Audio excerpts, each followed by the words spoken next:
Opie and Anthony on satellite radio. Host Anthony Cumia and Greg Opie. Opie and Anthony apologizing for yet another raunchy comment. Profanity was harassed. Is this the last straw for the raunchy radio duo? Our show is stupid. This is so irresponsible. This should be illegal. It really should be. It's like, it's so unethical. God, I hate fucking radio. This could be the worst audio ever. Shut up. Shut your fucking mouth. This is terrible. We just suck all around. I hope you show restraint in fucking my girlfriend. This stinks. Fucking shut the fuck up. We get it. Get it. But enough of this palaver. Let's get the show on the road.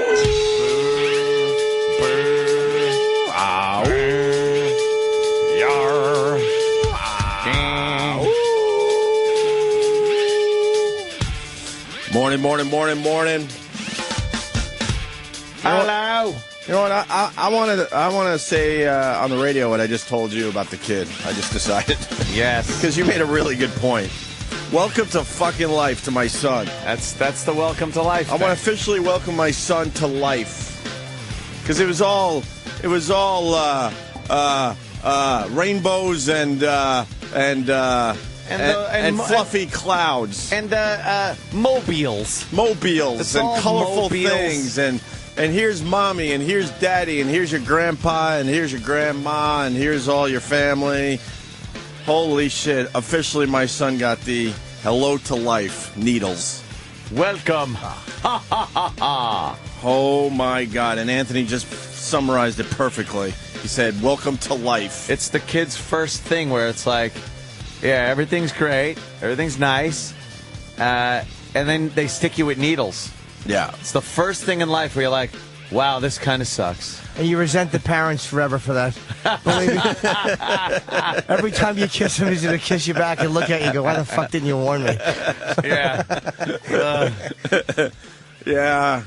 It's no more about nice and gorged boobs giving you fucking the milk of life. Nah. Oh, my God. Coochie coos. Look, I don't bring the kid thing to the show often, but when it makes sense, certainly. And yesterday was one of those days. The kid had to get his first shots to make sure he doesn't get all sorts of fun diseases. Vaccines and stuff? Vaccines and crap. I remember mine, it was tequila. Tequila? Nice. First shots, get it? Nice. Mine was First bomb of the day. mine was blackberry brandy. Oh, if we're going around the table. Sure, my first shot. Because that's all Pops had in the liquor cabinet. Blackberry brandy. Mine was rum. Rum? Yes. I can't do rum and cokes to this day because of my college years. Rum and cokes are evil to me. I still love to this fucking day. Now that I'm 7 years out of college, I'm still not drinking. 7 years. Well, they make you retire as a professor after. So how many did he have to get?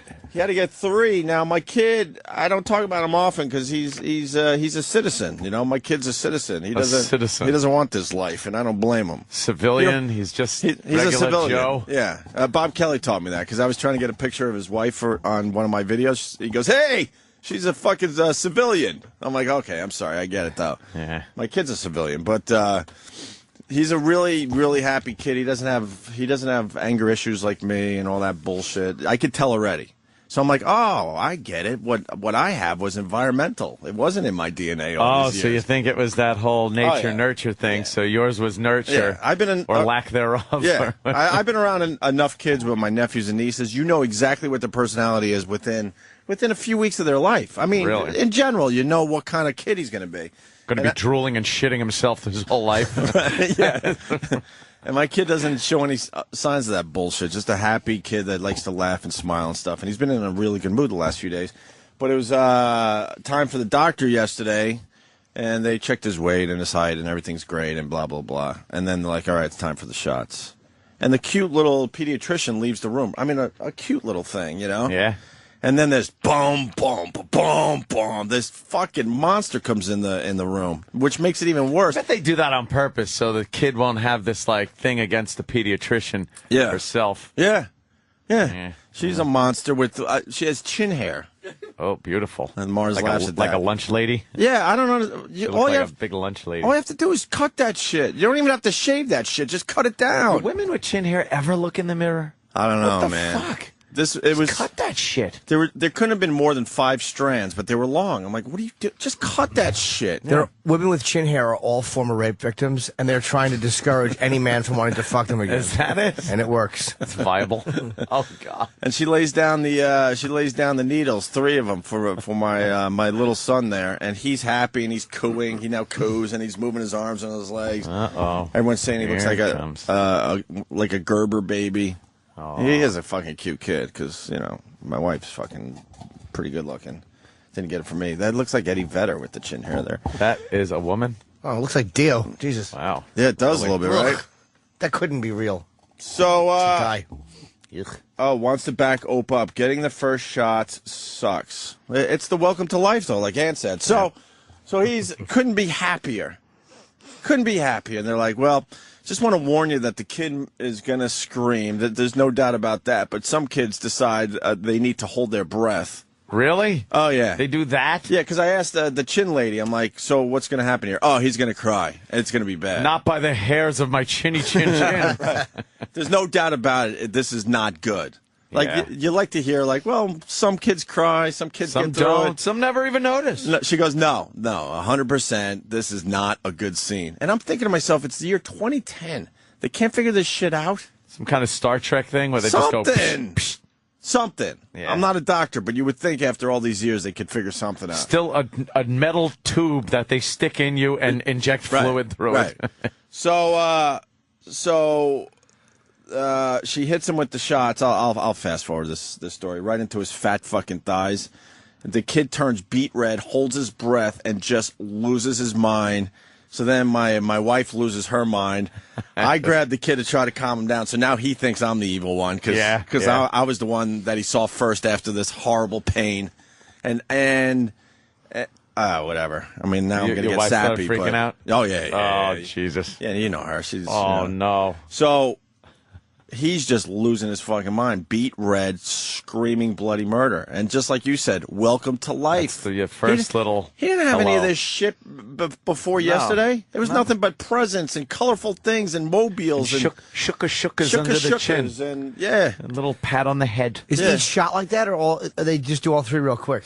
She tried to go quick, but each shot was just hell on earth for this damn little thing. And then I sort of calmed him down. And then he was pretty much miserable all day yesterday. And you just feel like shit, really. You feel like shit. Okay. You're like, I brought you into this lovely world, and here's your first shot of holy shit, life sucks. It is.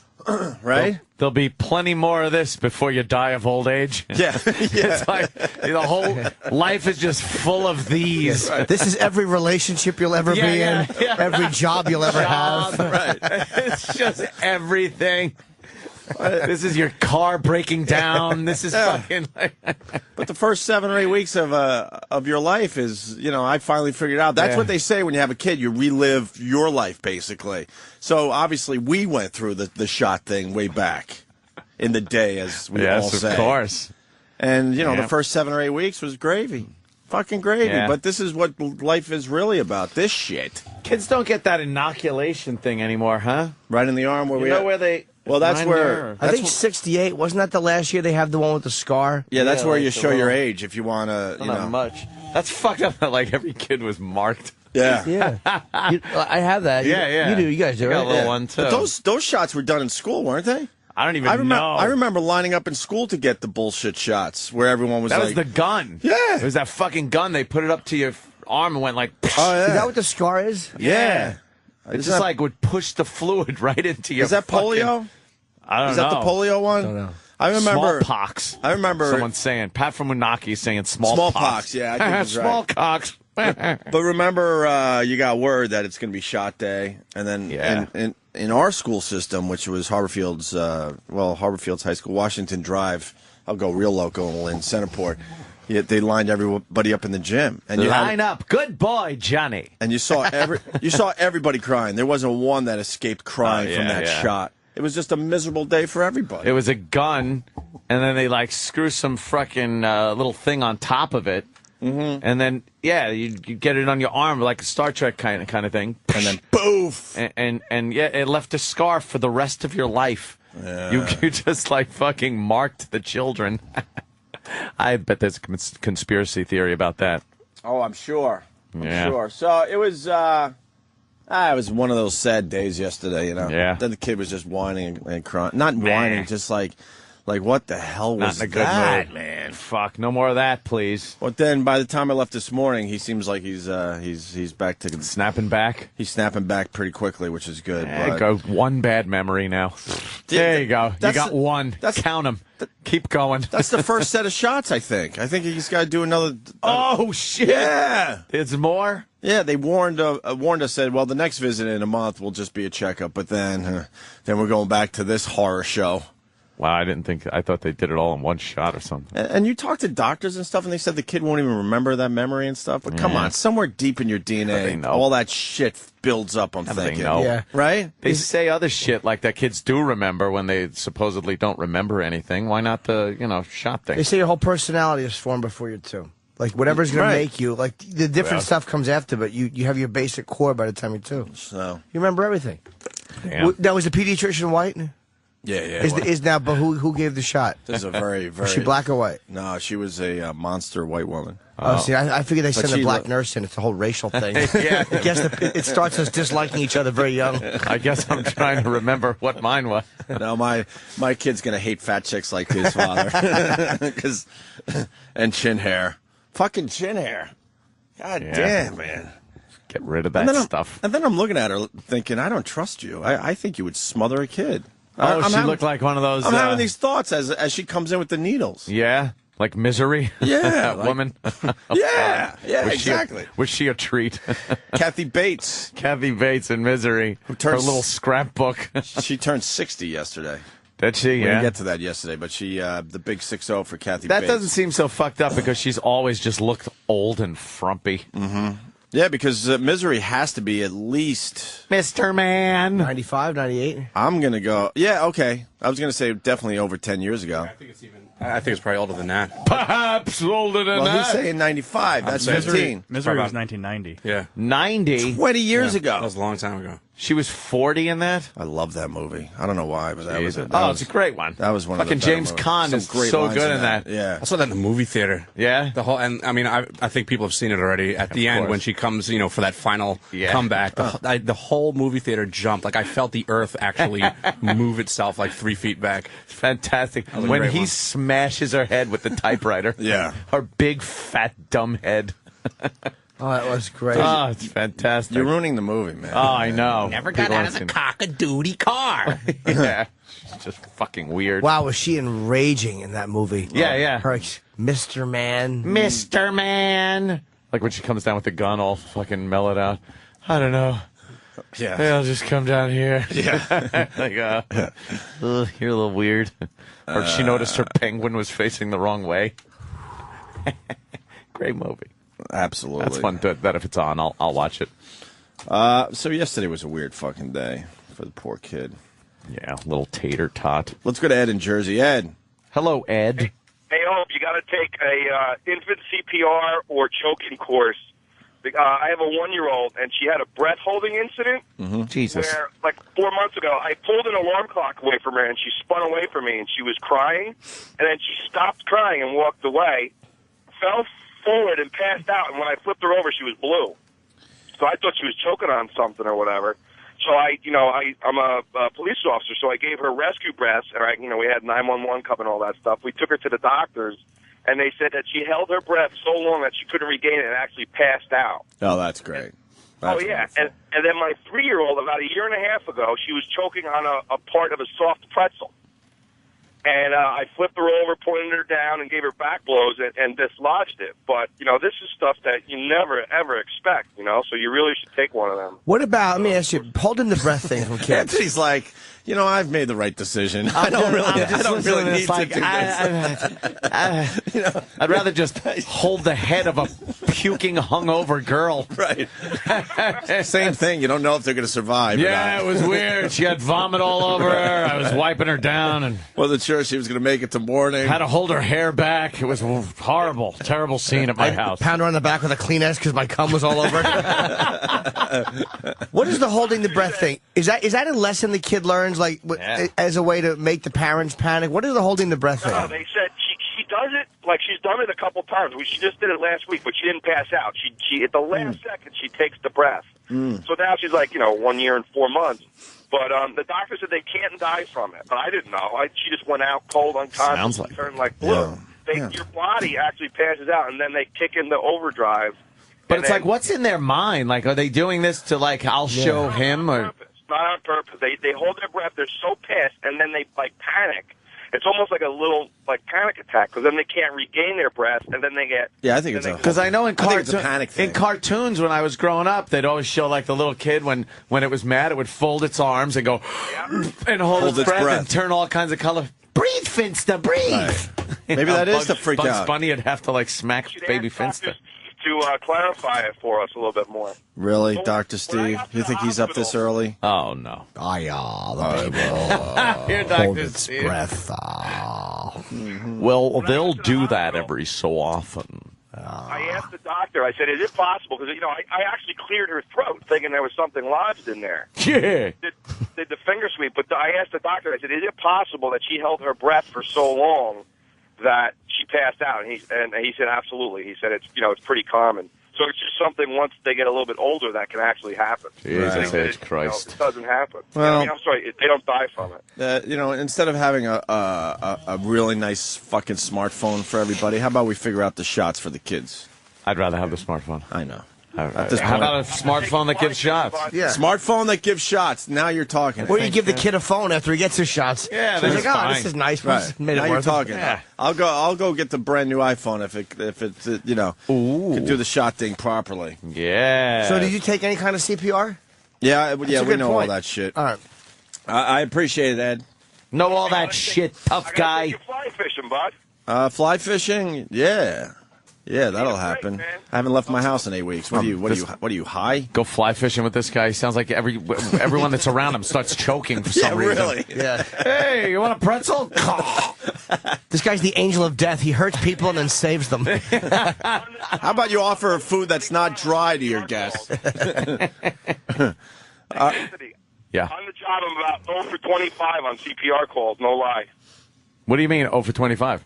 I've never had a save, and I've done about 25 different times I've done CPR calls. Jesus, you stink. You haven't. What are you getting there the next day? You haven't saved one person with your skills? Never. They're always. I had the defibrillator on them within a minute or two. Different, but no. I'm telling you, it doesn't really work for adults when they go with the cardiac and stuff. Wow. All right. Well, I was gonna. I don't know Look what on to your say to record you. there. Yeah. You might be the angel of death. Hopefully you'll, yeah. Anybody that does that, I mean, I think it's like 5 or 6% of the time you'll actually get an actual save out of a real CPR. Save. All right. But sometimes you do it You're like still to a talking. victim of like a car accident. Yeah. To make it look Yeah. I agree. All I'm going to start holding my breath until you stop talking, sir. right, Ed. Thank you. We got to give someone else a shot. Goodbye, Cody Ed. in Wisconsin. Cody, Hey, what up, Cody? my daughter does that. She'll cry. She'll hold her breath. Her eyes literally will roll in her back of her head. Her arms stiffen right out. It looks like she's knocked out cold. I started calling her Chuck Liddell because he keeps doing the same damn thing every time he pops. Oh, leave Chuck poor out of Chuck. this. It's freaking freaky. We just took her to the neurologist. Neurologist said, yeah, it's pretty common. No big deal. Oh, good. It doesn't do anything mentally as far as, like, oxygen to the brain or anything like that. She said up to 7 years old she's seen kids do it. I'm like, this is bullshit. Yeah, the diagnosis is a bitch. Your kid's a bitch. Can you imagine? Yeah, little diva. She'll do it, pass out, piss her pants all over the place. It's like you're holding her. She got to lay her flat, so you're holding her so she doesn't fall. She's did nosedives right off the retaining wall, right on the concrete face first. Oh my God, down the steps.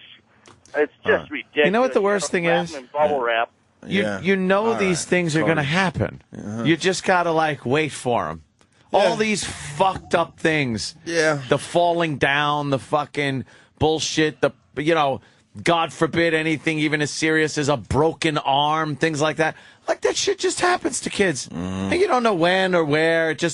You get the phone call. Oh, hi, yeah, this is the school. Broken leg, broken arm, broken foot, whatever.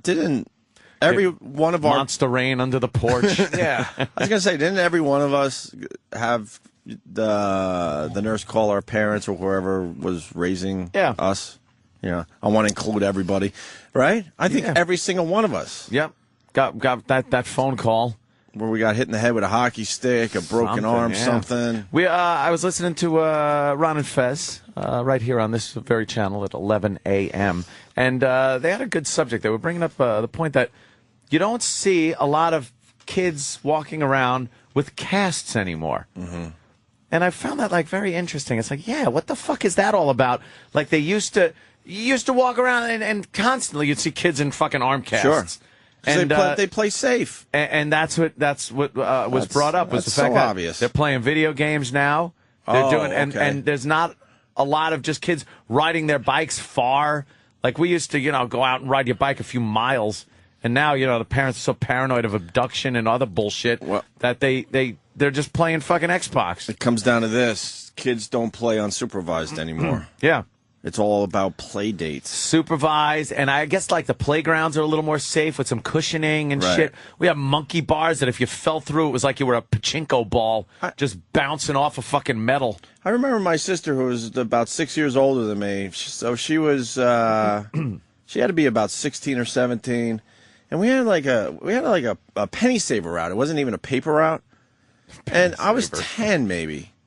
And we took off on our bikes and she couldn't get a route near the house. It was like 10 miles away from the house. So my dad would just drop us off with one bike and all these penny savers. She would do the penny saver route. And then we would have to drive our one bike home 10 miles. I was 10 years old. 10 miles. No one cared about kids back then. Right. Get out of the house and play. They just assumed you would be all right. It's evil out there. I just want to stay inside. Did I ever tell you the story of my sister panicking on the way home? The 10-mile ride? After all these years, did I ever tell that story where my sister, I should have been driving the bike because she's a panicky Pete, and it's a hill.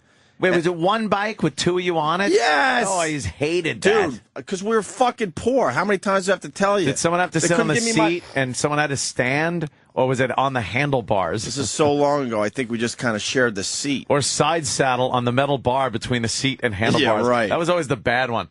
No, this was just a basic bike. It didn't have any pegs or any of that shit. So I had to sit kind of, maybe it was a longer seat or something. I don't remember exactly. Banana seat? Did it have a banana seat? Maybe a banana seat.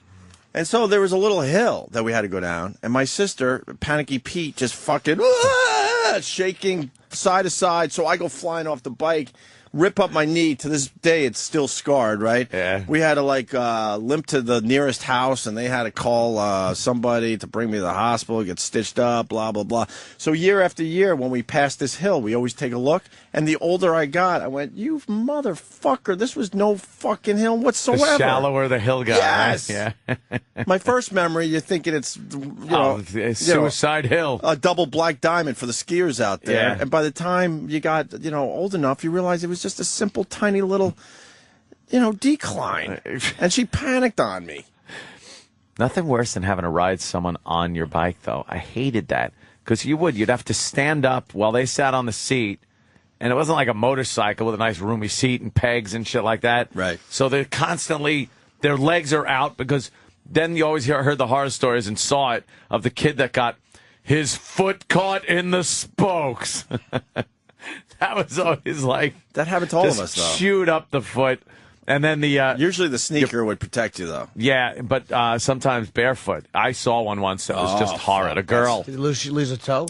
No, but it was so chewed. It was like fucking the skin was ripped off the muscle of her foot. The muscle? And she was just, I remember her walking home, screaming, crying, and limping with just blood. It was like a war zone growing up. It was like the Vietnam War. You just look and go, yep, she took one in the foot. Yeah. And then there was, if your ankle, your pant leg got caught in the sprocket under the chain because you didn't have a chain guard because they weren't cool. Mm-hmm. And that could suck your fucking calf muscle in.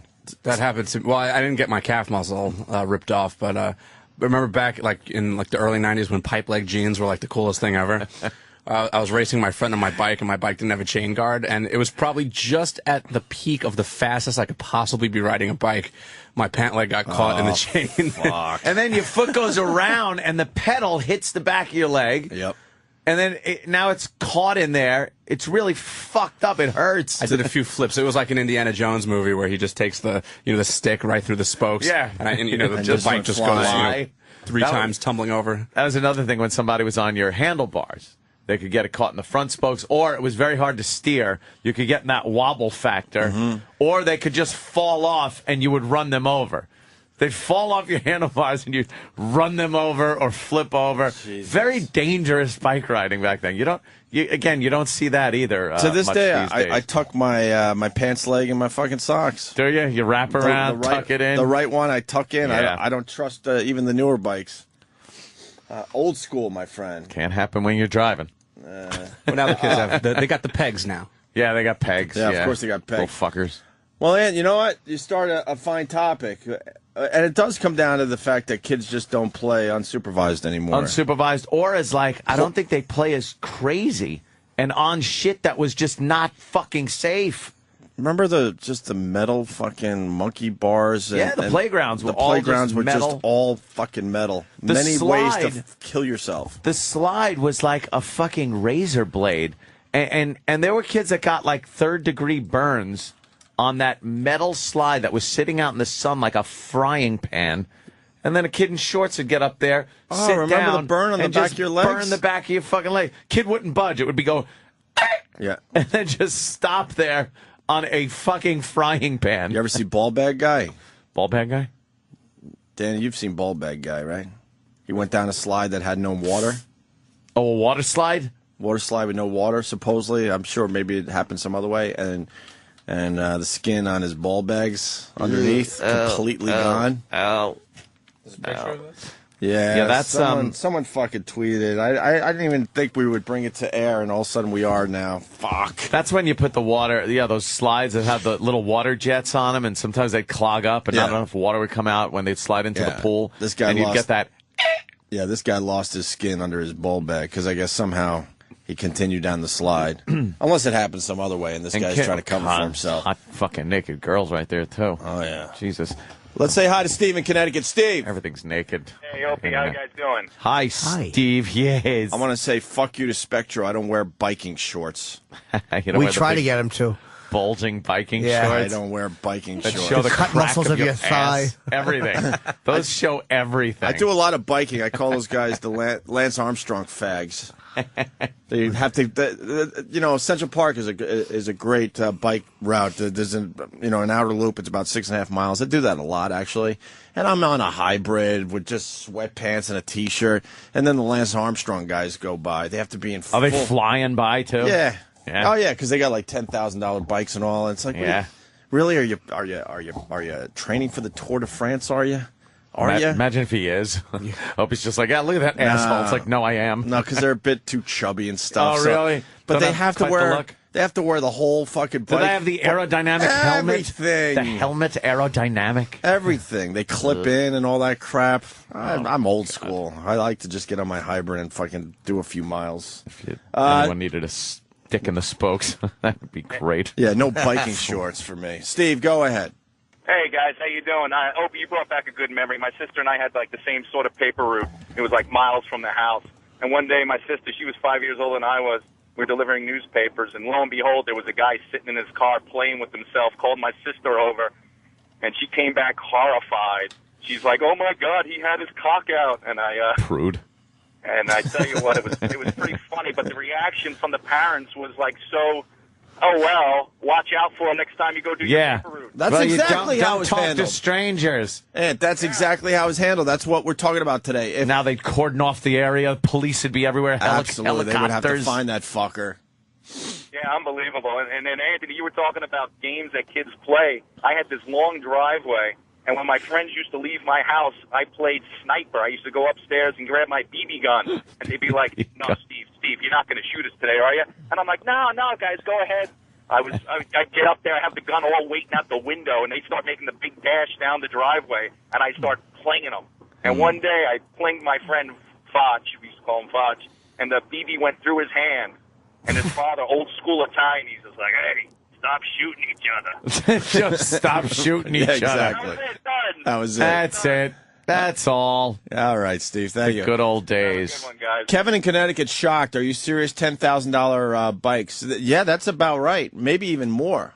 They're spending. Perhaps. They're spending on some of these bikes. What the hell are they? Titanium? They're They got extremely all kinds light of composite material. I guess. I just Crazy. went to the bike store and got a nice hybrid. Unless So this is good Unless you're enough. spending that kind of money on a big giant rifle, you're nuts. When was a kid fell off sliding board on his head? Okay. Oh yeah. Rode on handlebars, legs dangling, took a chunk out of his foot. Has CPR stats, used to be a paramedic. Daughter had to get 7 shots at one time and does the holding the breath thing. Let me get wonderful. this in. David in Israel. David, You're in Israel. Morning, boys. Yeah, he calls from time to time, this David. Ah. I know David. Hey, guys, what's up? What's up? What time is it in Israel? It's 1:38 in the afternoon. And when was Shalom. and when was the last time you heard a bomb go off? while. Actually, I personally never heard of one. There hasn't been a bombing here in a long time. Oh, it's this guy, right? Yeah. Okay. You know what's weird about when you think Israel and all that crap? You think like every day is an adventure that it's going to be the day you see something blowing up. something. But the fact is, look at this David guy. He goes, he's never even seen one in his whole life or his whole time in Israel. Right, David? It's high-pitched Ishmael. I've had both. New character. I've been on the roads, What? I've been on the roads when they're throwing Molotov cocktails at us. Yeah. And then the soldiers come out with their guns, and they pretty much run like a bunch of little pussies. Well, they have rocks, and the soldiers have guns. Could be why. I mean, I used to work in EMS in New Jersey. When I took my EMT course in 2001, the statistics for people surviving CPR, someone that had CPR done on them and actually leaving the hospital at that time was 12%, and only 33% of the people that had CPR on them actually made it to the hospital. Wow. And the reason for that Uh-oh, is that don't pick up the phone. It's a bomb. it's the boss. He could wait. Oh. God, what an old school phone. Where the hell? Israel Where are still you has- working? Hopefully, it's actually a BlackBerry. That's a black Oh, okay. I thought he had an actual Yeah. black phone Yes, sitting it sounded there. like that. Hello? That's too much. It's the teller. What? Yes. Well, when will the diamonds be in? It's just diamonds and fucking Of course. and sewing something. That's all we know about you Stereotypical Jews. things. You wacky Israelis. You stupid Jews. Oh, God. It's all about diamonds, isn't it? There you go. Danny popped up a propaganda picture from the 30s. Oh, that's terrible. Let's make a deal. All right, David, I'm sorry. I love the Jews, by the way. What? Punching out. What about the daughter had the 7 shots? Is that you? No, that's me. I ain't got no kids. I'm smarter than that. I'm on Anthony's team. Oh, you know what? I think they switched to 2 calls here. Oh, 7 All right. shots for the price of 5.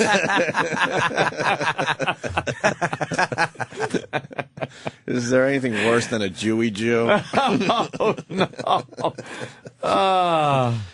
Yeah, I dropped an N-bomb, man, on the way in today. I was so mad. I was behind a car in the left lane, could not get around this fucking vehicle. And then finally, when it opened up, because, of course, 3 cars abreast, like pace cars, I go around, and a African-American woman, big, fat African-American woman was driving in the left lane and eating, just like fucking eating. And I just looked and went, you fucking, and then dropped the M-bomb to myself, you know. It's in the car. The windows are up. It's total freedom of speech in my vehicle, by the way. Anyone wants to say whatever they want, anything goes. Why don't you live a little? Roll down the window. No. Live a little. No. She never knew. Yeah, that So, bitch on her no. way to work, probably trying to eat and get to work on time and trying to have a healthy. No, it wasn't healthy. It was a big fucking donut. Oh, was it? She was fat. She's eating a fucking donut. It's all over her hands. She's in the left lane doing fucking... it had to be 48 miles an hour. And it was a donut. Annoying. Big fucking You know how many of jelly donut. You know how many of our listeners are awkwardly putting down a donut right now. Put the donut down. It's fucking as they it's listen to early your in the story. morning. Do you know last night Had a tuna sandwich like your pal Anthony. I went to a wedding last night. My buddy Noam got married. It was amazing. The Monday night wedding. It was unbelievable. Ooh. And Tom Papa did the ceremony. He's actually allowed to do weddings. They made it fun. It was fucking great. Oh, wow. He's like a reverend or something? Yeah, he had to go online and do it. Reverend. Then you go, but the food they had was great. And then after I ate 3 very thin slices of ice cream cake.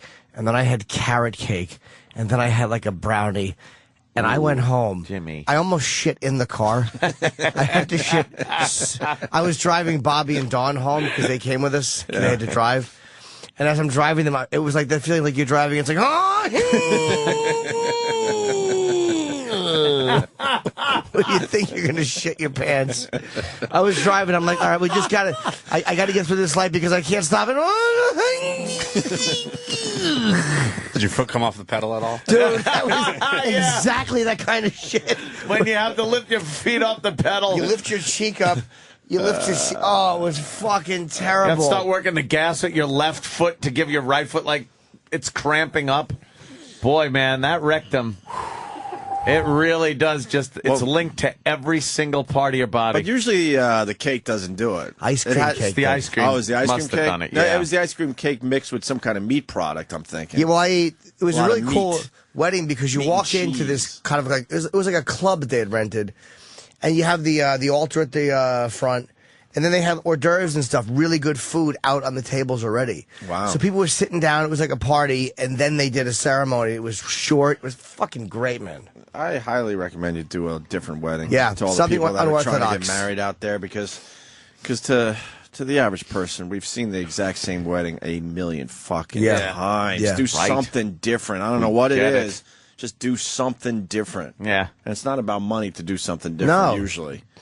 Oh, The same thing. when I get a wedding invitation, I just cry. I'm like, I've been through this. I know don't wanna exactly do what's it. going to happen. It's going to be like Groundhog Day.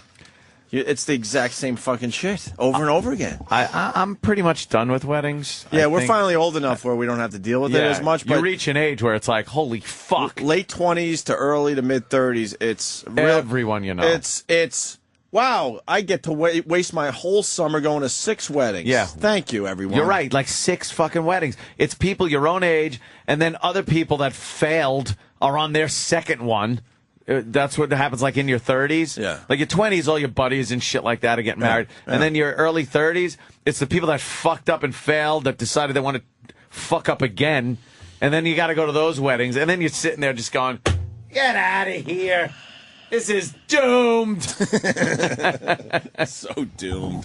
Worst wedding ever? Christmas Eve, because the people Who got would the, do that? because they got the hall cheap. I'm like, Christmas? No shit. Are you fucking crazy? Who the Christmas fuck Eve did wedding. that? I don't even want to talk about the person. That is so fucking Selfish. self-centered and It's selfish. selfish. Yeah. It's like, oh, and they were bragging the whole time, like, man, we got such a great. Of course, you got a great deal. great deal. Well, of Did you course go to it, or did you have for a to little go to it? while?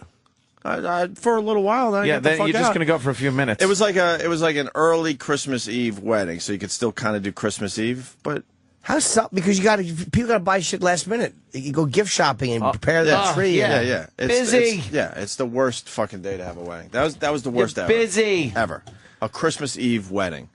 I went to a Halloween It was something. wedding The once. whole thing was over by something that I don't remember. This is a long time ago now, like 6 or 7 at night. But even how fun is that? A wedding that's over that. That's like, why even have a wedding if you're going to be done by 7 at night? Because they got a great deal on the hall, man. Yeah. There was a great one here. Oh, Monkey Bars Ant. Yeah. Chris in the Poconos. Chris. Yeah, when I was 8 years old, I slipped and fell on the monkey bars. It was December, so, there's frost building up. All right. I went to one of those. They threw me out. But they sent me to the office because they thought that I knocked the wind out of myself. I was sitting in the nurse's office for like an hour before they realized that, all the blood was leaving my face. No one believed that a kid could get a concussion back then either. But you lost half your spleen, right? Yeah, the bar went up and under my rib cage and pretty much rolled in half the spleen, and they had to remove it. Wow. You can live with a lot of your spleen gone, but Yeah, but maybe as a little kid, you don't really want to deal with that. no. Wow. Do you know when I was a child, I was running by the pool in Edison, New Jersey. Shouldn't run. No horseplay. And next to the pool, you know how you have one of those, it's like it was like a little rectangle right next to the pool. Small. But you could reach in and there was water in it. I don't know what Like it was. a skimmer? Maybe it was a You'd skimmer. open the top and Yes. take the skimmer. See, yeah, Anthony yeah. always knows. Someone I have a had pool. someone had the fucking cover off. Yes. Because man. you should never have to be able to boy. scoop your hand in that. And I fell and I skinned both of my knees, and I had little bandages on both of my knees. Oh, did you? I certainly did. I took a cigarette to the eye as a kid, fucking split my head open. What is a cigarette to the eye? You can't Running by. It just, My brother got a tennis racket to the head. My father was playing tennis, and Joe just like walked up. He's a little kid, a little baby kid. He walks up behind my dad. My dad goes for a backswing and just wailed Joe right in the head, left a permanent scar on him. Jesus. And then at the bungalow in Mastic, when we used to go out to Mastic, here's how white trash the Cumia family is. Exactly. We summered in Mastic. Nice. Went to the bungalow where they would just throw kids in the pools. No such thing as swimmies. You just got thrown in the pool, and a bunch of drunks tried to watch you. And at one point, my brother was just sinking. Watching his life passing and one of the drunk uncles grabbed his hair and pulled him out by his hair. And he says he remembers like sinking down and actually seeing his own face, like in the pool wall. Wow. Like, and he just kind of looked at it and remembered that, and then he was out of the water. Wow. It's like that episode of MASH when Hawkeye kept sneezing and itching because a kid came in smelling like clothes that were moldy. That was bringing back some weird memory of when he almost drowned in the lake. Oh, wow. I don't remember that one. Yeah, and he said the therapist fixed it in the one episode. Of course he did. He always fixed everything in one episode. Because he fell into the water, but his cousin pulled him out. Sigmund. Yes. And he goes, I don't know, but he helped me into the water. And he goes, well, you said something there. He helped you into the water. Another yes. And it turns out he had pushed him into the water. Pushed him in. And pulled him out. And did Hawkeye start crying? Yes, it was very good. Hawkeye was very sensitive. Oh, yes, he was. He'd cry all the time. Yes. Don't let the bastard win. I remember that episode was very big because they said bastard on regular television. And it was Hawkeye, yelling at and that was a big deal. Death. To hear bastard? Don't let the bastard win. Oh, it was a big deal. And then the show came out. Remember the TV series? The Bastard, the miniseries? Made me chuckle every time. He's a bastard on television. I don't remember that. The Bastard. I don't either. I don't remember that at all. Followed by the sequel, The Motherfucker. Yes. I remember when Hawkeye said that Margaret Houlihan had a great clit. That was one that got big controversy on CBS. Hey, Jimmy, would you It's like a mini-series, Danny. Would you like to explain to George the trucker, the fuck face in Virginia, how my wedding was different? Your wedding was fucking... I have to say, overall, Opie's wedding was extremely different. Probably the best wedding I've ever been to. And I don't say that to be polite either.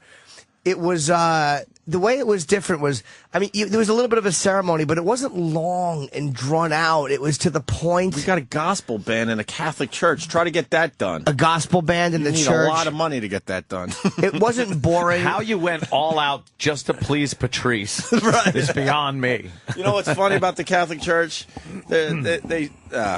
Whatever. I hate the Catholic Church. They molest children? Right. It's funny. What? But they're all goody two-shoes. Like, we're like, hey, we want to do something different. We want to get a gospel band. They're like, get the not in our church. And then you pull out the old wallet, and next thing you know, we got them fucking singing Those and people dancing are in there before you know it. and clapping. Then they didn't have a problem with the gospel fucking people we brought in. Yeah, we're always open for a donation. And the reception, it's all the reception. That's what weddings are. It's all the reception. Because, there's a service. There's families. You have to do something where you go, and you take this man, and you don't have to, that's part of it. Yeah. But the service was fucking, first of all, there was a live band that was great. It wasn't cheesy. There was none of the cheesy shit you do at weddings. We put a lot of money into the band. Yeah, they were fucking and there were tables linked together with giant buckets of candy around them, and you could just go and eat all the candy you wanted. And one- everyone spent their time out there No eating one's gonna candy. stop you. Reese's Pieces, fucking every candy you can imagine. What about the video game area? You didn't? No, I partake didn't in go to that? the video game. No. Oh, we had fucking Wii's and all sorts of shit set up. Oh, well, yeah. Wait, was that 'Cause not I that same wanted- area? Yes, I did see that. That was for kids. I didn't want people to sit at their table going, when the fuck is this going to be over? So you could just like wander around and do all sorts of shit. Yeah, I didn't do that. That was mostly kids in that area, I think, right? Playing video games? Well, then we had a kid area. Oh, I didn't see the video game area. So the freaking parents didn't have to deal with their screaming kids during That's where the I night. hung out. With babysitters. Yes, that was probably overall the best wedding I had ever been to. I just try to make it a little different, that's all. Yeah. Yeah, you got to shake things up a little bit. Yeah, and then the cheesesteaks. Did you make it to the Oh, cheesesteaks? no, I didn't. I ate so much. Because then the band cleared out, and then we had an after party. You didn't have to stay for it. Then we had a DJ with an after party, and then they brought out the greasy cheesesteaks and shit. No, I wish I would have known. Oh my god! I would have It eaten. went forever. That's what made it different, George. You fuck. Why is George a fuck? Was he saying what made it different, or was he saying something That's his shitty? name. Well, I was George the trying. fuck. I was trying to give the youngsters out there a little advice to just try to make your wedding a little different. And then he's like, "Well, what made your wedding different? Tell me now." I want to Probably get. divorced. I don't know 3 how it times. goes from trying to help people out there to this guy being a Angry. dick. I was actually trying to help people because seriously, your wedding is going to be a bore for most people. Yep. And I'm sure even my wedding was a bore for a bunch of people because they've seen it all. So you try to just do something different that makes it exciting. I'm going to go the opposite route. I'm like, you know what? Fuck everybody. I'm going to have a very heavily religious wedding. with just a ceremony that at the church lasts for 2 hours. Yeah. Where you're just sitting there, a lot of kneeling, sitting, getting up. There is nothing worse than when you first go to the church knowing you're going to be there for full so mass? fucking long. When it says on the full mass. it says full mass, not the mini version. It's Full Yeah. mass. Full mass weddings suck a dick. Everyone is going to suffer, and the reception is going to be one with religious fervor. I want the reception to have a religious theme to it. There's not going to be a whole lot of dancing. It's going to be a somber, quiet event. If naked John Locke thinks he's staying on Pal Talk, he's got another thing coming. Great. Goodbye, sir. you don't want, You're bounced. Let's see. Remember the Christmas wedding I went to, Anthony, Christmas Eve? Someone's going to trump that story. Jim in North Oh. Carolina. Jim? Hey, how you guys doing? Good, brother. Yeah, I work for a burial vault company, and wintertime's our busy season, November to April. You can hire and fire by. And we only try to close on Christmas Day. That's the only day we're actually closed every year. So Christmas Eve and the day after Christmas is killer with funerals. You went to a Christmas Eve funeral? Well, I worked the Christmas Eve funeral. Oh, you worked People it. go to them all the time. Is that something that like you could put the you body- could put it off? You could put the body on ice. Put it on ice? Unless you're a Jew. Yeah. They If got to you're get a him in the Jew. ground. They got to get him in the ground, and then they got to sit shiva. Right. I remember that. Well, yeah, it's sort of crazy, because the Yeah. wintertime's on us, especially this last year was terrible. The Jews have to plant them immediately. You got to get the planting done. Joan Rivers talking about yeah. when she sat shiva for Edgar. Edgar. She was crying, and there I was sitting shiva for Edgar. I was sitting shiva.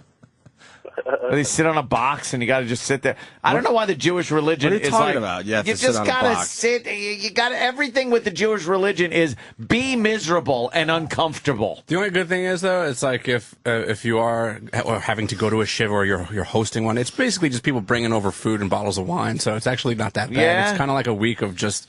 Can you sit in a chair? It's almost partying, almost in a weird way. Don't Like, you have to sit on like a box? maybe if you're like super religious.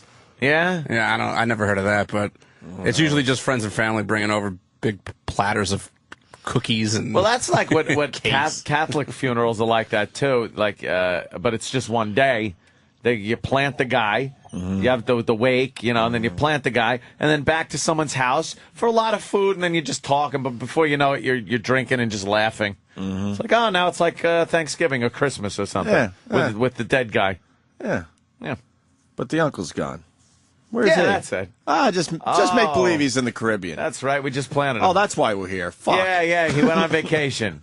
Oh, that's why we're here. If you go into that one room in the house, you'll know why we're here. You're walking back to the car from the cemetery, and the creep grave digger guys are starting to turn those cranks to get the casket in the ground. There's always one. Oh, creepy. There's always one party pooper. Usually it's the wife of the deceased. If you could get her out of the house, it's a hell of a party for everybody. Yeah, if you could kind of get her mood up. Right.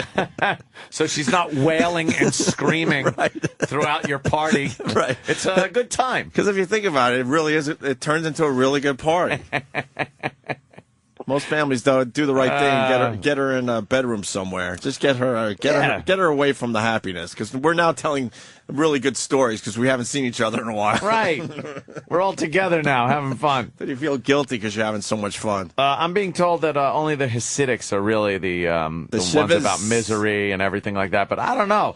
A lot of Jewish religious occasions are all kind of wrapped around this. It's celebration, but it's thinly veiled suffering. Mm-hmm. There's a lot of suffering going on and sacrifice and, leaven that bread. Right. Why? Puffy bread is good. Bitter herbs. Why? Why bitter? I don't know. I don't get it. Enjoy yourself. Yeast costs money. That's Steve from Bayshore. Kevin and our favorite anti-Semite. What did he say? He goes, because yeast costs money. Unleavened bread. Do you know what a cantor is? I've heard the word. They like sing or whatever. Maybe somebody Jewish could explain what it. Kind of like they kind of like sing the Torah because like there is like a Torah. No, that's dreidel. Modi, the comedian, is apparently a cantor. Yeah? I thought it was a goof, and he went up in full Jewish man regalia. Is this getting you excited? No, my balls itch. Your hand is firmly planted down your pants. Right now, I'm giving the old, my balls are an Irish setter, and I'm giving them the old shuka on the side. But him and Sherrod went up and did it was a goof thing where Modi would fucking, would cantor, and then, Sherrod would read the interpretation of what it meant. It was funny. But he's actually really fucking good, man. I never saw that done before. I have no idea. I've never seen it or heard it. It was fucking really cool to watch. We just don't know a lot about the Jews. We don't know a lot about anybody else's business, their religion, their fucking their cultural backgrounds. I don't like anything that doesn't involve me. They're very musical, their weddings, Jews, I think. They're very musical. Yeah. Well, they're not boring receptions. They're fucking when I saw Andrew Dice Clay up on that chair, the pictures of his wedding, where they put him up on the chair. I'm up on the chair. Right. Look, finally, after all these years, I'm a Jew. Hava, Nagila, oh! I'm in the chair. Don't drop me. How many guys had to lift him? How many guys had to lift him? Depends on what year. Yeah. Jesus. There's a bunch of people under the chair. Yeah. Oh, Dice. Yeah. I got a little chubby over the years. Dice got a little chubby. A little bit. He's still fun.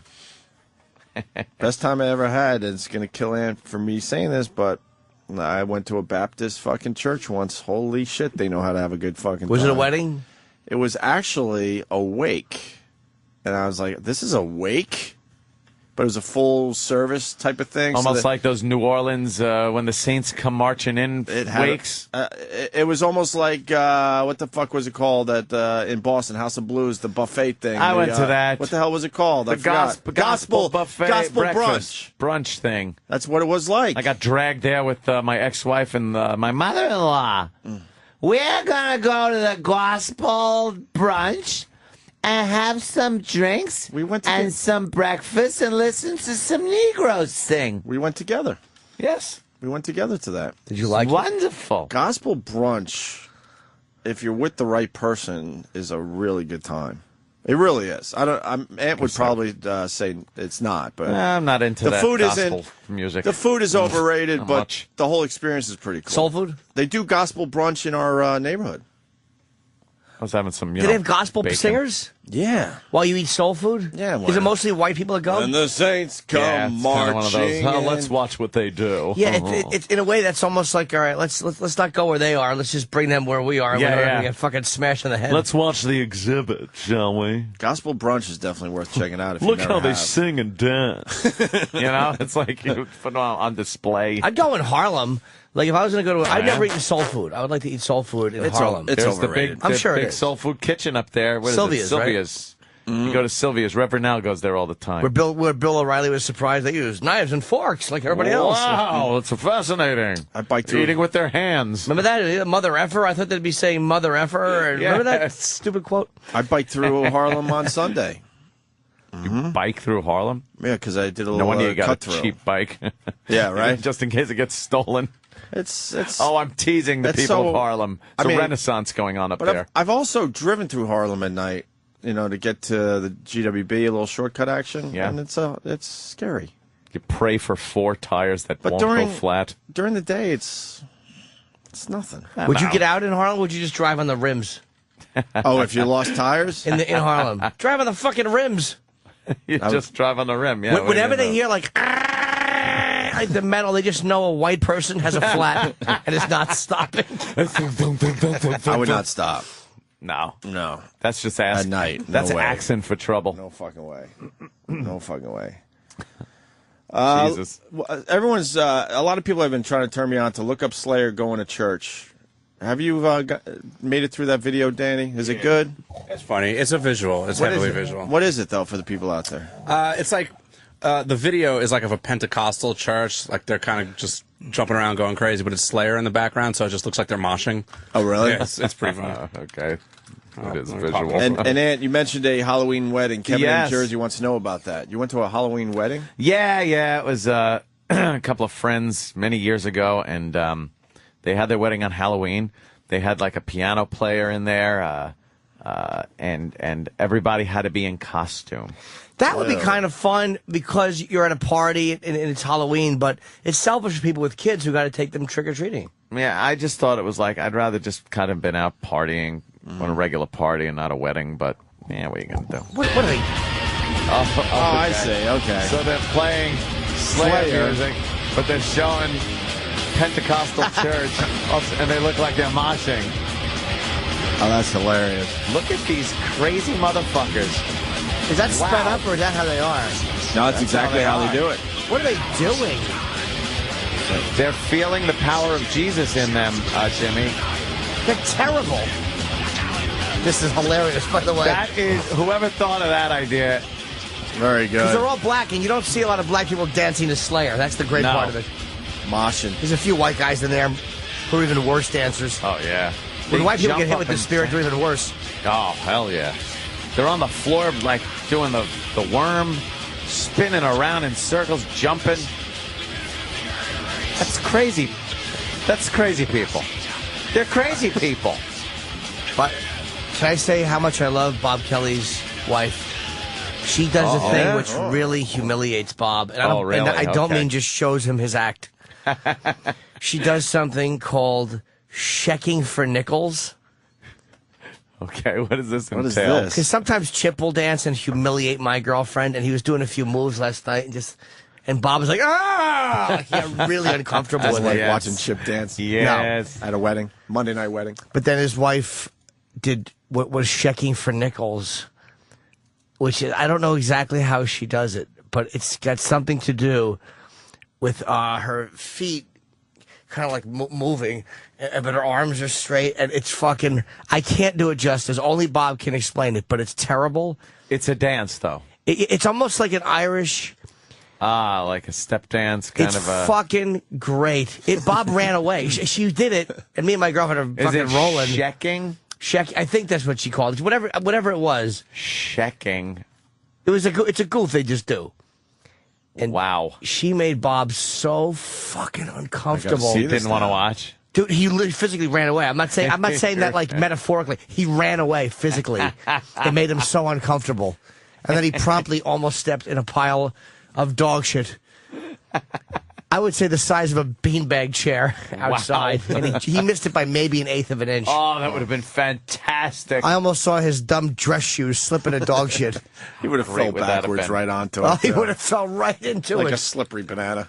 Our banana peel's really that slippery. Let's get into that a little Depends bit. on the surface they're on. I I get the think, fuck you out of know. here. But everywhere in cartoons, they're slippery. Yeah, old wise tale. But cement, not so bad. Not so much. Like a school hallway floor. Oh, you're going With a banana peel? Yeah, Get that's outta smooth. Here. Let's try it very out with Fatso. Smooth. Geez, one of two. Yeah, let's say. Yes. We should take a break. Yeah, I Jesus. want to eat. I don't I even want to know eat. I don't even know. Oh, what my this oatmeal's talked cold. about. Yeah, I know. I Bunch didn't of fun stuff. I didn't eat my cereal yet. So, what are you just nice to the baby for the rest of the day after like that? You just kind of give it like extra kisses and stuff? Yeah, you try to I don't know. It was sad. Crank up the mobile. Bling, bling, ding, ding, bling, ding, bling, ding, bling, bling, bling, ding, ding, bling, ding. And that's like baby music. But Aunt brought it together. Welcome to fucking life, son. Yeah. There you Have go. fun. The options are worse. You're getting polio. Yeah, no kidding. Exactly. Well, but I'll say it again. I'll summarize. Fucking 2010. Let's figure out an easier way to do this shit. I guess that's the easiest way. Still? No flying cars, nothing.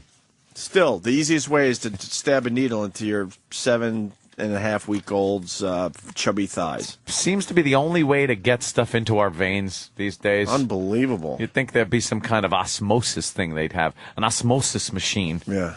But no. Oh, man. But the nurse with the fucking chin hair. You don't want that. Get a piece of duct tape and smack it with it and just rip it out. Rip it right out. Go, there, I did it. What would you have done if, like, only when you were alone with your son, if, like, when you were holding him, you're like, there, if he just went, what the fuck was that? Oh, my God. What did you just say? But never did it again. Right. And no one would believe you. No one would believe you. You know what he just did? And you're telling everybody that he cursed, and they're like, no, he didn't. Right. And then he didn't say anything, and then finally you were alone with him, and he went, you fucking rat. That would be a great plot for a fucking horror movie. Just no one buying into it. All right. Opie and Anthony. And now picking up where they left off, the Opie and Anthony Show continues.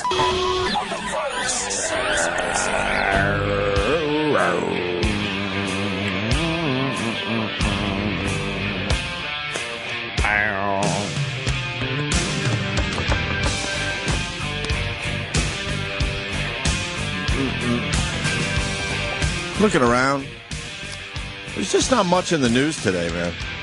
No, huh? We got Russian spies. Yeah. I don't really know what that's about, though. I know the Russian spies are really hot. Or the one they showed was really hot. One of them, she was using a little Facebook magic. Oh, really? Yeah. Little voodoo. She looked a little more haggard than she looks in her Facebook. I think she had a Facebook or a MySpace, and they pulled her picture from there. And she looked pretty good. She doesn't look bad. I mean, they got her on the cover of the paper. She's some Russian chick. Redheaded Russian. Yeah. Fiery redhead. 10 Reds. 10 Reds, actually, yeah. The Russians busted there in New York. Mm-hmm. They were, not like the Cold War days. They were going after, like, economic information and foreign policy information. More so than, weaponry and things like that they used to want to spy on us for. It's a whole new world, Mm-hmm. So they were doing that. But they were living in some town, and boy, did they pick a town of dummies. They were showing the people their neighbors, and they're just like, I never knew. They just seem like nice people. Just dunces. And they finally caught him. They intercepted a communique between Moscow and these people that spelled everything out. Oh, really? Like, that's a dumb fucking thing to have sent spies. But they were hanging out at a Starbucks and under the globe near Columbus Circle. Yeah, they just, And what were they doing? Did they have, like, trench coats on? Yeah, no trench coats. Were they old school spies? Yeah, she's wearing a nice dress. Yeah? Yeah, she's looking all hot in this picture. Look at that shit. Well, hot and shit. That looked good. And, yeah, they just, they caught him, busted him. It's old school stuff, though, you know? Russian spies. And it was a pretty big operation. They had Russian they had spies. people all over the place. Sounds kind of cool, though, right? Yeah, you Still know. sounds kind of cool. Ruski spies. I'm sure, there's going to be a little problem when we have a little discussion with Russia. When Obama's actually probably going to apologize for having inconvenienced the poor spies. Being here in America, they should have been treated as American citizens and what. So you're saying you don't like Obama? Well, I've said that enough over the past couple of years, but I'm just saying, how about showing some balls? And of course it was Sean Hannity I was watching last night. But the information gets out there, and he had the Great American Panel, and there was a couple of liberals on there and stuff. So you get to hear the other side. Why are there ships that we could be using to help clean up this oil just not being used? You mean the military? Yeah. I don't know. I'll tell you why. Because I found out last night. Apparently, wait, because Hannity told you, or did you do your own research, or? Hannity told me, and then I went on the internet and looked up what the law was. You did look it up. Yeah, there's sort of this act, like an act, where you can't just say, all right, we got this giant ship, it's in Norfolk, Virginia right now, and it's an oil skimmer. It's made to fucking drive around and clean up the fucking oil, and it's sitting there because there is some kind of an act where non-union labor cannot be brought in and do this job, this cleaning up job. And the unions are the ones that support the shit out of Obama, and he doesn't want to piss them off, even in this emergency situation, by having this ship come in. The Jones Act, right? Is that what it's called? So wait, is this a fucking union issue? Yeah. It's a union issue. It's an Obama wants his votes issue.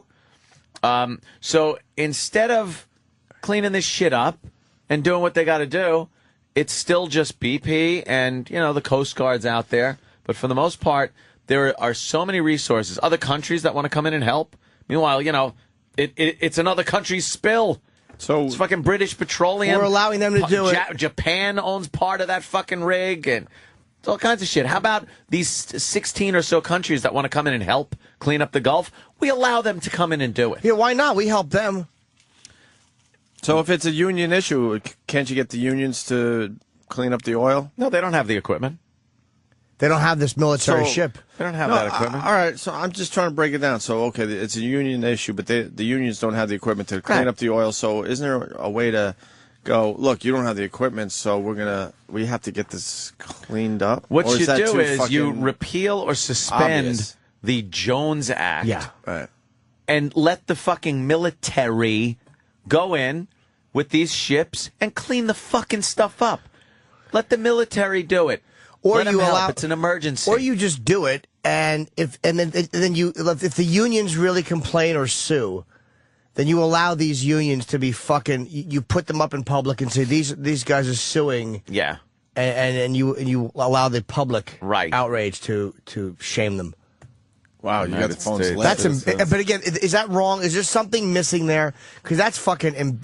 What an indictment on unions if that's all it is. It's that. It's also known as the Jones Act deals with cabotage. Coastal shipping requires that all goods transported by water between U.S. ports and be carried in U.S. flagships constructed in the United States, owned by U.S. citizens, and crewed by U.S. citizens and U.S. permanent residents.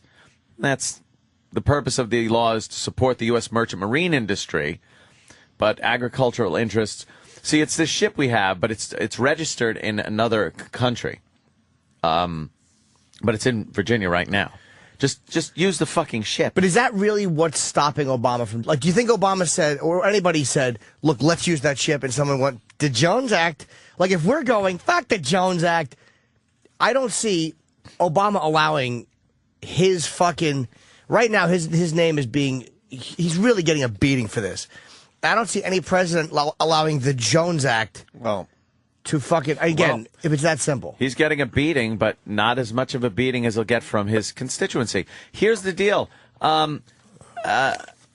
He doesn't really seem to have this on the front burner. He just doesn't. This is a catastrophe happening off the coast.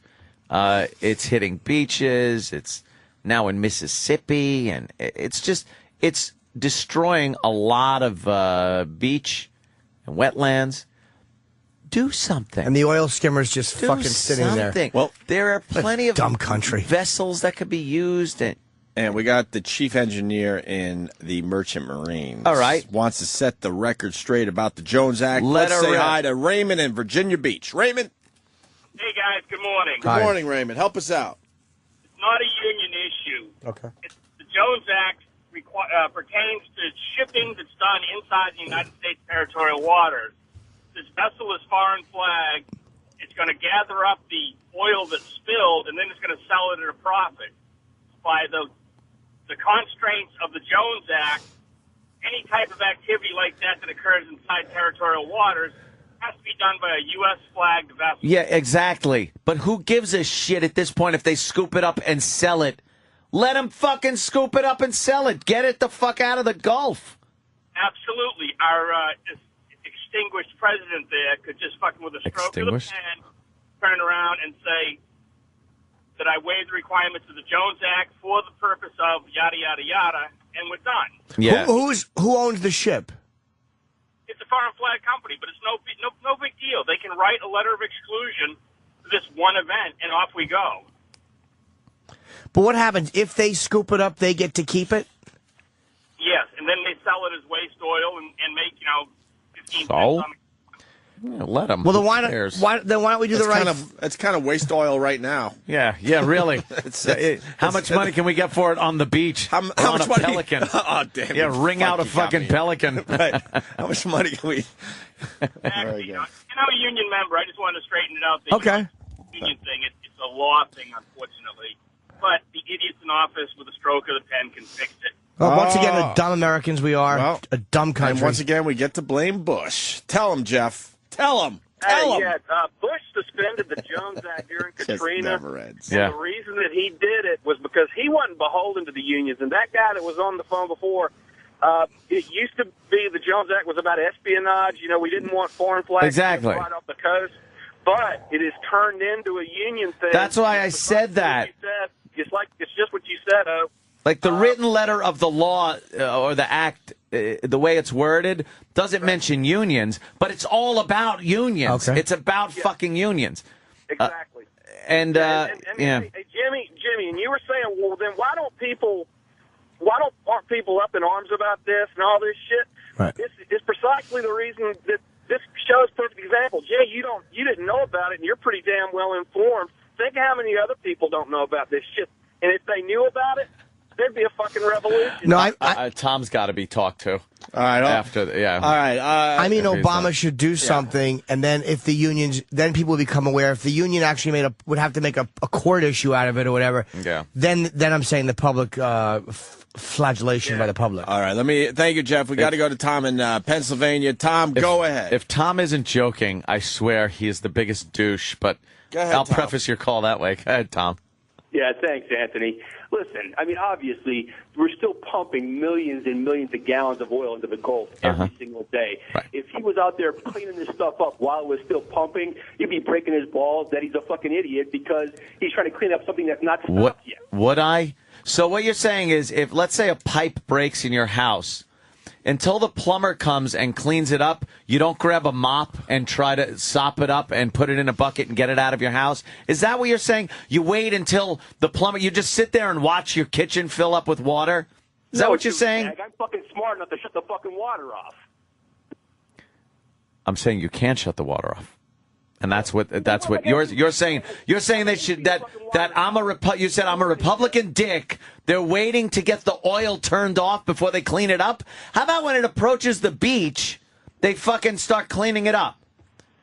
Oh, look at this. Anthony and Hannity are full of shit. Fucking idiot. Jones Act has nothing to do with this. Yes, it does have Tom, something to I do will with this. say You're an so asshole. far. Fuck you, Bill Broderick. So far, your call is not good, dude. You don't have any point other than the fact that you probably just don't like on Hannity or Hannity, but you have no point. Yeah. Okay. Terrible. Okay. So wait, 70 Hey, days. dude, you were listened to, you were heard, and listened to you, and respond. We all listened to you, and your point was horrendous. It's 71 days they're waiting now to shut this fucking thing off. I think you could start cleaning up. They don't know how to shut it off. I know they don't know how to shut it off. Yeah, So that's fair. We all know so that. don't clean it up. When it approaches the beaches, don't get a skimmer out there. They should seize every fucking asset that BP has, and why should we be paying for this shit? These fuckers are professionals. How about it transcends right? Like you always fucking do, you dickhead. Oh, boy. How about right now it transcends the cost and BP's responsibility, and it is what is in essence an invasion of our shores by goopy army. How about we clean it up with the military and then send BP the bill? Yeah, there you go. But guys, who's turning the fucking thing off? Well, however they do it, they'll eventually figure it out. We don't know. The point is, just clean it up as it's in the ocean. There's no, brilliant point by Ann, of course. You don't let your fucking kitchen fill up before you just start mopping it so that the damage doesn't accrue. Right. Do what you can. Right. You got it. All right. All right, thank you. We're going to move on. That was an awful point. Eddie in St. Louis, who usually talks sports, Anthony. Eddie! Anthony, I have the utmost respect for you. I think you're a funny guy and, very talented. No, he's not. But that being said, I've got documents right here that completely fly in the face of what Fox News and you have been saying. What do you have? I have statements from the press secretary, Mr. Gibbs, saying that, quote, we're using equipment and vessels from countries like Norway, Canada, and the Netherlands. There's not been any problem with this. If there's any need for any type of waiver, that would obviously be granted. I've got statements from the acting maritime administrator saying, quote, 23% of the vessels responding to the oil spill are not U.S. flag, and they are not in violation of the Jones Act. Oh, that's coming from the White House press secretary, huh? Well, yeah, but there's, and then I've also got ones from guys who are, supposedly not political. National Incident Commander Administrator Admiral, June 18th document saying that there are 15 foreign flag vessels involved in the response. So why aren't we seeing this? I have not seen. Well, you're not in the Gulf. Well, how about they show the news and they can show greasy pelicans every day? How about I see a fucking Norwegian flag, a Norwegian flag ship? Maybe a doing Norwegian something. cruise ship could help out. Everything I see is some fucking thing that looks like Quint's boat, the Orca, with a couple of bumpers on it. A couple guys from New Orleans. I want to see big fucking ships sucking up oil. With big fucking flags that you don't even know what country it is. Exactly. With guns on them for some reason. Shoot the oil. Eddie, comment? I mean, like I said, if you... The Washington Post wrote an editorial about the Washington Post a couple of days ago, and they were ripping Obama a new asshole. Yeah. Even they had to state in there that the Jones Act has had no official impact on this. I can understand if you want to bash on the unions, but it looks to me like just, I've read a bunch of shit on this stuff. There's other stuff aside from sports that I'm into, and it really doesn't seem like an issue to me. I know McCain introduced legislation trying to repeal the act, but... I honestly think that's to do more with his quote-unquote free market interpretation. Well, then how come it seems that the American people, really in great numbers, are kind of looking at this like nothing is really being done, and not enough, nothing, but not enough is being done by the powers that be to get all kinds of shit in there to fucking solve this problem. Man, I'm glad you asked me that question because I've always considered myself a staunch Democrat, and I voted for Kerry, and I held my nose doing it, and I voted for Obama. Boo!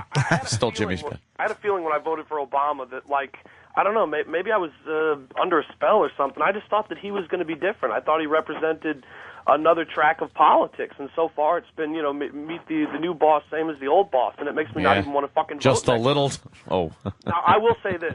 If I live to be 500 years old, I am glad I didn't vote for that bitch Palin because she scares the hell out of me. I agree would never with you. vote for her. No, I agree. She's an idiot. I think if you ask me, her campaign rhetoric, she was trying to get Obama lynched. I honestly No, dude, honestly, she's not a threat. She's just a dummy. She's just a conservative lady. Yeah. That's all Palin is. She's a fucking conservative lady. Cooking brownies for a fucking kids' Boy Scout troop or something. She's not evil. She's just a conservative lady who was fucking thrown into a national spotlight. She never should have been on that level. She probably did a nice job as governor.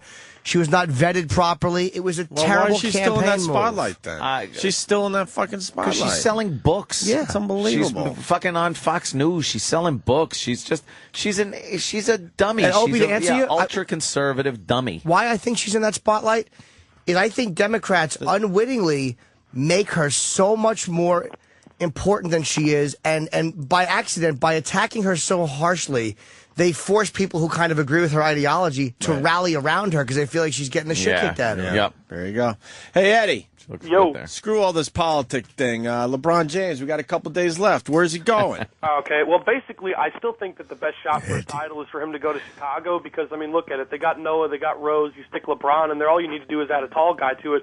But why would you want to, like, follow in Jordan's footsteps there, you know?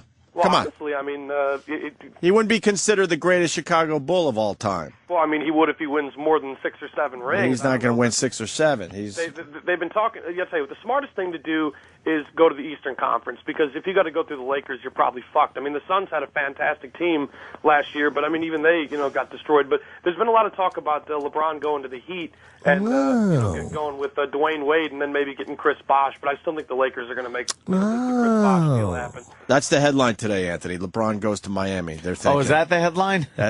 Well, no, I mean, not that. I thought it was something like the sorry. Supreme Court said that, people are the thinking, Second Amendment includes all states and cities. People are talking and saying that there's a good shot he's going to end up in Miami, which is not good news for the Knicks. I thought he was saying he was just going to stay in Cleveland. He ain't staying in Cleveland, is he, Eddie? The Knicks are completely helpless. I mean, my family's originally from the Bronx, so I'm I'm a Jets fan and a Knicks fan, and it's just Knicks. It's very fucking tough, because it seems like they made a lot of moves Endless last joke. couple of years. It's fucking endless. It's fucking endless. It all goes back to that. It's a flow chart right to racism. It really is. That's funny. No matter where it starts, that's where it ends up. Holy shit. It flows like it's a river or something, Thank you, Chip Kaku. Just to finish up with Eddie, LeBron James, if he goes to the Knicks, he's got to wait, a bunch of years before the team has a shot at going to the fucking finals. Well, like I said, they freed up a lot of cap space, so I think they True. can go out and make some big acquisitions. But the wild card was that Russian billionaire who was trying to buy the Nets. And I don't know what happened with him, but look, Got caught for spying. he's going to go to Miami, Imagine. or he's going to go to probably Chicago. But I think the main thing is I don't think he's going to go to Miami because no matter what he talks about wanting to be on, a quote-unquote super team, I still think he wants to be King Cock on that team. I think he has a big ego, and that's what it's all about. I mean, people are talking about he could stay in Cleveland, but honestly, I think he just likes to see his name on the TV. All right.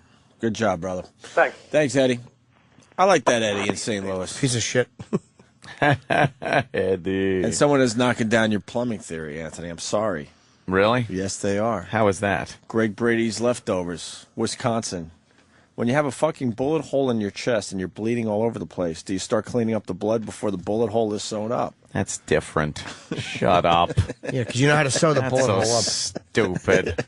Why is it stupid? That's it's just as good as your plumbing. And by the way, you do take something and put a compress on it, so you can plug that hole up. Jeez, what an ass. Why is that stupid? But your plumbing thing is logical. My plumbing thing, it makes sense because it's not. You're not dying during the plumbing thing. Well, the Gulf is dying. Well, that's the Gulf. It's not you. You're Gulf's the one that's dying. got to clean it up. Cleaning up. Wait, Yeah. I'm trying to think which one I like best. The Gulf is the fucking No, I like the pile of gunshot water one in your. I like the it's gunshot one better. Gulf's your kitchen. Okay. Broken pipe is the oil. Okay. Your mop is the fucking ships that should be out there cleaning up. Okay. That's it. What about the bullet hole? The bullet hole? What's the Gulf? You. You're the Gulf. Mm-hmm. See, but then you're being injured. You're not being injured. Very injured. Very injured. Very, Very injured. I have a bullet hole and it hurts me very much. knocked my shoes off and my glasses. All right. Why don't we? It's a U.S. ship, should be working regardless of the Jones Act, Ant. It's a foreign flag ship. Jim and Ann are woman haters. Palin better than Obama, knows how to run I'm a woman government. hater. Well, how am I a woman hater? I just kind of defended Let's Palin. go to Dan in Tennessee. Dan, Hey, fellas. Hey, come on, let's be serious. I mean, Obama is you're just- gay, aren't you? Hold on. No, this is Dan. Why don't you know these guys? How do I know callers? Dan, fucking hate you these and things. Dan go at it all the time, and he's going to be like, "Oh, Anthony, why would you say?" How am I a woman hater, Dan? Go ahead, Dan. You know Dan. Congratulations to you, Opie. I haven't talked to you all in a while. Thank you. Related. I just think it's just so obvious that when it comes down to Palin, it's like this thing kicks in with y'all to trash her, just like the media does. But when you really think about it in terms of common sense government, which is really what we need, I guarantee you, I mean, you can say what you want to about the girl, but We do. Apparently we can't. You got mad. No, but you can't back it up with logic because she Sure, has Joe. actual experience in running government. And the best presidents turn out to be like ex-governors because they have to balance a budget.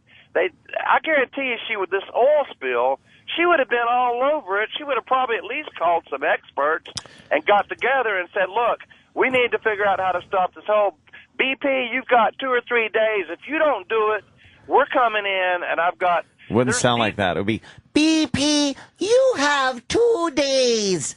And you better clean this. It just, she doesn't sound presidential. No, she's got energy experience. Dan, how does that? Kids and a vagina. Dan, I want to know how that makes me a woman hater. I actually just said that Palin is not what people say she is. So how does that? Well, you were putting her down because she's on the national stage, you know. I don't think she's qualified, Dan. I don't think she's qualified. But don't allow your arrogance. Hold on, Dan. No experience in government. Don't allow your arrogance to think that you're the only one who's made an informed decision. I've seen her speak enough, and I haven't attacked her like the cornball media has, and I don't attack her like other comics do. But after having watched her for this amount of time, I don't want her running the country. Well, I do because. Well, good for you. Common sense, conservative values. I'm glad she has the values. Common sense, conservative values. I don't like her. Right. That's what this country was always ran on. Abortions. It's been a center-right country. It's been a center to the right country because. Look, come on, let's just be honest about it. The president has no experience at running. Do you think because we wait? But do you think because we don't think Palin is qualified to be president that all of a sudden we're thinking Obama is or is a good president? You're making it a one or the other thing. I don't like either of them, and I wouldn't want either of them in the White House. Unfortunately, we have one in there. I don't want her running and fucking up a Republican ticket. Who it is? Well, we're glad you feel that way. As long as they have conservative. Good. Welcome values to and another they know how Democrat. to run Welcome to another Democratic president if she's the fucking ticket. with the ability to run. Welcome to another Democratic 4 years. If she is on that ticket, welcome to 4 more years of a Democrat president. I don't have conservative values, Dan. Hold on, Dan. I don't have conservative values. That's your life. So don't act like. Don't act. No. Don't act like you're this guy who loves women and we hate women. You keep babbling, we're just going to turn you down. You're not having a conversation. Now no one can hear you, so you can babble to yourself. I don't have conservative values, so I'm not looking for someone who's against abortion. I don't That's care who about you want. Values with my stupid president. I didn't hear a word you just said, so keep talking to yourself like you do in the car. You're the one rambling. Dude, you're not going back and forth. You're being an attention whore. You're like rambling. This is my job. You're calling my job. Wait, I'm an attention whore? You're calling my job. Fuck your conservative values, you cornball. Conservative I'm values. an attention whore. Talking about I'm working. values of running government. I'm not talking about abortion. I'm not talking about. Well, we are. That's to me not what I want in the White House. have a fucking thing to do with government now. Wow, for somebody with conservative values, you use dirty liberal language. So cares about the what issue when you can't run a government. Give me a conservative value that has to do with the government then, like you said it. Conservative means to have a balanced budget. Okay, it means to run it means like lower taxes, pro business. It's like conservative, fiscally conservative. I like fiscally conservative. Yeah, I don't like, but it goes hand in hand with this morality fucking church bullshit. You got a problem with loving the... Yeah, because you know what? Sometimes the best president likes a little pussy now and then. Oh, shit. You know what? And this... That's what we're talking about. And this whole conservative, because you can't be fiscally conservative without also being this moral fucking bullshit artist where they're trying to get rid of sex on the internet, but meanwhile they're jerking off in their own closets. They're fucking tripping over their own cocks. They're molesting children. Yeah, you fucking all kinds of cornballs. shit. Just shut up with George the morality. Reckers. Every one of you fucking conservative moralists has been taking dick in their mouth. Yes. Every one of the guys. Thou protestest too much. Is that what it is, Anthony? Yes. Every one of these cornballs against gay marriage and knocking gays with their conservatives has been fucking sucking dick. Really? Well, that's funny because Obama doesn't believe in gay marriage either. So why do you hit us with Obama like we like him? Yeah, exactly. Have you listened to this show, dummy? And gay marriage, or Obama? Have you listened to this show? Called up, no, Dan, you called up and said, y'all are woman haters. And you're always trashing Palin. I think it's because she doesn't have a dick. Once again, I don't like Palin either. Why are you saying woman hater? I think. But you're wrong. So you like strong women who have actual value. Oh, can I jump? Stop saying value. Wait, let me jump in, Dan. Sure. Let me jump in, Dan. Jim Norton was just saying the other day he wouldn't mind seeing Hillary make a run for the fucking White House. So speaking of women hating. Jimmy made that point only a few days ago, which made Anthony go, yuck. What do you think of Hillary Clinton, Dan, as a president? Oh, he hates her. She's way too liberal. To me, it's but she's a strong woman. She has experience in government. What are you talking about? She doesn't have any experience at running anything. Oh, my God. Come on.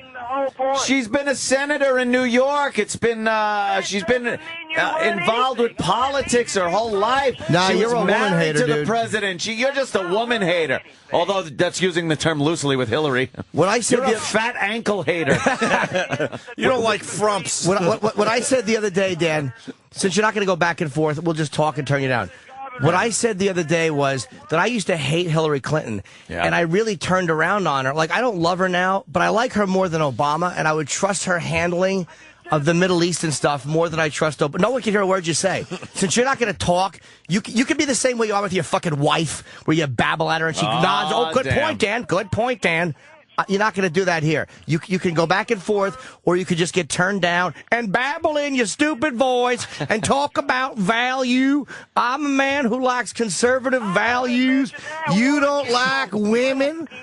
I'm a pea-brain. I'm going to pull out the harsh insults. I didn't say a fucking word about moral values. I'm talking about moral ways. The bottom line was this. You called up. Just admit that you don't know what you're talking about. For the record, I love this.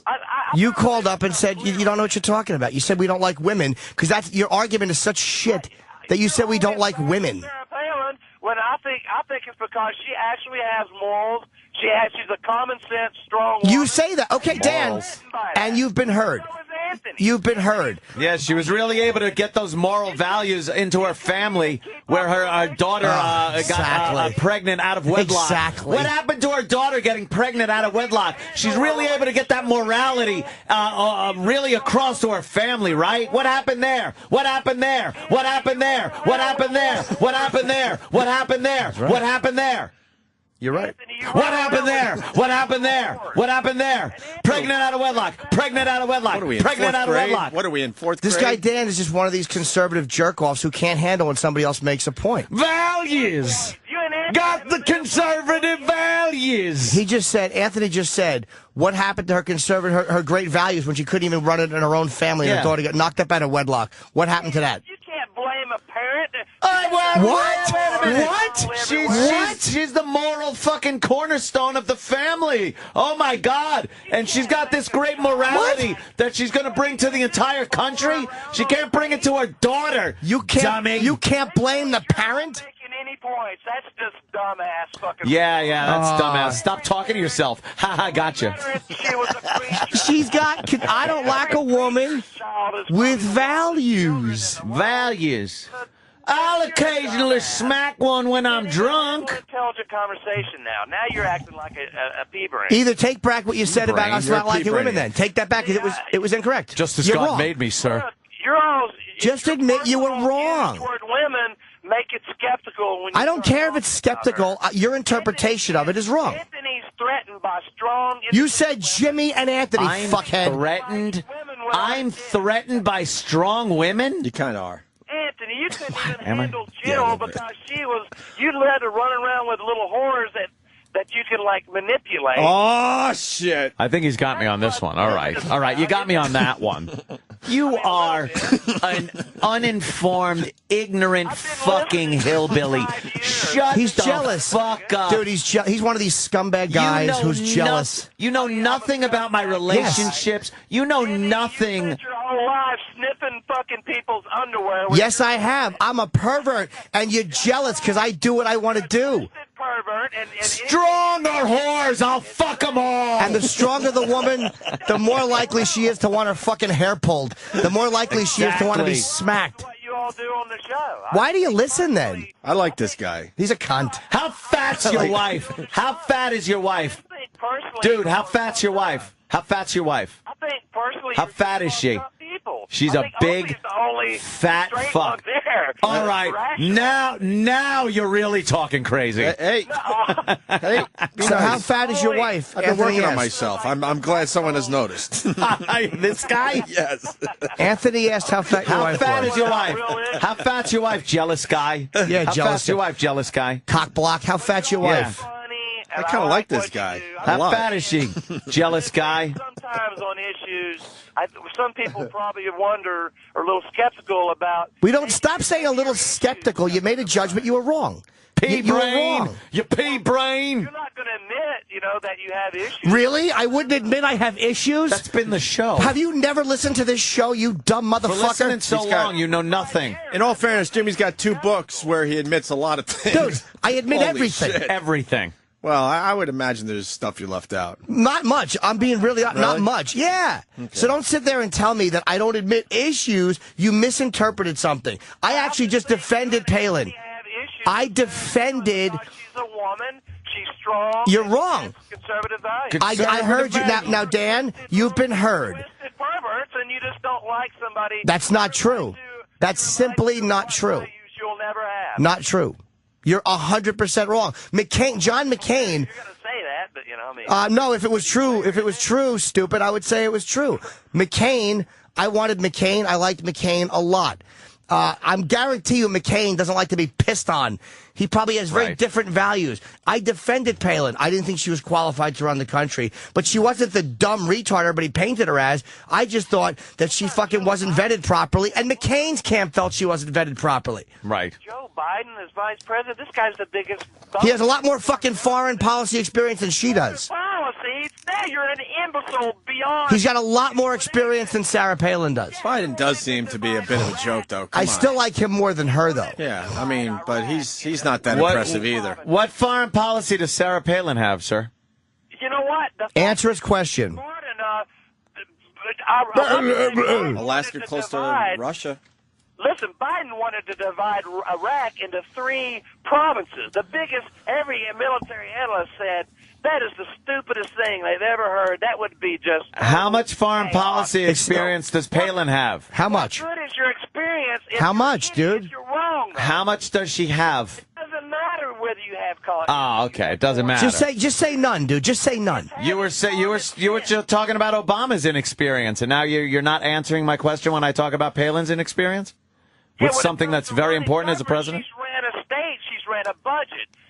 She's run. Had to deal with the oil company. How much foreign policy experience? How much? She hasn't had any, but a lot of them don't have foreign policy. Well, don't stop mentioning other people when it comes to her shortcomings. Right. When it comes to her shortcomings, stop mentioning everybody else. You're deflecting. Stop deflecting. You're not going to get away with that here. We're not your wife, dude. How fast your wife? Listen, we've gone around in circles with Dan. Love and it. Jack in Massachusetts, he goes, why are you giving this guy Dan so much airtime? Because it sounds fucking good. Dan is It's good radio. Also, I like doing Dan a favor that he doesn't have to say breaker before he talks. Aww. Yes. I don't have a CB. You think I want to listen to those ignoramuses all day? Oh, literal why Dan. not? All right, listen, Jack in Massachusetts. Really? Jack, you're on with Dan in Tennessee. Hey guys, how you doing? Good. I'll just tell you, that guy Dan is like out of Talladega Nights. I mean, he's just sitting around the table with his family, and on Thanksgiving, and it's like they're saying a prayer, Palin's pictures in the background, and then they say, "Okay, it's time to cut the Slim Jim." What? See, this is what I'm talking about. This guy's probably a trucker, and he's probably a T-brain. Oh, Boy, stop with that. pea brain enough. Dude. Come up with another one. Thanksgiving and Slim Jims. He's insinuating that you during Thanksgiving, instead of a turkey, you carve up a Slim Jim. So are you a married man, you're a Dan? I redneck. want to know if Yeah. Dan's a married That was man. some redneck humor. Married man, are you, Dan? I've only got probably a 155 fucking IQ, and I've been a schoolboy. Nobody cares about your IQ. Oh, okay. Oh, that means he's sleeping with the pure white sheep instead of the byproduct ones that have a little brown in them. All right. Yeah, so all right. Jack. But nobody you're cares falling about your apart. IQ, You're falling Dan. You're apart, not Jack. impressing anybody. Wait, let's ask Dan. What do you do for a living, Dan? I've only been driving a truck for 5 years. What do you do, Just say you drive a I used to be a piping draftsman, so I had a few ideas about that fucking oil spill my own self. Well, we don't care about your oil spill ideas. That's another call. Piping draftsman. but I- You're a I used to steam be a fitter. You piping put in draftsman. sprinkler. You're a steam fitter. You're a steam fitter that put in sprinkler systems. Shut it. up. Don't make yourself sound like you're fucking a piping engineer. I used to design piping, systems for municipalities. And Exactly. Sprinkler systems. You put in sprinkler systems in buildings. Admit it. You're an idiot. You're trying to make your job sound a lot more important. You're trying to make your job sound more important than it was. I have no problem with steam fitters. I worked with a lot of steam fitters in my day, but they called themselves steam fitters and they put in sprinkler pipes and waste pipes. Thing to say. You don't need to be a piping draftsman. I love this guy. Piping draftsman. Shut up. All right, listen. Spin the fucking sprinkler thing on the pipe. Check for leaks. Check for leaks. He just called you an idiot, Anthony. Check for leaks. He just called you an idiot. All right. Let me go to Robert in D.C. Robert, you're on with Dan in Tennessee. Dan. I used to be an optician with All right, but Dan, optician. Freaking idiot, man. Look, I'm from Virginia. I'm a conservative. Really? I'm from Virginia. I'm a conservative. I'm a Southern Baptist. I'm a gun-toting, beer-drinking, Harley-riding motherfucker. Yeah. And I don't. And you and your conservative value shit, you can shove that up your ass. What? Because Society? What now? About society? Society, my ass. Society is trying to live together as one friggin' country. And there's more problems in this country that don't need to be stirred up by some ignorant, redneck, Tennessee friggin' hillbilly. You're a dumbass, buddy. What are you talking about? Call him a pea brain. This country is divided in half. She is a goddamn idiot. You know why she's an idiot? Because she'll let her daughter run all over Alaska with her friggin' legs spread open, breeding children out of wedlock. Liberal Party is trying to take this country over and socialize. Anthony will not be able to deny that. Come on, man. We had a war back in 1865. You're a gun-toting idiot, all right. I guess you go to family reunions and pick up your women. It's not that hard. It's not that hard. You're a redneck idiot, all right. Steve Brule makes an appearance on the show. Oh, my. Oh, my. What's going on here? What a bonehead. All right, Dan. All right, thank you, sir. Kenny, the trucker. Kenny, what do you have to add to this? Yeah, who's that guy? Dr. Phil? He sounds like Dr. Phil. Yeah. All right.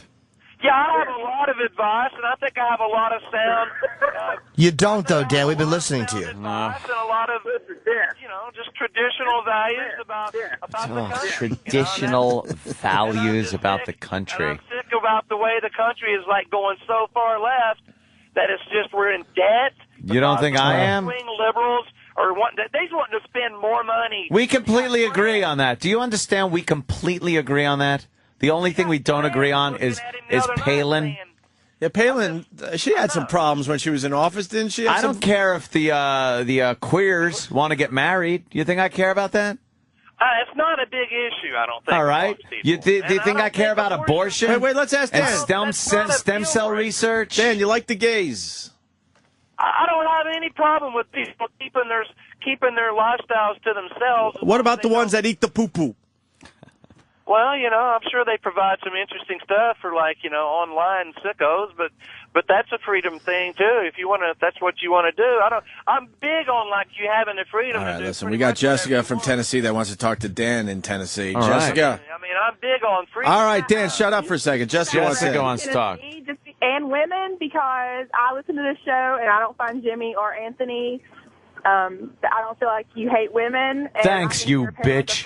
Oh, yeah, but she's an authority on you guys, I'm sure. Well, a little more than you are. You apparently haven't listened. I've been listening to you for 5 years. Well, no, you've been hearing the show. I don't think you're listening. As far as your social life, when you said Jimmy Norton in your house by yourself with your guns on a night by yourself, exactly. You're a very twisted, pitiful individual. That's because I have conservative values. You're funny on the show, but personally, you're the most twisted. Who would want their daughter to even get in your fucking in your vicinity? No one, because I get the ones without fathers. I don't have to deal with that shit. But don't get me wrong. I mean, you have a right to be twisted, and you're funny on the show. But I'm just saying on the show. But my private life, that this guy knows everything Dan's about. Dan's one of these jealous guys. Yeah, he's very. Dan's one of these guys who probably is sick of fucking his wife, wants to fuck other girls, and is one of these subtle cock. I'm not talking to you, Dan.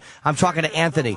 He's one of these cock blockers who's gonna find reasons why you fucking you had a hot chick and you fucked other hot chicks, and he's that was wrong. Remember what new pussy smelled like on your fingers, Dan? 17-year-olds it's wonderful. Into your house. Oh yeah, don't let me interrupt that. Yeah, no, you wouldn't let an 18-year-old suck your dick in the truck. No, not at all. No, that's you're happy terrible. to go home and fuck the same woman. That's your traditional values, right? She's of age, and I didn't have to try to manipulate her to do so. What kind of manipulation's going on, sir? What kind of manipulation? Yeah, let's ask Dan, what kind of manipulation do you think Anthony's up to? Yeah, what do you think I'm doing? And let him talk. I think he's preying on women, young, actually almost girls. They're just borderline women who that don't have any life experiences, and they're pretty easy to kind of impress, and they don't have enough experience with dating where they can see Anthony's twisted, pathetic soul. I mean, like somebody like Jill, he couldn't keep it going with Jill because he had to lower himself down because he couldn't raise his standards up to someone like Jill. So what does he do? Look at this guy is in love with Jill. To hook you up. You can't blame him for that, though. Why? He's in love with Jill. Jill's a looker. Come on. What do we say about speak English? What? Well, you were fucking some Thai chick who she just came in from the States, probably didn't even speak Thai chick? I've never stuck my dick in a Thai chick. Oriental chick. No, I didn't. He if you go to the show, dummy, you know I'm not into Asian girls. Are you stupid? He likes white girls. Dan's That's a character. This is what Dan is. Dan's Dan's a character. An Aryan. I thought she just had her birth certificate or her citizenship thing that she threw away or burned. Jill she was Canadian. Oh, she was Canadian. Dummy. She was still white. Purebred. Really white. Dan's a character. And likes really white girls. I like white girls. That's just technical facts, you know. I mean, listen, you're gonna have to. The thought I fucking like girls. All right, Dan. I hate to do this to you, but Mikey in Green Bay, you're gonna have to deal with him, man. Mikey, go ahead. Mikey in Green Bay, and you're the reason why. Hold on, I don't hate women. Hey, bitch, shut my radio down for me. All right. Attaboy. Dan, start off with a good joke. Listen, Dan, you're the reason I hate this fucking career. You're the guy at the truck stop babbling to himself. Everyone's got their head turned away from you. They can't stand you You're talking like everyone's fucking go to lives. truck stops because I don't want to sit around with a bunch of You're lying, ingrate man. Where else idiots. are you going? You know, yeah, that's right. You really are. You're fucking always hell. right. You guys are always right. Nobody, and you all talk over everybody. Helen. I mean, you know, I listen to you all on it. I won't even listen to you on the CB because you're just in-grade idiots who don't know shit. I mean, you lose IQ points listening to the CB. I guarantee it, you guys.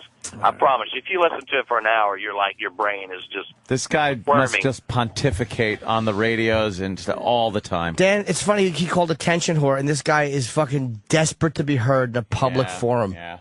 Dan? Go ahead. I just said that. You called me an attention whore. I talk to you. Yeah. This is my job. You call up desperate to be heard in a public forum. No, I know I don't. I just got tired of hearing you all bashing Palin. But I didn't bash Palin. I actually didn't bash Palin. Yeah. So no, you didn't get heard tired of that. that because you're lying, because I didn't do it. Well, yeah, I think you were. You were. All right, I think listen. you were putting down her qualifications. I just didn't think that she was going to be a good. I don't think she's qualified to run the country, which is not based on her gender. So you wanted to say something I inflammatory. think it is for you. I know you. Shh. Believe me, I fuck a lot more girls than you do. I like them more than you do. Yeah, girls with dicks. I'm sorry, but that's. That's well, it, he's Jimmy. got First you of there, all, Jimmy. First of all, let me He defend finally got that. one. Trannies have nothing to do with women. You can enjoy steak and cheesecake. Do you have to talk over the punchline, you fucking hick? God almighty. We got it, though, Jimmy. I know that, but what a babbling fucking... All right, listen. Really we're gonna are finish rambling. up. We're gonna finish up with Griff. God, you suck, dude. Dan, we're gonna finish up with Griff in South Carolina, and Griff considers himself a conservative. Go ahead, Griff. Listen, Palin came to South Carolina and Oh, fuck, that figures. The bottom line Because is, he's a conservative and he hates Dan, so. let Palin run for I don't president. think you can be a conservative and hate me. Because She'll get- Because I'm a traditional values guy. You're a character, Dan. Government, He's a though. character. You're a joke. I believe in traditional run government where it's low taxes. See, Anthony is so threatened by me. He doesn't realize we probably agree on government. If you heard me earlier, I said we agree on a lot of things as far He as... wants to try to attack me and minimize me, but just so he can try to seem like he's the big man. Oh, is that on what you're the show. doing, Lydia? Is that what you're doing, Lydia? wrestle me You're over the psychoanalyzing me now, Lydia? Shut it. but I know you. I know you a lot better than you know me, motherfucker. Believe me. Believe me, I got you fucking down. You're a miserable man. A jealous You're twat. miserable and jealous. You want to fuck other women. You can't. You're tied up in a shit marriage. You get away and drive your truck just so you can get away from your fat fuck wife and your annoying fucking kids. And you babble about this shit all day to people that don't want to hear it. You're an ignorant motherfucker that thinks he's a lot smarter than he is. Shut it. I miss being a twisted, pathetic individual. You are one. Walks around with his gun. Pathetic. His empty So what? house. You like me walking around with my gun? Yeah, my empty house. So if someone comes in, I have a gun. Wow, I'm stupid. Wow, I'm so twisted and lonely. Shit. So pathetic on your Ask Ange about my sheets and see how lonely I am. The fucking thing looks like a crime scene. If luminol spilled on my house, it would glow for miles. Oh, my God. Yeah, I'm sure. All right, listen, Dan, we got to move on, but I got to ask you the obvious question. Why do you listen to our show? That seems a little strange that someone like you with these traditional values. Hold on, let me finish the question. You got the traditional values going on. Why would you listen to a show like this? Hey, you don't have to have traditional values for me to enjoy the show. I'm just saying, as far as a leader of the country and in government, that's what we were talking about. I think we need common sense approach to solving problems and running the government, and not left-wing Marxists trying to take over the fucking country. It's That's that exactly what I've been saying. If you heard the show, I know that. I say that all the Not time. now, but now we're on a personal level. So All right. And you know what? Now, you're right, Opie. no, I'm just asking, but you got to deal with another trucker because you got them pissed off today too. Hold on a second. You really are a fucking Hold on, babbling brother. asshole, Dan. I think it's Bryce in Montana. Bryce, what do you got to add to this? Hey, dumb fuck. We all have high IQs. That's why we dropped out of high school and drive trucks. Let us laugh, Dan. Holy shit. We're all waiting to run for president. Huh? What happened? That's great. You guys are fucking idiots.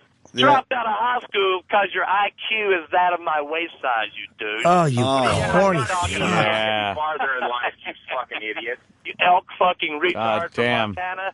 I think the cold has gone to your brain, buddy, so don't even... Good, very funny. That's a good one, Dan. Good comeback. Yeah, Dan. Do you hand your Mensa certificate out at the weigh station? He's only been a truck driver for 5 years. He's just waiting for the He's next hit a big few thing. concrete abutments, that's for sure. Yeah. All right, he's gone. All right. I like the show because it's funny. It's not a matter of one or the other. I mean, it's one that isn't, it doesn't matter to me. All right, some guy wants to kick your... funny, Hold on, somebody wants to kick your ass. They're in Kentucky. James in Kentucky. Hey, why? Yeah. Hey, Big Blue. Dan, listen up a minute. Listen up. I've been Boy, sitting you here. sound like a city boy. You should talk. I am a South Georgia boy, and you give the South a bad name, okay? You said something. Hey, don't you owe some black people an apology or two, probably? You're talking to me, No. Listen, man, listen. Everybody has been listening to you Baptist gums for a few minutes, okay? You shut up and listen, okay? I wonder how many lynchings you've been You involved give in. the South a bad Your name. granddaddy. I've been a trucker for 30 years, and you know what they tell people like you on the CB? Shut the fuck up.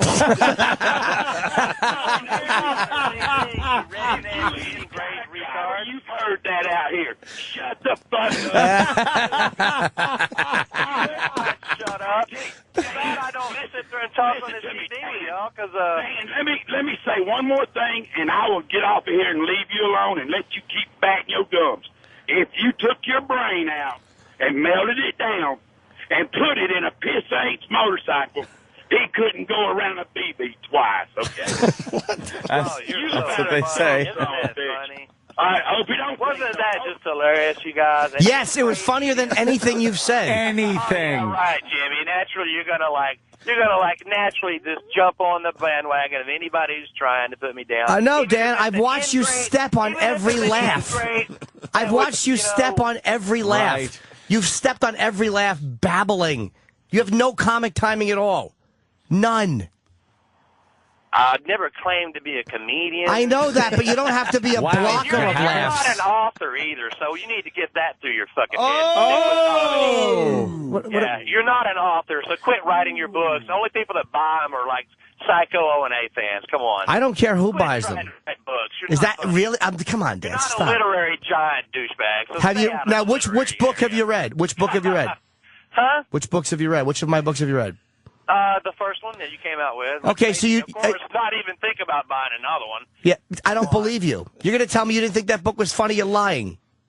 You're lying. It was okay, but it wasn't. It's kind of like, are you going to write a book about being funny, or are you going to try and write a book about a biography, or which is it? One or the other? It's like Okay, You know it's a funny book. You're lying, dude. But it's You're lying. I think you ought to just quit trying to act like you're a literary giant and just stick to comedy. Do a CD or something. I actually have. Thanks for the plug, Dan. I have a CD on iTunes. 2 of them, actually. Like the one thing about hunting, that was probably like George Carlin material, like on the hunting, thing where hunting is not a sport. No, fishing is not a sport. Yes. See, that was so funny that should be on a CD or something. Well, that was already burned on television, but I'm glad you watched my Leno when I did that. Thank you.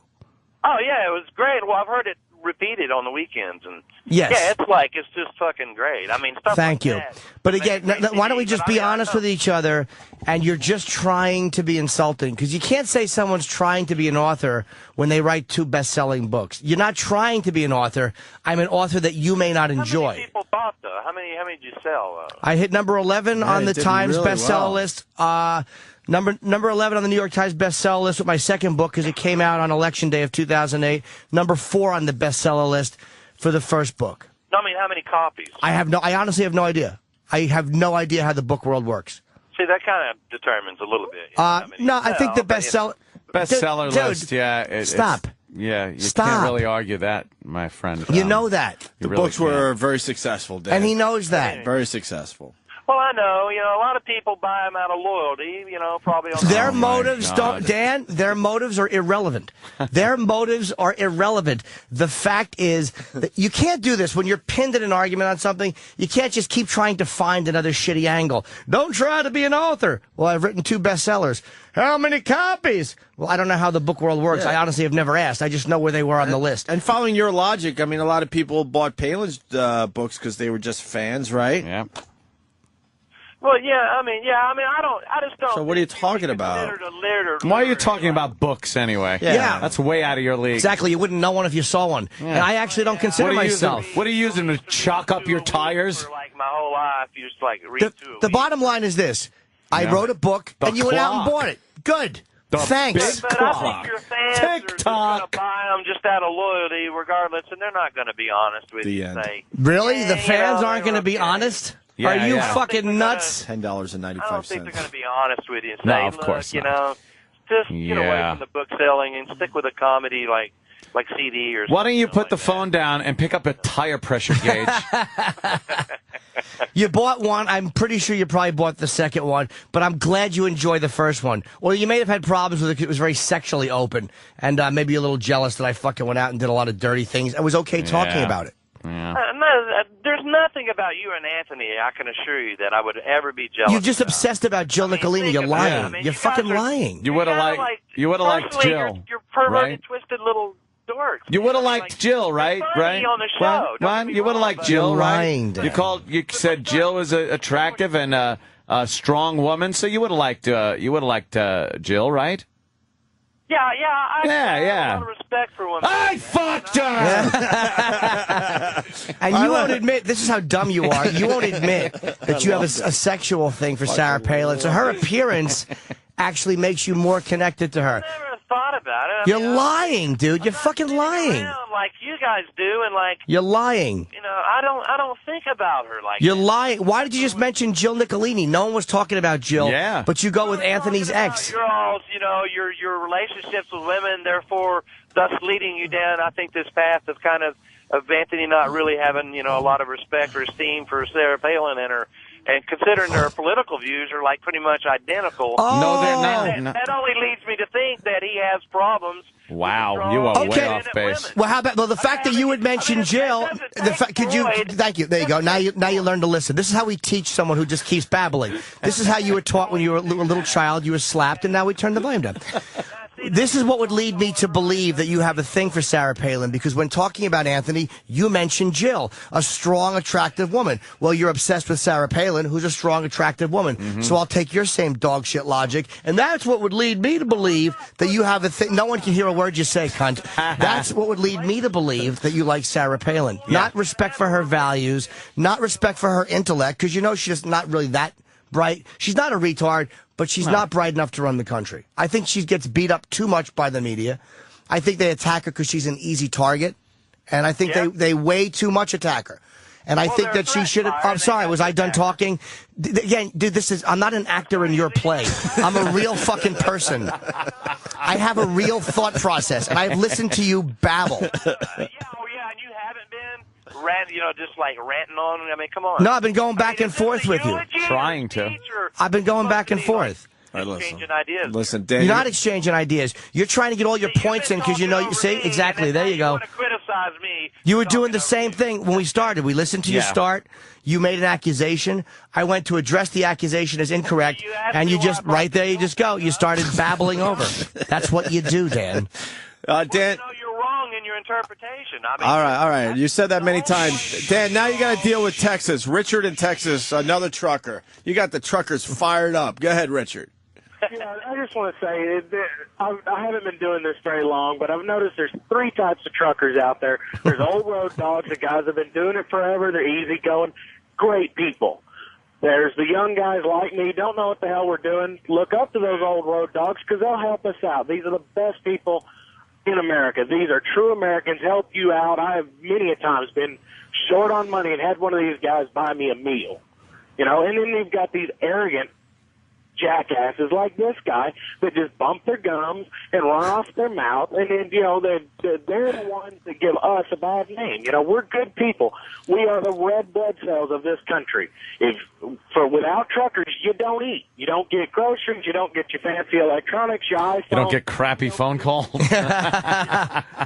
Sorry, I don't associate Dan with most truckers, to be honest with you. No. He's just like one of these babbling, pontificating jerk-offs. But I don't actually think most truckers are like that. You see him at like every party or event or something. This guy that comes up and just rambles on like that. Anthony pegged you completely when he said you're not as smart as you think you are. You're a guy who holds a lot of conversation. Desperate to be heard. Listen to me. I want to be heard. Hope my cell service don't. I bet you pulled over to talk on the phone. Attention whore. Did you pull over to listen on the talk on the side of the road? You pulled over to talk. Somebody needs attention. Oh, he needs so much attention. Somebody is very, very lonely. Aww. Poor Somebody guy. is very lonely in a string of jobs that has not satisfied his intellect. Probably right now. For somebody so smart, Dan, you don't have jobs that challenge your intellect. Yeah. For such a bright guy. Look, I just got through trying to tell you already what I've done. I've already know what you've done. You were a steam fitter, which is a great job. Steam fitter. And you were a trucker, which is a great job. And you worked selling non-prescription glasses at the drugstore. I was optometrist. You're not an optometrist. You sold reading glasses at CVS. It's opticianry, dumb ass. You're lying. The difference between the two. You're not an optometrist. I've got a 2-year degree in optics. No, you don't. A 2-year degree in optician. What? You want me to run a photocopy of my? Yes, I do. A photocopy. Yes. Expect a fucking apology from your pathetic little ass. You'll get no apology because I don't believe it'll be real. You're not going to send it. You're not going to. Oh God. Is that what a man does? He apologizes when he's wrong? No, he doesn't. A man just drives a truck and babbles over everybody who tries to talk. Did Apex Tech give you free eye tools with your diploma? Send it in, bitch. Send it. Yeah. Send in. When? Spelling bees. I could beat anybody with your company. Spelling bee. Spelling bee. No, you didn't just say that. A spelling bee. Why would we want to have a spelling bee? Wow. How do you spell fat wife at home? I was kind of nerdy growing up. How do you spell does it live up to his potential? How's that, 155 IQ? You're fucking lying. You're a fucking liar. Well, just go ahead and ask me. I can spell any word that would be in. How do you spell jerk off? D-A-N. Since your vocabulary You is stink. so fucking limited, you couldn't question me. From the guy that said pea-brain 8 times. Hold on, let me talk about the limited vocabulary guy. I've written 2 books and have made my living talking for. And I've made turn down. No, I've made my living talking for 20 years. Yeah. And I talk on the radio for a living. You fucking fitted pipes and drive a truck, and you're criticizing people's vocabulary. Yeah, that's right, you dumbass. I can fucking Pea-brain. anybody with your company. Dumbass. I'm probably Go one get of Rich the Voss. sellers of like 90. Do you understand that spelling is something like an idiot savant can do and know nothing else but spelling? Do you know spelling is not an indicator of intelligence? Well, let's give him Do you memory. understand that? It's memory. Let's Do you give him a word. understand that? Let's give him a word. Game, and it takes strategy and intellect to play chess. And I guarantee you, I could beat the pants. Chess has nothing to do with spelling, though. That's right. I'm not just limited in spelling, dumbass. Oh, he plays chess too. Well, you do a lot of things. Yeah. You do a lot of things to prove to yourself that you're not a dumb motherfucker. You know you're a dumb motherfucker. Yeah, I know, stupid. I've been playing chess since I was 7 years old. Or 10 years, 4th grade. Whatever Let me make a move. Mac to Queen's Peterbilt. Shut up. Mac to Queen's Peterbilt 3. Underwear, Jimmy. All right, well, who's the chess champion right now? Who's the chess champion? Okay. Who's the chess champion right now? I don't follow. Vishy Anand, you dumb cunt. So don't talk about things you don't know. What was the program Kasparov lost to? What was the program Kasparov lost to? What? What was the program? Do you know who Gary Kasparov is? I know. Just say no. I said I'm a good chess player. I didn't mean I quit watching. Just say you don't know. He's tripping up. You mentioned chess, so you're a man of intellect who reads a lot. It doesn't mean that I go around following the latest chess players. But you don't know who the fucking champion of the world is? You mentioned chess as one of your intellectual accomplishments since you're going to attack me on mine. So I'm saying, you know, how do I know you know anything about chess? The latest chess players are. I play shoots and ladders. It's amazing. The ladder, you go 1, 2, 3, 4, and the shoot, you just slide down it.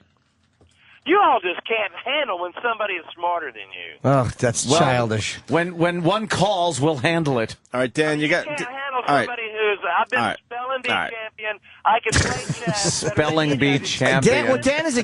This is why you're a character. He's a nerd. Ask me a hard word to spell. We don't care if you can spell. Spelling is dog shit. Dan, you got to. You tried to diminish. All right, Dan, you got to summarize. You got to summarize here. We're going to move on. Yeah, did you send in your picture yet? When are you going to send that in? I want to know when. I am definitely going to. When? I'm definitely going to send you a photo thing of my associate degree. Okay, when? Okay, douchebag. Oh, I'm going to do it when I get back home. I'm on the road for 2 weeks at a time. Oh, yeah, you can count on it. So your wife can't do it for you at home?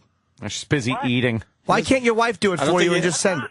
He said it a long time ago. He's not so there's married. nobody at home waiting for you, lonely? Hey, what's the matter, lonely? No, I'm very happy to say I don't have to keep up a relationship while I'm out there on the road. Lonely motherfucker. Oh, is he lonely? What a lonely bag of shit. How many lot lizards? How many lot lizards did you pay Not really. for? Yes, you are. Don't do that. You lonely motherfucker. God. Trying to make it look like you're not getting pussy because you have high moral standards when you're just not getting pussy. I'm not gonna fucking get some. That's why you mention Anthony's fucking pussy, because you're jealous, you lonely motherfucker. That cab smells like dirty feet and cock. Twisted, socially twisted. Oh, you lonely bitch. Socially twisted. It's worked very well for me, my friend. Very well. I'm not talking about on the show, but your personal life. I'm talking my personal life. You don't think I have a pisser? You don't think I have a pisser in my personal life? You don't think I have a fun fucking time in my personal life? I have a fucking genuine pisser. Sounds great, Anthony. You go home alone, you walk around. Alone? Till you can't stand it, and you go play karaoke by yourself. And try to make a bit out of it so it seems funny. First of all, I do sing because it's fun. I enjoy singing. I've done it for years. What's the problem in that? He sort of has a point, though, Anthony. Yeah. You do go home alone and sing karaoke by yourself with guns. That is a little strange. And then he said that you make a bit out of it. He kind of nailed that one. He kind of nailed it. I know the crazy gun guy videos are doing very well, but he really, just broke the whole thing down for you. Dan, you're a character. You're a radio caller character. Jimmy, you're just a twisted, pathetic individual. I mean, you're funny, but you're a twisted socially. We're so fucked up. You're a pathetic little pervert, and you got nothing. You got no legs to stand on when it comes down to who you are as a person personally. You're just lying, dude. You're just lying. I actually talk about who I. Once again, you keep babbling over. Here's what you do. You say something. I think I was in the middle of making a point. No, you weren't. You said I'm twisted socially, and I have no legs to stand on as a person. So you're gonna fucking make that a semicolon, and I'm gonna answer you. You're not gonna make that a fucking ... and continue. My accomplishments based on no facts. Oh yeah, you lie. This is what you are a liar. Third grade, you're fucking lonely. You're a lonely guy, Dan. You are lonely, Dan. We can You're tell. a lonely guy. You're talking about how brilliant you are, but you drive a truck and you fucking worked with pipes. I'm not saying those are bad jobs, but you have not done things that quote unquote challenge your intellect. You can't even hold an argument. You just deny somebody's accomplishments without even. I don't believe you. Oh yeah, sure you do. You're a lonely guy. You're a lonely, jealous twat, dude. I'm gonna definitely mail in. Yeah, you do that when you get home, lonely, because there's nobody there to do it for you. You do that when you get home. Well, maybe the cat could do it for What's him. the matter, Dan? You're not worth waiting for at home? You fucking lonely zero? judge of character you are. You are a lonely fucking zero, dude. You're a lonely fucking zero. And you pontificate and you babble. Little douchebag. But you bought my book. Thanks a lot, stupid. You bought my book and you listen to the radio show, jealous. Urine panties on kids. Are you? Shut up. That's great. Are you going to be anywhere around the Borgata on the 2nd and 3rd to see Jimmy Norton? Yeah, will you be in Atlantic City when I am performing this Friday and Saturday? Yes. July 2nd and 3rd. We're all going to be there. Well, good. That's great. But I wouldn't want to go home to your pathetic, twisted lives. Yeah, I know. Yeah, wow. All that pussy. That sucks. Yuck. That's terrible. All those loads flying out. Boo. Yuck. $1 million, and if I had to go home and live You're a liar, dude. You're a liar. Do you understand? You're a liar, Dan. How much fun? This guy does not understand. When I go home, yes, he does. I love going home and having fun. People actually do come over. I sit down, I relax with a couple of beers, I'll jump in the pool, I'll blast some music, I'm in a fucking beautiful yard. How is that bad? How is that bad, Dan? up on the porn site by yourself at home with your gun strapped on. Yeah, congratulations on your accomplishment as your. You drive a truck alone, and you're fucking. No, again. May I request? No, you're not gonna. No, you're not gonna fucking. No, you said that Dan Anthony has this lonely life at home with a gun. Yeah. You drive a truck alone. You're all alone. You drive in a that truck cab. alone. You're alone for weeks at a time because nobody who you've met gives a fuck enough about you to be a part of your personal life. All over the place. You're a flop, dude. I stop everywhere I go, and I meet people from all different places. Exactly. Just a little, got a little wanderlust, do you? You got nobody at home. You're a lonely fuck, dude. He's wandering the earth. You're an attention whore, lonely fuck. I don't have to go after transvestites. Transsexuals. Let me clear this up. Look, he's got a few good points, and I must say. Let me clear this up. No, he does not. He does hit a home run every once in a while. He's an ass. He's yet to hit a home run. Transvestites are men in dresses. Transsexuals are girls with little bits of extra gifts for the boys. When you're a little kid, and then all of a sudden you're just a straight man when you're in there, okay? Most men have had little homosexual experiences when they were younger. The problem is, I'm not a guy like you, Dan, who denies what my life was. You're a repressed guy who drives a truck thinking he's brighter than he is, and you're denying exactly what your life is. I was an optometrist. An optometrist, pipe fitter, truck driver. Fanatic. Still. What's that? At your age. What's that, sweetie? You're such a Kiss fanatic at your age. You probably dropped to your knees. Yeah, and I don't like. My music's better than yours. Really? I like Kiss. That's what you got? You fucking. I got an optometry degree. No, you don't. Shut up. You don't. You don't even know the difference between optometry. You're right. I don't care. Put the chart up, faggot, and I'll read it.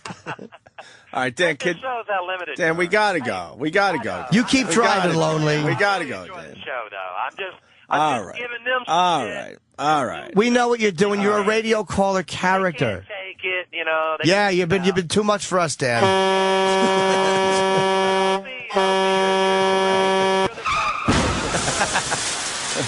All right, Dan. Thank God for you being there. All right, Dan. I'm an optometrist. All right, Dan. A lot of practice blowing. Very good. Shut up.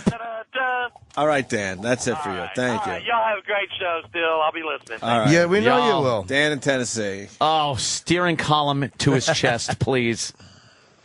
Wow. I don't mind Dan. He's just a character. He's a controversial caller guy. We got it. Exactly. We get it. No, we get he your believes character. all that shit. No, he doesn't believe all that. Absolutely He does. absolutely does He's not. one of those conservative guys. He's a Dan. conservative guy.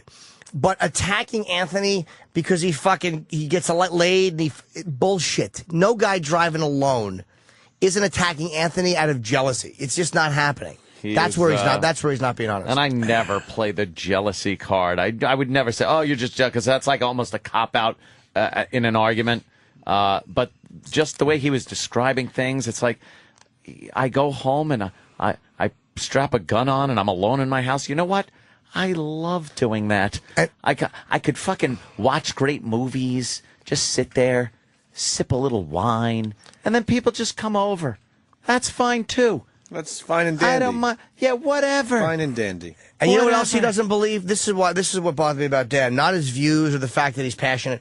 This is the dishonest part. This is the I'm going to be compelling caller title guy. They don't like women. That's why. Well, that call will get through. And it works. It does get through. Yes. But that's... So then what he has to do is try to prove that we don't like women because he said something conversation starting and controversial. But that's where the bullshit is. You don't believe that, Dan, and you know you don't believe that. I don't know, man. I'm telling you, he doesn't. There's a lot of conservatives out there that believe that shit, man. He's no conservative. Which makes it really strange. No conservative stands on the "you don't like women" platform. That's what the liberals say to the conservatives. You guys don't like women. That's why you don't want them to get abortions. That's why you fucking all that stuff. No conservative says you don't like women when people don't like Palin. Yeah, it's bullshit. Let's take a break, and we'll continue. And now, the Opie and Anthony Show on the Virus, Sirius XM.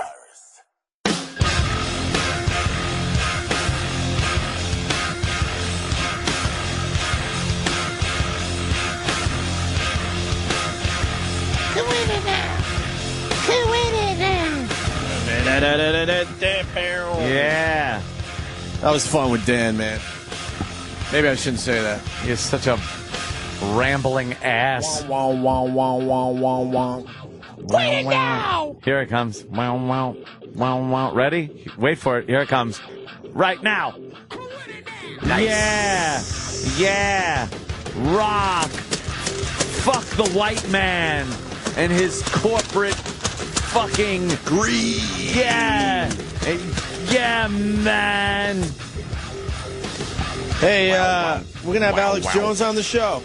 Yes. Who's Alex Jones, Anthony? You know anything about this guy? Well, this guy. If I could grab this. Doo-doo. Alex Jones has an XM show.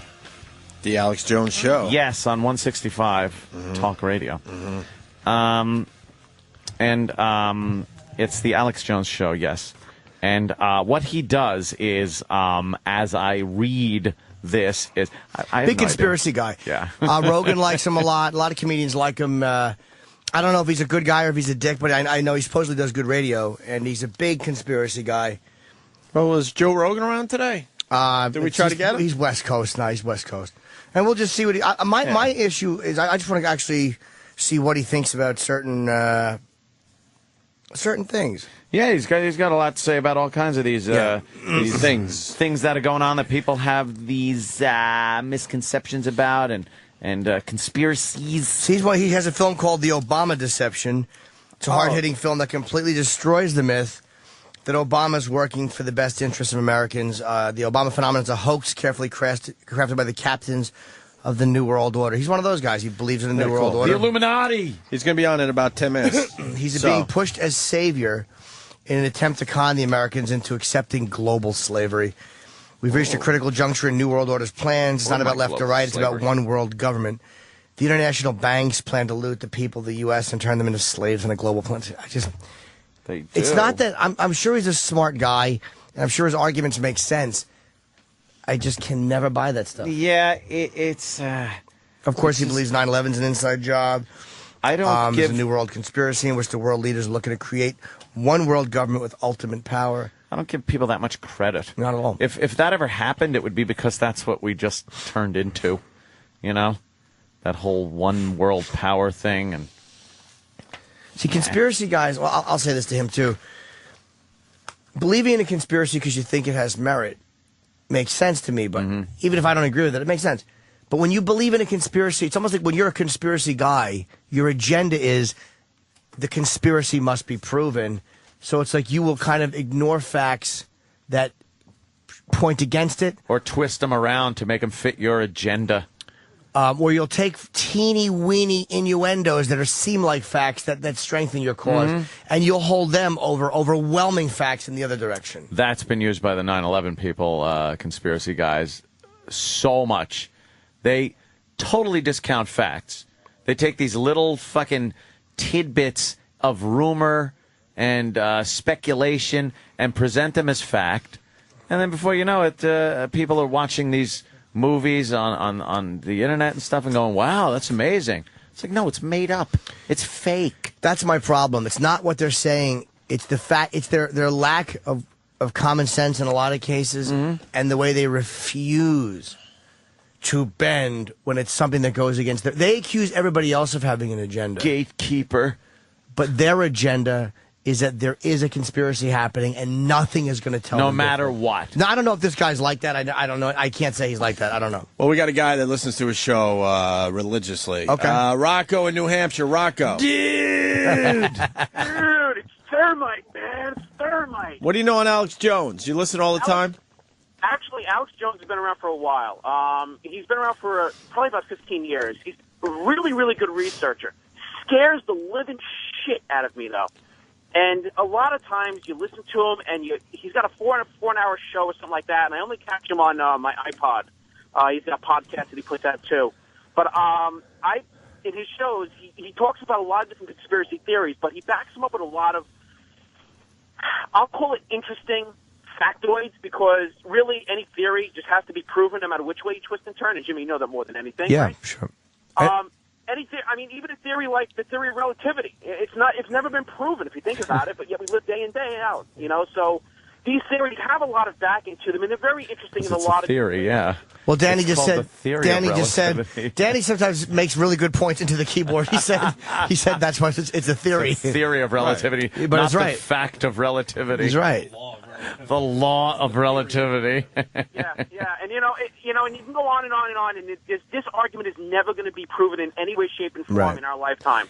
But the fact of the matter is that if you listen to him and just really think about what he's talking about, it is really interesting. And Jim and I've been listening to you guys for years too, but you've got great theories and you've got really great intelligence too. Jimmy, you're great as well. Thank you. You're a dick, but I love you. Wow. Well, that's wonderful. That's what I want on my fucking tombstone. Go fuck yourself. How's That's that, right. Rocco? You want go fuck yourself on your tombstone? Exactly. That's what I'm going to have on mine. But no, seriously, you guys all have great views, and this guy's really good too. Don't attack him. Just listen to him. He's really got. I'm not going to attack him unless he attacks us. I don't have him on to disprove his theories. Like, we don't.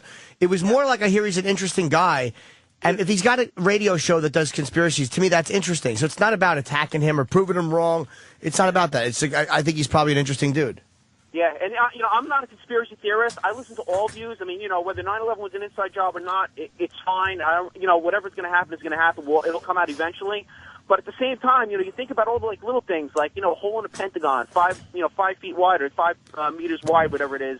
There's a lot of interesting stuff there, and I don't. 5 meters wide. You mean that hole that the firemen made when they broke through the wall, as opposed to the other hole that the actual plane made when it hit on an angle? So that's why it wasn't the shape of the plane like it was in the World Trade Center, and it was concrete and brickwork instead of steel. And there's absolutely evidence of engine parts and fuselage parts and plane parts all over the place. Yeah, I know. Yeah, I see it. It's like it.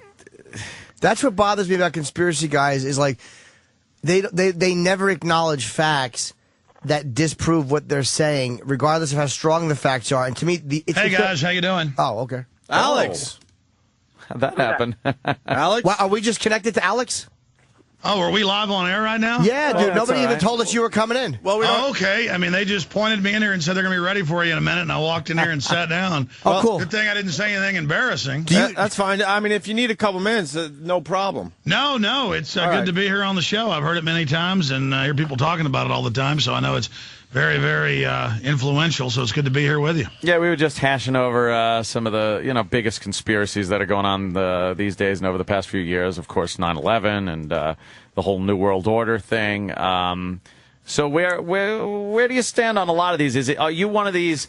Just it's an absolute conspiracy. A little more open-minded with these things. Where do you stand?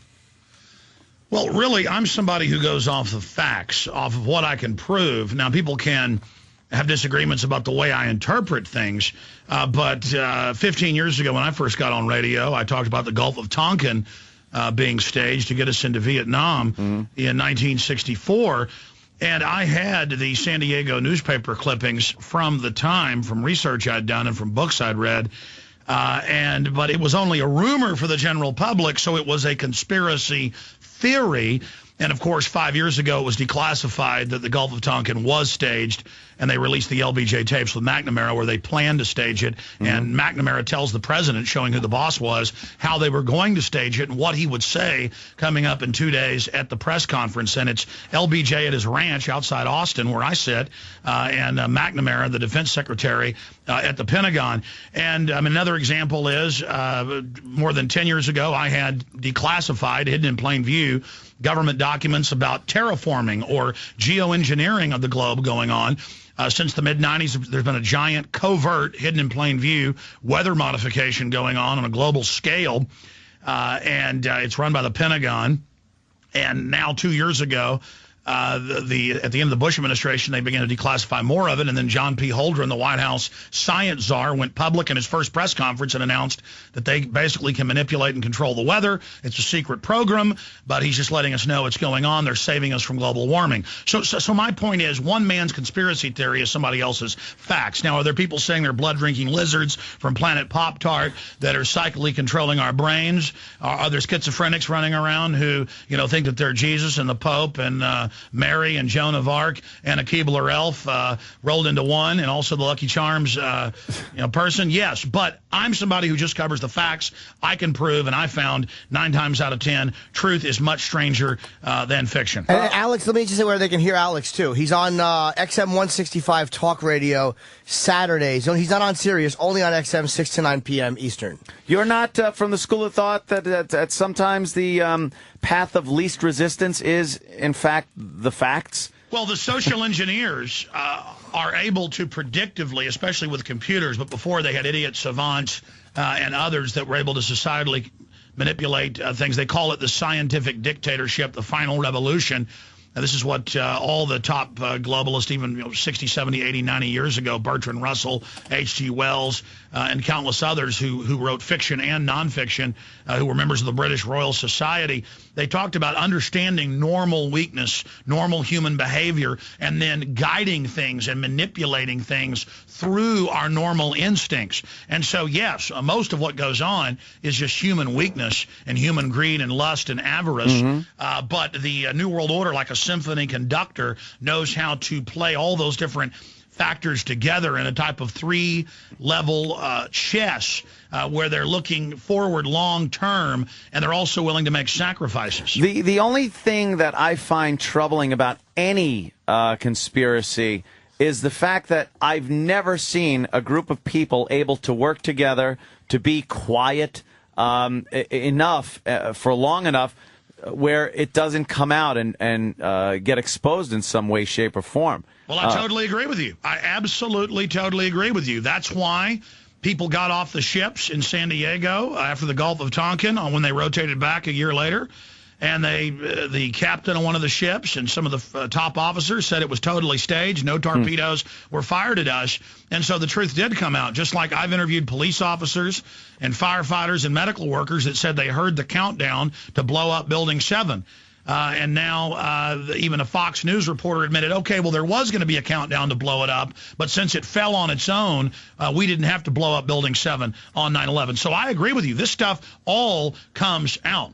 I don't agree with that whole thing as far as Building 7 goes and the World Trade Center being rigged for explosives, because it just doesn't make sense that something on that grand of a scale, when you know the facts about building demolition, you could not possibly plant that much explosives in a building that is operating. I don't care if there was some people taking some days off and some floors were closed and there were maintenance crews. When you watch a building being demolished, it takes weeks, if not months, of prep work by professional. And now all you need is some jet fuel. And even though the firefighters reported that most of the fires were out and people were standing in gaping holes in the North and South Tower, waving white shirts, calling for help, suddenly those giant 4-foot-around columns shattered and were projected 600 feet into other buildings. And they didn't find any body parts bigger than about an inch because the explosives were so high-powered. Well, Tower 1 and 2 were non-conventional, massive explosives, top-down. Building 7 was a classic controlled demolition, and, of course, the CIA was based in the building. See, I absolutely cannot accept that. I accept the fact that it was extremists that hate our way of life, hate our country, hate our freedom, of course, and flew planes into buildings, and the buildings were not set up to take that kind of heat, not melting till the point of liquid, but enough to weaken the structure so that when it did collapse, when you have that much weight falling onto itself, you're going to get pieces of metal flying out as if there was an explosion, because literally it is the power of an explosion. You're getting that much energy is being dispersed out of the building. Well, did you know that NIST had given all those reasons, the pancake, and they said Tower 1 and 2 were hollow, which wasn't true, and now they've had to reverse all that. And on Building 7, they've given 6 different reasons and had to reverse it. I mean, if you look at Building 7, we interviewed the deputy head of emergency management, Mr. Jennings, in New York, Barry Jennings, and then about a week later, he mysteriously died after we aired the interview with him.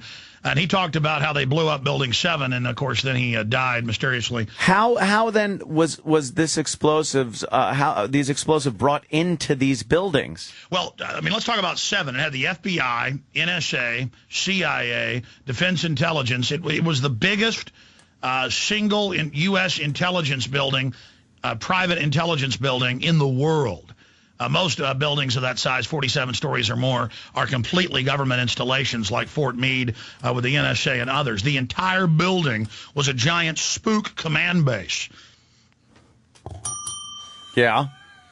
You like that little ding-ding there? I absolutely do. Is that the Pavlovian conditioning? Hey, guys, but I also want to tell you, I am on XM. They are 1 hour my syndicated radio show also at night, but I really appreciate you guys out of the gates plugging that. Sure. You guys, also the websites are Infowars.com and PrisonPlanet.com, and that's where people can actually go and look at the information that we actually cover. I mean, I was talking 10 years ago when they got rid of Glass-Steagall, actually 11 years ago, with economists about how the IMF and World Bank had gotten rid of Glass-Steagall type legislation in third world nations by design, gone in and paid off governments to do it, so the private banks could come in and sell derivatives to the countries to financially destroy them. And now we have the Goldman Sachs Timberwolf emails. We have the McClatchy newspaper emails that they got, where Goldman Sachs premeditatedly sold derivatives to destroy their competition and to collapse the economy so they could consolidate power. And now the new banking re-regulation legislation, even the Washington Post admits, allows the private Federal Reserve to fully take over any banks or institutions they wish and gobble up their competition. That's why the Texas Banking Association president 2 months ago wrote an editorial saying this is a criminal takeover by the very central banks that engineered the financial collapse. But we hear on the news, oh, Obama's getting tough on those rascally bankers. He's going to show them by giving them even more power. It'd be like if somebody robbed a bank and the police showed up and said, wait a minute, you just stole $1 million. We're going to give you a truckload of gold bars to punish you and 15 hookers. How does that sound? Can I ask Alex a question? This is off the subject. It's something I wanted to ask in the beginning, then we got into 9/11. What made you a conspiracy guy? Like, because to me, my issue with conspiracies is that it seems like a lot of times people become so invested in the idea that a conspiracy must exist that their agenda becomes proving a conspiracy as opposed to seeing sometimes plain and simple facts in the other direction. Now, you seem to be a very well-informed guy. Like, what put you on the road to thinking that there's a lot of conspiracies? And I believe that some of them you're probably very right about. Well, that's a really good question. I mean, number one, I played football and drank beer and everything else in high school, but I also, because my mom's got a degree in history, I happened to see a lot of history books laying around from the time I was about 11. And I started reading history books voraciously instead of fiction. And I read Gibbon's Rise and Fall of the Roman Empire, Rise and Decline of the Roman Empire, Shearer's Rise and Fall of the Third Reich, Heinz Hobel's Order of the Death's Head. I read the secret wartime report that had been declassified around that time, The Mind of Adolf Hitler. I read about the Japanese imperial system. I studied the Aztec kingdom and all of the subterfuge and conspiracies and the ruling classes and how they engineered societies even thousands of years ago. And then in my high school, I never really did drugs. I smoked pot here and there, but I'd been to parties where people were using drugs. And I also hung out when I was in high school, with college kids. And so I would see the police who I'd see do drug raids at my school. I would then drive across the lake from Rockwall to Rowlett, and I'd see the same cop at a college party selling cocaine. And so then I found out that the sheriff was dealing cocaine, that the police were involved, and later they did go to prison for it. But so I saw them doing drug raids at the school and busting kids for, half a joint or a roach, and then I saw them parading around on the news as our saviors when I knew full well by the time I left Dallas and moved to Austin, that the police, and then later I found out, I knew I had some friends who had older brothers who were drug dealers in Dallas, and they said, of course, we get our marijuana and other drugs from the Dallas Police Department out of the drug lockup. And then I would see the news saying it's ridiculous, police don't deal drugs. And then later I read about Serpico and other cases, and I interviewed famous New York detectives where in the 60s and then again in the 70s, they had to fire over 75% of the vice squad in New York because they were dealing drugs and running wars. But then the news told me the police don't deal drugs. Then in 96, I watched the congressional hearings where the CIA Solicitor Inspector General admitted that the CIA shipped in the majority of the cocaine during the 80s and gave the crack cocaine recipe to people, and then later interviewed Free Ricky Ross and others. And I mean, look, now on Fox News, I have video. You can just Google Fox News admits Pentagon growing opium, and it's so in our face now. They have Geraldo go, I'm going to talk to this colonel in the Marine Corps. Colonel, so you're guarding the opium. Yes, we don't like it, but we actually help them grow it now. And if we don't grow it and ship it out, then Al-Qaeda will get the opium money. So, okay, whatever. You decriminalize it, then Al-Qaeda, Al-Qaeda, that we admittedly created in the 80s, they won't be making money off of it because it won't be illegal anymore. I mean, now Reuters, AP, New York Times all admit our government grows the frickin' smack and ships it in. I'm tired of it. I'm tired of it. They're drug dealers. They've got the drugs illegal so they can get higher prices shipping it in. Can I say, if you didn't say how'd you say it? Al-Qaeda. If you didn't say we created in the 80s, I just never would have gotten the fact you were saying CIA. But that made me go back and think Al-Qaeda. I got to ask you, what is the end game here? Because it seems like all of these are somehow tied in to this giant power grab.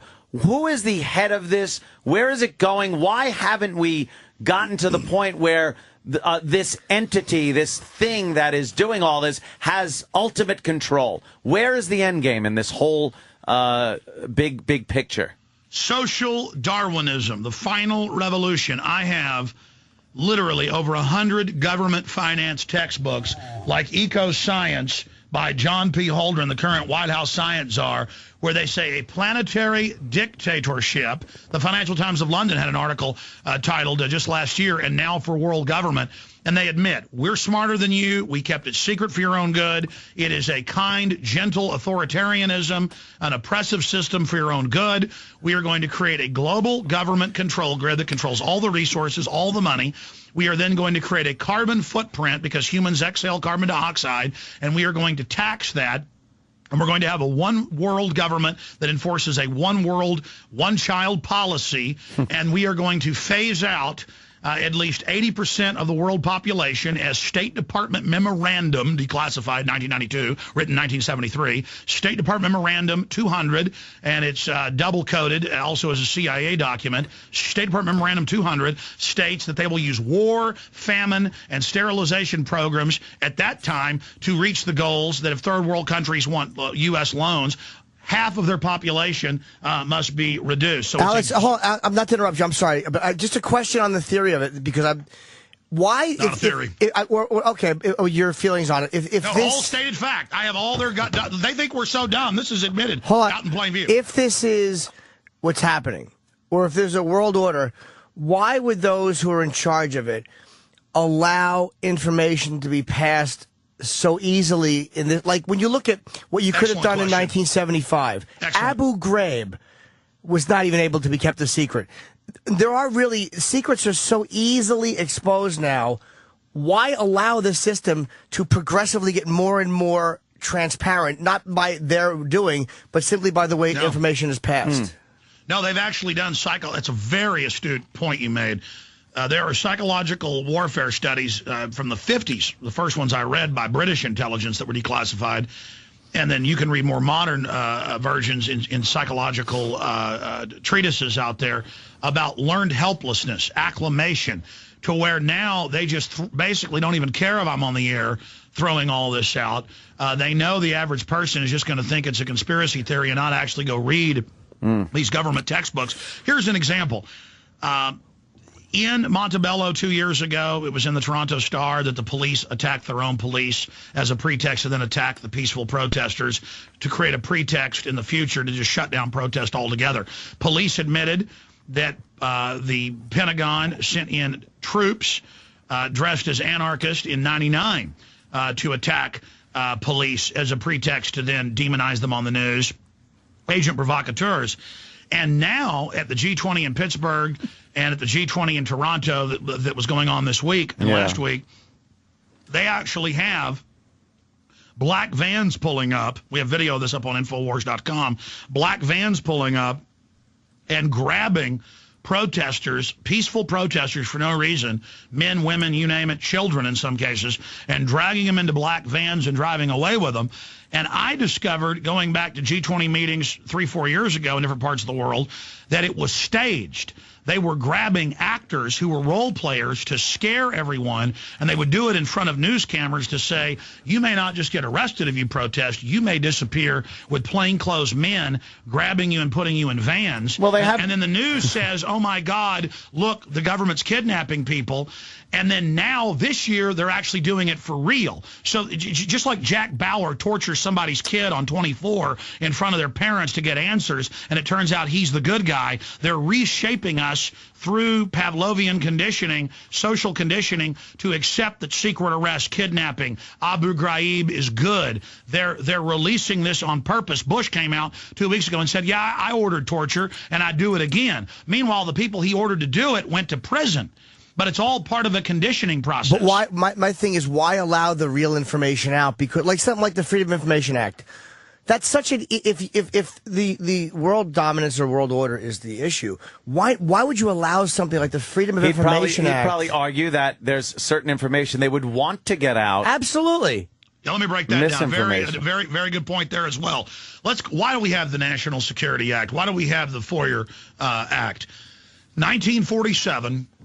Almost everything the U.S. government does is out in the open. The British OSS founds the CIA out of blue bloods at Yale, Skull and Bones. You know, that's mainline news and covered in the film The Good Shepherd that Robert De Niro made with Matt Damon. But if you watch that, I mean, what do you have? You have satanic rituals going on with the guys that founded the CIA. Well, that's actually true. Who is Skull and Bones? And I'm going to answer your question this way. Skull and Bones, in 1832, and this is Encyclopedia Britannica, in 1832, British intelligence came in and made deals with some of the wealthiest people in the U.S. We just beaten the British, 40 years before or so. And they came in, and this has now been released, this is part of their annals, and said, we're going to take over Yale and Harvard and Princeton, and we're going to kind of merge the U.S. again back into the British Empire, but you'll share in the empire. And they made deals with the robber barons, and they said, we're going to finance you with Rothschild money, and we're going to finance the Rockefellers and others. This is when all this got started, and we're going to set up British intel through that's all a secret society was in that day and age, was a private intelligence agency, and they did it through elite colleges because that's where the elite families are. And so that's how we got the CIA after World War II, out of British intelligence, OSS, and Skull and Bones, founded the CIA. And Americans and the Congress said, you want unlimited power to rob banks, do whatever you have to worldwide to fund your operations. You want all this incredible power. Smedley Butler had just come out, the former Marine Corps, 2-time Congressional Medal. Was that really his name? Smedley Butler. That sounds like a name somebody makes up to make up an awful name. That's a terrible name. Cartoon, yeah. All right, guys, sorry. But, well, no, I mean, Smedley Butler, he's the most highly decorated Marine in U.S. history. But Smedley Butler came out and said, look, there's basically a foreign intelligence operation taking over the U.S. They tried to hire me to overthrow the United States. And they said, we don't care, Smedley. We're setting it up. And they tried to hire him to be part of this. They wanted to just have a complete coup. But Smedley blew the whistle, so they just said, look, we'll just have a national security state. And so Congress said, okay, but you got to have a FOIA request where 20 years later, things have to be released. And you notice now, it's 40-plus years after Kennedy, and now they've backed it up to permanent. First thing Obama did when he got in is he just said, forget it. It's supposed to be declassified.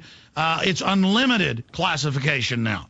And so they do, and more they're denying FOIA requests. I put in 3 or 4 times in the last 5 years for my FBI file, my NSA file. By federal law, I'm supposed to get it.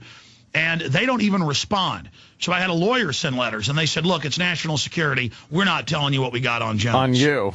National security. Yeah, they will not give me my files. See, the Kennedy assassination is one, too. Like, I was very, very big on the conspiracy. I believed it very thoroughly. I went to Dealey Plaza.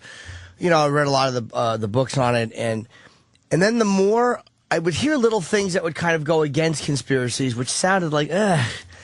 And then I did a little bit more research, and I actually found a lot of the stuff that the conspiracy guys really sell just wasn't so. And it seems like they deny a lot of the things. Like, Bugliosi raised a good point in his book about how a fact that supports things just being the way we think they are is ignored by a lot of theorists, and an innuendo that appears to ruin the fact is taken as fact. And let me tell you a story. The person that was that ran the funeral home, and he's a very wealthy guy. He owns a bunch of funeral homes all over the state of Texas now. He was a young man at the time. The FBI came in, put black ink on Oswald's hand, and then put the black ink on the gun. I interviewed him. He actually showed up at a radio event for 590 AM, a station I'm on. And it turned out to be him. It turned out to be the guy, famous guy. And he went further than ever. And he said, come to my house sometime this week, and I'll give you a full interview. And about 2 hours before I was there to interview him, he was riding with his wife in a wealthy area of Austin and got run off the road and has now been unable to talk to me because he got hurt so bad. I mean, you want to talk about hardcore. Number one, I'm a great shot with a rifle, born and raised in Texas. I've gone out in the field with that type of cruddy post-World War I rifle, and you can't hit the side of a barn with it. I mean, you can't barely even shoot it 3 times in 6 seconds, even though 1 round's already chambered. Much less aim the thing. And I mean, hundreds of witnesses saw plumes of smoke and men behind the knoll, and the railroad operator who was 50 yards away in the railroad tower, who they killed 2 days later when he went public. I mean, he saw the men shooting. He saw them in the green pickup truck. I mean, they were running around killing people left and right. I mean, my family's from Dallas. My family. It's just incredible. I had family who were cops in Dallas. I've interviewed Fort Worth Star-Telegram reporters who were friends with Ruby and drank at his topless bar. Well, the guy. Let me say the shot. Now again, you say that it's an impossible shot to make, and I'd heard that there was, I think, a specialist. I don't want to say his name wrong. I think his name was Miller, who not only reenacted the they have Discovery Channel puff pieces where shooting. All the facts are wrong and where the guns were and on and on. But I'm saying I've heard that shot had been reenacted by a guy who actually used the actual gun and actually improved a little bit on Oswald's time. And I've also heard. Do you know what Fletcher Prouty said?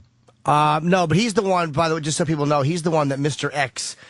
Donald Sutherland's character. But I mean, Fletcher Prouty wrote The Secret Team. It's on record. He was the head of Black Ops for the entire Pentagon as liaison to CIA.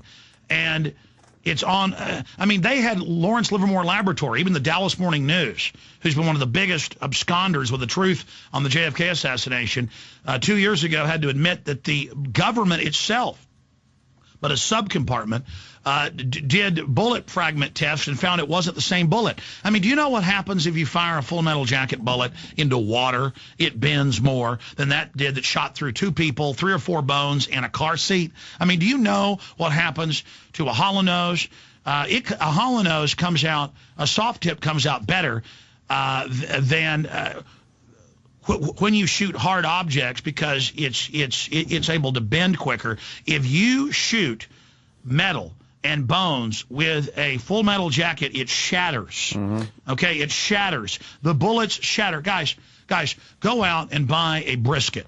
Or buy a big side of beef that's got a bone in it, and go out with a 30-06 at 100 yards away and shoot through the meat and the bone with a full metal jacket round. And that full metal jacket round is going to look like hammered crap. So why? Let me ask you this. This is what doesn't make sense to me. Why go through all that? Like, they want to kill Kennedy. They want to use Oswald to do it. They wanted to do it in plain view, so that everybody that could think would know. We're the mafia. We've taken over America. It's a black op. Why? We rule any politicians that get in our Why face. not just kill Oswald? Why do you have him shoot J.D. Tippit? Why not just kill? Like, they can't be such geniuses and so capable of cover-up and yet make such glaringly easy-to-fix mistakes. Like, why allow Oswald to ever be taken in for questioning? Why not? I mean, again, if they could set all this up, you pen a phony suicide note and Oswald blows his brains out. That's a much simple. Why do you get Jack Ruby involved? That's a good point. For most of the experts I've talked to in the history, he got nervous, just like Tim McVeigh got nervous of being set up. Lee Harvey Oswald got nervous and didn't go where he was supposed to go. And it also turns out that, one of these other cops was a literal look-alike. I mean, it's now been declassified that, yes, he was at a U-2 spy base in Japan. Yes, he did have national security clearance. I mean, no one is allowed to defect to the Russians in the late 1950s, early 60s, and then come back to the United States. I mean, this guy had his address next to the FBI and the CIA in New Orleans. I mean, you've got, guys, listen, in any black op, in any big operation, they create an artificial fog of war. I'm surprised they didn't have a fat lady running around naked that day painting herself blue, with a paint roller. But again, I'm surprised they didn't have airplanes fly over and, throw ostriches out on top of the city. They always do confusing things to create confusion to where it gets so confusing that even good investigators can't ever figure out. But why make such a, sorry to interrupt you, Alex, why make such a glaring, because I've heard, again, I can't argue the bullet, because I don't know enough about the physics of it, but I've heard it debated. I have heard it debated, and I found that what I've heard in the film JFK about the magic bullet theory wasn't correct. That why make such a glaring, easy to prove error? Like, it just doesn't make sense that these geniuses can be influential enough to set up the president, and they make that mistake. Sure. Look, let's just move on from the JFK assassination, because I'll keep talking about it if you want, but over 90% of Americans now in polls, it was just 80% a few years ago, believe that the government's lying about what happened with JFK. And I understand then it becomes popular to be contrarian. And I've been trying to make a JFK film for 5 years, and it does become such a big quagmire, a tar baby, where, there's disinformation on both sides, there's lies on both sides. The issue is the preponderance of the evidence is JFK and Bobby, and I've talked to JFK's secretary, by the way, were fearing for their lives. They had been death threated. Oh, sure. Of course. Powerful President, Attorney General, at that time, especially, Sure. Well, it has been declassified that L.L. Lemnitzer, the head of the Joint Chiefs of Staff, came to Kennedy, and sadly, Bobby green-lighted it. That's been declassified. That's ABC News, Baltimore Sun. But JFK said no. They wanted to bomb D.C., bomb Miami, shoot cops in Miami. They wanted to attack U.S. military bases and claim that Cuban terrorists. They wanted to launch a fake war on terror. They even had in there it's called Operation Northwoods. Yeah. They even had in there ways to grab patsy Cubans who they'd put on trial and then execute. Now, isn't this more of a not where we want to do this, we're going to do this, than a let us look at every option we can to get into Cuba and get rid of Castro? Obviously, it covers, these days, whenever you go into a war, you cover everything from a knife fight to nuclear weapons. This was and not everything a in between. No. It wasn't just some this idea was not a scenario. This bantered, was not a scenario. ballied about this between was not each a scenario. You can Google Operation. You can Google Operation Northwoods National Security Archive. But let me just tell you, this was this was declassified in 2000. National Security Archive released in 2000. The actual Operation Northwoods. Then 4 months ago, the State Department declassified its memorandums and minutes of meetings with Lemnitzer, with Bobby Kennedy, and with JFK, and the original communique and the original battle plan is a operational plan that that had been green-lighted by the Joint Chiefs of Staff, and they were asking for approval to invade. So this was a Bay of Pigs, Cuban Missile Crisis era plan. This is what they wanted to do, and Bobby said, well, actually, let's attack our embassy in Honduras instead of killing U.S. citizens. Bobby said, I don't mind killing a few people, but let's not have it be actual embassy staff in Honduras.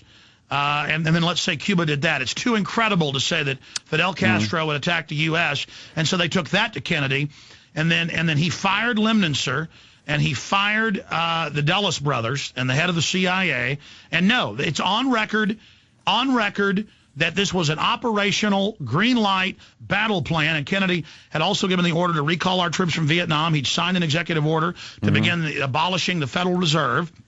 But I don't think anybody's disagreeing that there was a lot of motives to have JFK killed. Honestly, you might be right about all that. I don't know. I'm not saying you're wrong. And I'm not saying there weren't a lot of motives to have any president killed. When what I'm giving you is absolute admitted government fact. Gulf of Tonkin was staged. They did plan to stage terror attacks in the U.S. Even his brother agreed, but said do it in Latin America. And Kennedy said no. And they said, you think you're the president. Well, bang, you die. We're going to blow your head off in plain view. We're going to show everybody else in the establishment that the CIA can control the media, that we can kill a president in plain view and kill hundreds and hundreds of witnesses. And hundreds of people were killed that were witnesses to the fact. Hundreds were killed. Do you hear how the issue I have with that is like, and then there's disinformation to me that the conspiracy guys buy, like, well, Oswald was a terrible shot. First of all, he was a sharpshooter. He was not a terrible shot. That was a terrible rifle. He was a terrible, but there's that myth that he was a terrible shot, and he was not a terrible shot. He classified as a sharpshooter and as a marksman before he left the military. And to think that they would use such a blundering... That guy wasn't a communist. He's on record now. CIA. No, the point I'm making is, why would they use... Guys, let's go back to But Alex, why would they use a bad shot? Like, I'm just very basic common sense things. Like, they're going to pull this off. You know what? This is a straw man argument. Listen. You know what a straw man argument is, right? No, I don't. It's what makes me question. For some of your audience who may not, let me just tell them. Okay, Alex Jones says the Caribbean is aquamarine blue at high noon. Alex Jones says that if you go down to Belize at high noon on an average day, that the beautiful waters are aquamarine blue, light blue, and that the sand is white. Now, somebody goes out on the internet and they say, no, in the Caribbean, the sand is purple and the water is black, and there are sea monsters swimming around in it. That's what Alex Jones said. Okay, listen, what a conspiracy theory is with a dominant, controlled, dinosaur corporate media. What we're sold as a conspiracy theory as anything, any thought outside of the established received knowledge given to us by ABC, CBS, NBC, or Fox News. Okay, the dry, stale, teleprompter, dying media. Anything outside of that is called speculation, opinion, conspiracy theory. It's a way to put something in a box. It's a way to minimize people's ideas. It's a way to put a stereotype on it. But I'm not doing that. But I'm not doing that. But what I'm trying to finish saying, and you're being very kind, but let me just finish it because it's key, is that I can't speak for the millions of kooks out there that call themselves conspiracy theorists, who make things up and then who discredit real discourse. But there are people who defend the establishment and still say that there were WMDs in Iraq and Bush didn't lie about it, when we have the government documents, White House and Downing Street memos, where they knew there weren't WMDs. I think that's pretty well accepted these days. I'm not talking about that. I'm not even saying you're wrong about that. What I'm talking about is the myths that are held by a lot of conspiracy theorists about Oswald's shooting ability and things like that. And you don't hear conspiracy theorists coming out and going, well, you know what, that's incorrect. He actually was a good shot. There were actually people on the 5th floor who heard the shell casings hitting from the floor above. Like, there's a lot of things that have happened. And then people hang on to the fact that, like, well, the House Select Committee on Assassinations said, yes, it was a conspiracy because of some audio thing that they heard. It's like you just don't hear the conspiracy theorists owning up to anything. Well, in 1979, the congressional long investigation found that there was a 95% chance that it was a conspiracy and that other people were involved. And I'll tell you, I think you're right about that. And I know that Michael... No, I mean, I've got a copy of the report. I'm saying I think you're right about that. I just don't have it in front of me. But the evidence was not based on medical evidence. It was not based on any type of physical evidence. It was based on acoustics. I've interviewed Dallas Morning News reporters who talked to the surgeons at Parkland who said his brain was completely blown out. And then they gave us a fake brain and put it in a glass jar. And then when that became an investigation, it was robbed. It disappeared out of the National Archives.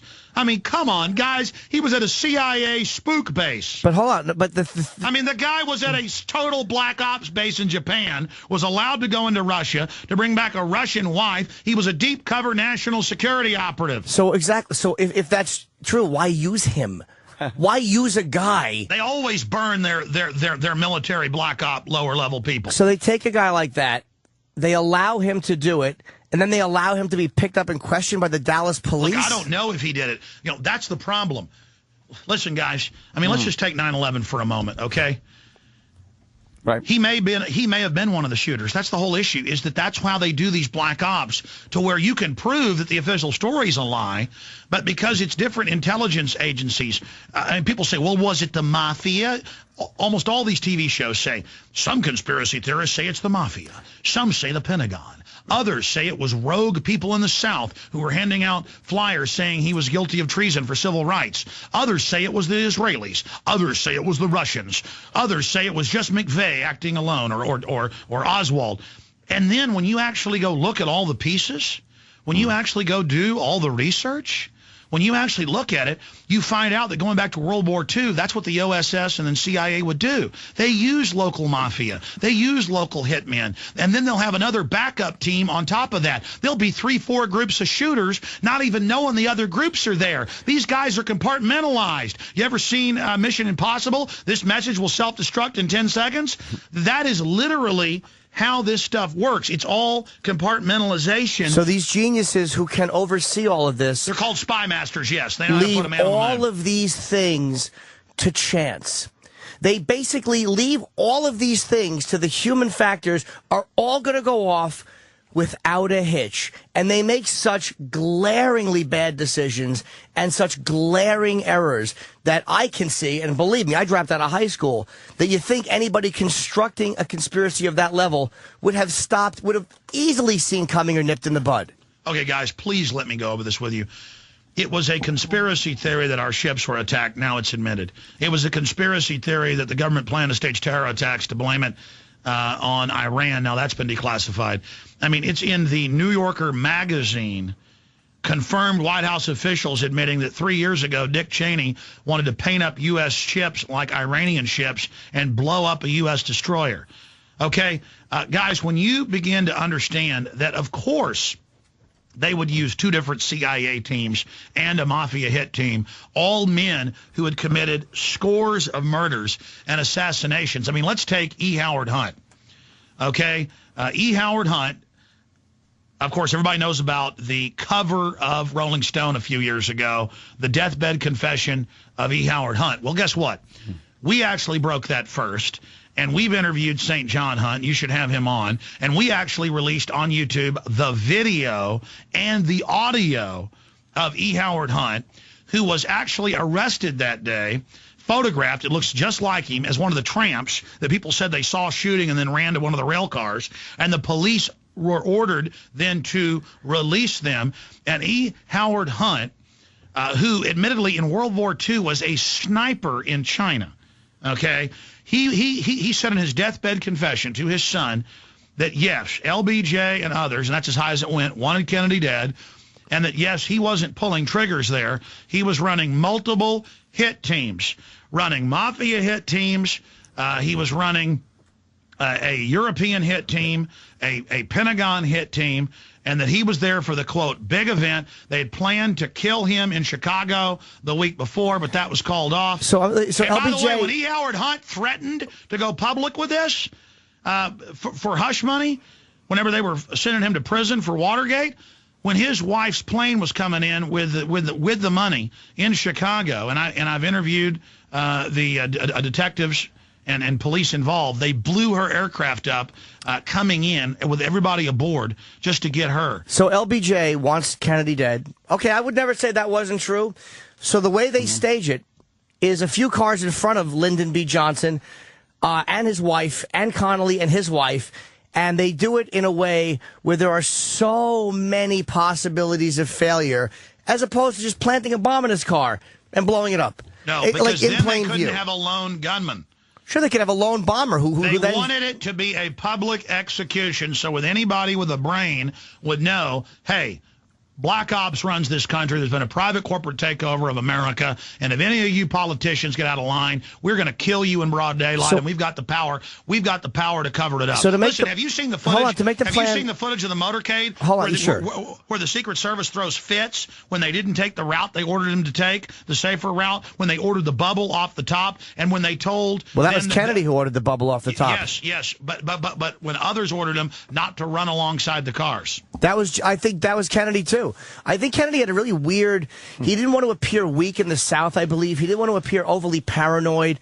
I'm not saying there weren't terrible decisions made, but again, if you're going to assassinate him publicly, I don't say that couldn't happen. You do it at the Dallas Trade Mart because again, he's assassinated publicly. He was going to be there speaking a few minutes later, and there's nothing to chance. You have a guy open up on him in front of everybody. It's like all this crazy stuff they throw in that is so easy to disprove. Hey guys, you know that the Adam Gadon videos they put out of the American Al Qaeda, you know they got caught uploading the Al Qaeda logo in the Intel Center logo, and that Intel Center is admittedly run by two former heads of CIA and Pentagon PSYOPs. I mean they have a group run by known black ops that uploads fake videos. And then 3 weeks ago, the Washington Post in the Spy Talk column interviewed high-level CIA operatives who admitted that yes, we put out a fake Bin Laden video. Now I already knew those were fake. They'd done Right. So wait, and the same thing is they're just going, they have Geraldo up there.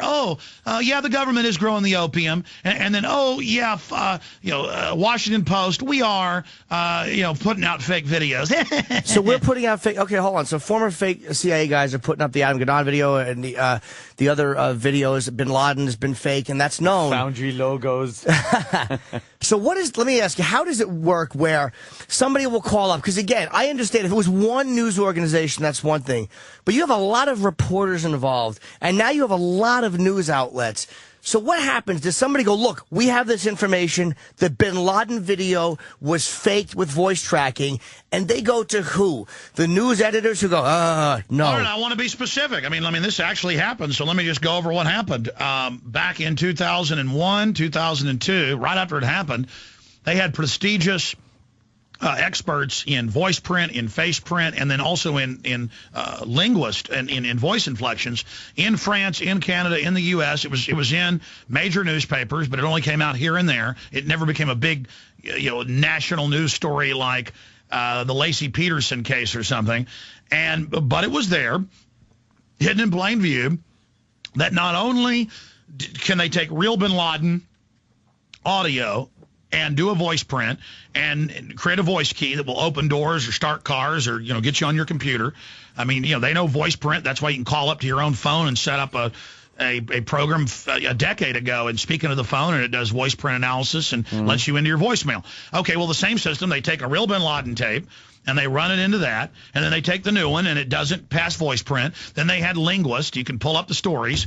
I even forget what universities. It was all over the news. And they go, that's not even a guy from the Middle East. That's somebody who probably is Arabic, probably lived in the United States most of their lives. I mean, they can tell, just like an American. You're not a linguist, but you could say that guy sounds like he's from New Jersey, or that guy sounds like he's from Alabama, or a fine Southern gentleman sounds like they're from Georgia. I mean, people know that. Well, you take some somebody who's a linguist that studies Arabic voices, Arabic dialects, and they're on record saying that's not him. But you could look at it. They didn't even get a good guy. And the CIA bragged about that famous video and said, yeah, it wasn't a fake computer video. And they did release some of those. I mean, it looked like Final Fantasy. It was that basic computer template. I mean, it looked like something like a Doom, the video game. It was. I mean, they've got some of those too. They're just completely fake robot talking head because they're so lazy and think we're so dumb. But the particular one is just a fat bin Laden whose nose suddenly got even bigger, sitting around drinking with young boys. And sounds like a lucky bin Laden to me. Yeah. So that's how dumb and. So they know that the average media person kind of buys into the false reality. The average media person just, even if they decide to have an awakening, suddenly their buddies say, oh, well, you're a kook. And then maybe their editor lets them run the story, but then it doesn't become a big national news cycle, so it's a dead issue. What bothers me about this stuff is like the amount of people you have to involve. There's hiding in plain sight, and then there's misinformation, but the amount of people you have to involve to make these things work, to me, is not created by these mass conspirators. It is created by conspiracy theorists who can't explain it any other way. Like, almost like, and I'm not going to obsess over JFK, I'm only mentioning that because that's probably the most famous of all conspiracy theories, is that in order to make their theory work, the Dallas Police Department has to be involved. There has to be a lot of people involved. Are you kidding? You know how corrupt the Dallas Police Department is? But there's no group of people that you can get. Ordinary American citizens. The higher levels is a whore-running, narcotics trafficking murder crew. Sure, absolutely. But then they have to include the Warren Commission. The Dallas Police Department is the head of the Dixie Mafia for the entire South of the United States. But how do you keep so many of those people quiet? So many quiet. Earl Warren. People said the Warren what's Commission. What's the line from Scarface when the cop says, I got 20 killers with badges, and when they hit, it hurts? Okay, that was a great line from Scarface, but that doesn't explain why the Chief Justice of the Supreme Court would run a fraudulent operation for 9 months. Oh, really? Well, why did the other congressional study find that it was complete baloney? What Justice study? Earl Warren? Give me a break. What study do you mean? I'm not sure which one you mean. The other congressional study. Which one do you mean? No, they had the commission, in 79? The House Select Committee on Assassination did not find it was complete. The reason that what they said is 95% conspiracy. And I'll tell you exactly why they said that. They said that because of an acoustic expert who heard something which very, very much sounds like a fourth shot. And I'm just telling you, that was what it was. Hey, guys, can we just stop for just a minute? Because hold on, let me finish if I could, Alex. It's a big, important show. I understand, It was, hold on, Alex. Alex. I want to talk to you. Alex, hold on. It was a fourth shot acoustic for the House Select Committee on Assassination. And they said, by nature, if there's a fourth shot, there's a conspiracy. So I do believe you're 95% truthful thing. None of it came from physical or medical evidence. Hey, listen, for the sake of argument, guys, let's do this. So he was CIA at secret bases and allowed to go to Russia and allowed to defect back when no one else would be and left alone. And so what? He had an office in between the CIA and FBI in New Orleans. And so what? When he was in Boy Scouts, he was recruited into a Pentagon program in South Texas. And let's just forget all that. Everything's fine. The government loves us. Let me just tell you about some things that are admitted, if I may. I'm only talking about the acoustic evidence the House Select Committee on Assassination. Let's just say, okay, for the sake of argument, let's just say that he was a lone gunman and everything's fine, okay? All right, everything's fine. Lone gunman, you're yes, right. everything's fine now. Listen, you're right. Let's just say, for me, the JFK thing is 100% inside job, and we have so much proof. It's a ridiculous But honestly, Alex, I'm listening to what you're saying. I mean, and you make some good points and some very compelling points, but I haven't heard anything that contradicts other evidence that I think is strong evidence. All right, well, let me just say this, because you have a large audience, and it's important for them to know that I have made 25 films, and they're all free. 25 films, and the important film they need to see to understand the financial collapse and how it's been done by design. I made this film over a year ago, and you'll now notice when you watch The Obama Deception on YouTube and Google for free, just Google The Obama Deception, that everything that we cover in the film literally has now happened. I mean, I lay out everything Obama's going to do because of who put him in power. I released the film a month and a half after he was in office. Okay, people need to go watch for free End Game Blueprint for Global Enslavement. End Game Blueprint for Global Enslavement. Because I will show you the elite. I will show you their own writings, their own statements. They openly state that they see us as garbage that has to be taken out, that there's too many of us, and some can argue that's true, but the point is we're all being targeted, and they are putting soft kill binary weapons in the food and water, and degenerative diseases are all off the charts, and the UN has been caught adding live polio to shots worldwide. They've been caught adding live cancer viruses to every major vaccine. I have all their admissions. I have CNN from yesterday admitting that there is silicon plastic in the chicken McNuggets. Okay, that is a huge, bold statement that, like you say, you have documentation, yet I've never heard of any of this on any other. I know. I just gave you the films for free. That in-game blueprint for global enslavement. Sir, earlier when I started the show, I mean, when you first had me on, I gave you John P. Holdren, Ecoscience, Population, Resources, Environment. You can search engine Ecoscience, and you'll find AP and Reuters admitting that, White House science czar under fire for statements about putting sterilants in water. Yes, sir, what I'm telling you is the truth. And what I'm telling you is I mean, look. How do we know you're not a misinformation? Like, almost like you could very much be a disinformation guy who is throwing out crazy things to take the focus. That's why you need to check I'm not saying you are, but you understand what I mean? Yeah, well, here's the deal. Here's the deal. Trust but verify. I'm begging people to just simply... In fact, Jaron, you're out there. I can't remember the exact headline. We're lining them up again. Top EPA scientists say fluoride deadly. Will you print me some mainstream articles on that or give me that press release? Here's the issue. I had them on in 2000. I had them on in 2005. Now they're sending more certified letters to the EPA, Environmental Protection Agency scientists, FDA scientists by the thousands, EPA and FDA, top toxicologists, you name it. I mean, PhDs, the vast majority, he just gave it to me, they have come out with press release after press release and with peer-reviewed papers saying we are the majority. The head of the FDA union in 2005 testified before Congress. You can search engine this. You can have them on your show. And they explain that sodium fluoride in 1 part per million precipitates into the bones and more than doubles bone cancer in boys. Some studies quadruples. Let me continue. Attacks every organ and is also reduces fertility. And here's one of the press releases. EPA scientists and workers call for an end to water fluoridation because of cancer risk. And it is 100% a Pulitzer Prize-winning author. Okay. I understand what you're saying. That is fact that people can check on. Here's fact that is absolutely known because we live it on a daily basis. Why then is the life expectancy higher than it's been in any other time in history and keeps getting higher and higher? That's where I was going next. All right. Okay. Let me answer it.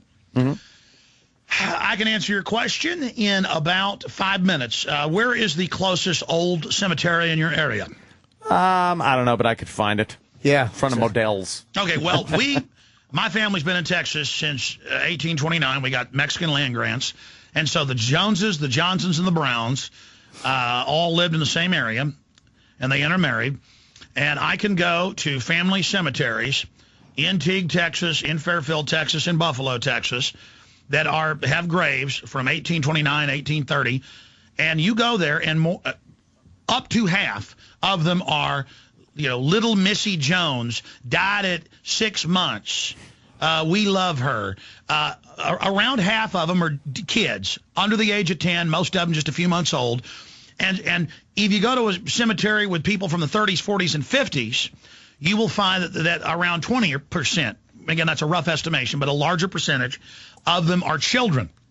And so the issue is when you average out, yes, and there's been major studies on this, and in fact, I've had people that do actuaries from insurance companies, on to talk about this. When you average out the life expectancy and take out the infant mortality rate, because infant mortality is way down in the entire Western world. I mean, a lot of women died in childbirth. I mean, the cemeteries are full of them, 15 years old, 20 years old. Women used to get married when they were 13. Yeah, and good old days. Yeah, well, the point is that you go in there and there's a lot of 15, 20-year-old women. A lot of them would die the first time they had a kid, and the rest are dead kids. And so women aren't dying in childbirth like they did. Now, you take those out. The average person, depending on the year, you can look at the actuaries online. There's been major Harvard studies on this. If you made it past the time you were about 15, the average person lived to be above 80. So now the average male, 74 years? The average woman, about 76. In Russia, it's dropped from the 70s down into the mid-50s. And now, for the first time, our infant mortality is going back up, and population is going down. Now, they have more high-tech sciences. So they pump the poisons into you, and the soft-kill degenerative weapons that take time, and so no one notices it until decades later. And then they use high-tech science and expensive drugs, now that you're a retiree, to suck all the money out of you in the process of slowly killing you. But you can't use Harvard as a legitimate source of study like this and then beforehand say that they're basically part of the machine. No, I was talking about specifically at the key fraternities of the rich blue bloods, at Harvard, at Yale, at Princeton, specifically being infiltrated, and Skull and Bones being founded by British intelligence. And but that's why on do record. studies, though, that absolutely... Again, if Here's the they, deal. why I can go do to a studies that cemetery, would absolutely disprove I can go to a that? cemetery and it's full of dead kids. Well, you average them out, I'm right. I'm not saying there's not a lot of dead kids in cemeteries, but again, why even allow that study to be done? There's such simple things that could stop this stuff from coming out. Why allow the institution to do a study that basically in disproves 1961, in his farewell address, Eisenhower said, watch out for the military-industrial complex. Over 90% of funding in universities and studies is now government. And more, they are trying to adulterate studies. And you do have to watch them. Look, all I know is this. My taxes are going way up, and I can watch congressional hearings, whether it's Bush people or Obama people, and they say, where's the $500 billion? Where's the $800 billion? Where's the $2 trillion? And the head of the Fed, the head of the New York Fed, the head of the Treasury, all former Goldman Sachs people, paying themselves bailout money, sit there and say, I'm not going to tell you where the $2 trillion went. Sit down and shut up. Now, I know something's wrong with that picture, and I'll expand on that. I watched Henry Paulson with Congressman Stern. This is in my film, The Obama Deception, and Congressman Stern said, from Florida, said, well, you know what? We know where $218 million went. It went to you. How did you, as the former head of Goldman Sachs, holding hundreds of millions in Goldman stock, how did you get a $218 million payment of bailout money you gave AIG that you knew was going to pay out to Goldman Sachs? And he said, I got a waiver. And Congressman Stern said, who gave you that waiver? And he said, I'll tell you who gave me that waiver. I did. Now, let me tell you, that isn't a conspiracy. That's out in the open, raping me and my family and raising all these taxes and getting rid of middle-class tax cuts. California raised a bunch of taxes. Bloomberg reports 46 states are about to go bankrupt. I have the government and banking documents where they plan to bankrupt states. They create the welfare system. Things go bankrupt. The banks come in and loan us fiat money and take over our society. And California knew 2 years ago. Wait, what documents that says that they plan to bankrupt states? In 2002, I'll just give you one of the big ones that the BBC got, Greg Palast. They got IMF World Bank documents that are international front consortiums for the private central banks. That their U.S. consortium front holding company is the Federal Reserve. And in those thousands of pages of documents, it's called, in fact, one headline, it became world news, was IMF World Bank documents. What was that headline? IMF World Bank documents. It'll pop in my head in just a second. IMF World Bank document story goes viral, I think was one of my headlines, and then it links over to the BBC. But the point is that in there, it's the 100-point plan, how they go in, how they buy off politicians, and they take decades to do this, how they get the politicians to take big loans from them. Then when they don't pay those loans back and they tell them not to, then they lose their credit rating. Then the loans go up even bigger. And take Nigeria, $1 billion loan, 50+ billion paid back. They still own another 50 billion on 1 billion. So they pay $100 billion plus bucks and never pay back the 1 billion. Yeah, but they're giving me 10 million. They sent me an email saying that a doctor died and I get 10 million from Nigeria. I got the same email. They're giving it back one citizen at a time. Let me just tell you something, guys. Look, I please don't believe me. Please, go look it up for yourself. Research soft kill weapons. Research neo-eugenics. Research sterilants in vaccines. Just search the term UN caught adding sterilant to vaccines. You'll get mainstream news. Please search. I mean, all right, I do. You know, instead of individual circumstances and events and things like that, let me just ask you a blanket question. Is there anything, any large events, aside from just signing a little shit bill or something like that, that the government does that you actually believe happened the way it happens? Do you believe in the moon landing? Do you believe in that the Watergate conspiracy, which was a conspiracy, was actually played out the way it was? I actually know exactly what happened with both those cases. All right. Deep research. Well, first let me briefly just put it this way. Most of what happens is real and is the way we were told, but then they'll spin it. They're like, oh, police are taking blood at warrantless checkpoints under federal grants in Texas. Isn't it good? And I take that article and I go, no, this is total thuggery, the end of the Fourth Amendment. Can you imagine in Nazi Germany if they were taking blood at checkpoints? I mean, what have we turned into? So most of the time, it's just out in the open what they're doing. I could imagine. Wait, taking the blood? Oh, I'm not sure what you mean. I'm sorry, buddy. Taking the blood? What do you mean? Okay, well, I mean, now under federal grants all over the country, they're setting up random checkpoints, and police are now taking blood. And I found out about this 6 years ago and got the government documents by searching. Anything you can imagine the government's doing. Where are they taking? I've never heard of it. I'm not saying you're wrong. I've never heard of it. Where do they take blood? Well, let me tell you. Not only was I telling people about them taking blood at warrantless checkpoints before it was news, because I got reports of it, now it's mainstream news in Texas, New York, California. Wait, like there'd be a Dewey checkpoint type of checkpoint? You pull up at a checkpoint. Right. And they got an RV, and the cops take your blood. I have never heard of that. Never heard of that. Let me expand on that. 15 years ago, a nurse in San Antonio at a Pentagon database who works for University of Texas sent me secret documents saying that all babies since 1972 in a worldwide program under the UN have their blood taken, and it's stored in the U.S. and Pentagon and university databases for bioweapons. And guess what? I talked about it for 15 years, and now it's CNN, AP saying, yeah, we got your baby's blood. It was taken secretly, and yeah, the Pentagon's got it, and yeah, CBS News, the government says they now own your DNA, and your DNA, and they've got computer systems that can track your entire genome in 2 minutes individually. But briefly, so why aren't they using that? Like they're going through all this stuff to take blood from criminals, like, you know, for rape cases and DNA stuff where it actually, and in times actually frees people. That's the public operation. They're getting you used to it now being harvested like in England at a traffic stop. We haven't gotten to that phase yet, except for the, quote, DWI blood points, but that's actually 4 databases. They've been covertly doing it. Okay, Australia 6 years ago went into an earlier phase than us, and they went ahead and announced, guess what? We took everybody's blood at birth, part of a UN program, and now we're going to use it to solve old murders. So what group decided to do, this is what I mean, like was Australia's doing it, the U.S., no one has heard, no one in my experience has heard of that. We have a global government. So they all get together, and none of them have the blabbermouth syndrome. None of them they're all these perfect working humans who don't make mistakes. They don't make judgment errors. The nurse gave me this 15 years ago, and I covered it and got death threats over it. And why not just kill you? Why give you death threats? I mean, it doesn't make sense. Why would they just... Because if they kill me, it makes me a martyr, and it underlines and highlights and puts an exclamation point behind what I said. But they made JFK a martyr. Apparently, if they did JFK a martyr, Malcolm X, they made a martyr. Because he actually had power and was threatening him. Well, so are you if you're giving out, Alex, honestly, I am getting that if you're point. giving out real information. Let me tell you about the moon landing, and what was the other one? Yeah, I want to hear about the moon landing. Me too. Yeah. But it was moon landing, and what was the other one? Watergate. Okay. Moon landing.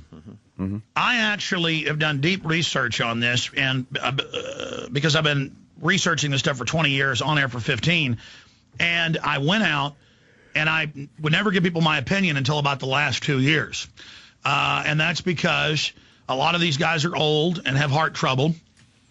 And Raymond Teague, who on record was part of the frontline Apollo missions and also assigned to RCA and ran the moon cameras and the Skylab cameras, Raymond Teague, engineer. He's a electrical engineer. Before that, he was in Air Force intelligence. And he's had like 8 heart attacks. He's got a whole bunch of stents. And he came to my office, and I've been friends with him for years. He's one of my dad's patients, dental patients. And he said, look, I may die anytime. He's still alive. This is actually 2 years ago. But he said, I almost died last week. And he said, I'm going to go ahead and tell you. And then by the time I got him on air, he wouldn't say it all. But I've said it all for my safety. And he was shaking. When these guys break national security parameters, they start shaking. And it's just amazing. But, Alex, why on your show? Not to disrespect you, but why, I want to know. Why on your show? Go.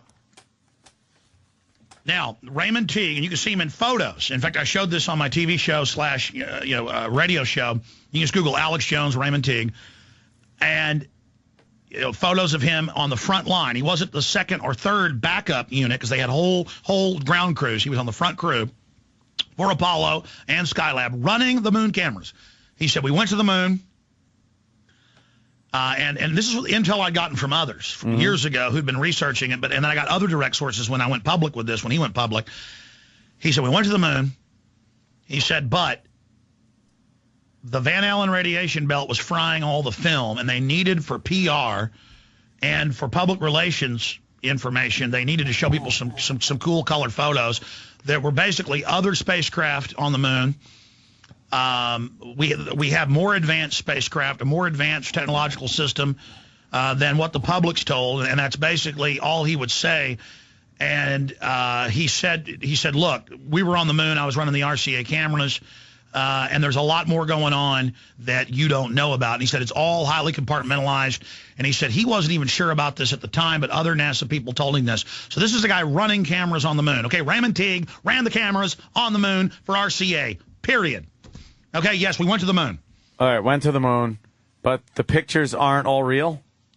Those big, lavish, beautiful color photos with, with the distance hash marks that are behind rocks or behind things and flags that are waving. Well, they've plenty of explanations about those, but we won't even go into Well, I'm just telling you. I know. That was, listen, you cannot, even in the little thin lead shielding cases they had, go through the Van Allen radiation belt. I mean, you know what happens whenever they... in Skylab or the International Space Station, when a solar storm comes up, when there's a electromagnetic release in one of those Coriolis flares, they have to get behind the water tanks. Yeah, they turn the... And it's still very dangerous, and it shows it's really hurting the astronauts. Just like airline pilots have a lot of health problems because they're at 35,000 feet, 33,000 feet, and there's about 10 feet of water if you condensed it down between... ground level, sea level, and 30,000 feet. And so much of the shielding that is there from the water that's in the atmosphere isn't there at 30,000 feet and above. And so it's also frying the airline pilots. How are Buzz Aldrin, Michael Collins, and Neil Armstrong still alive then if it was a very bad dose of radiation?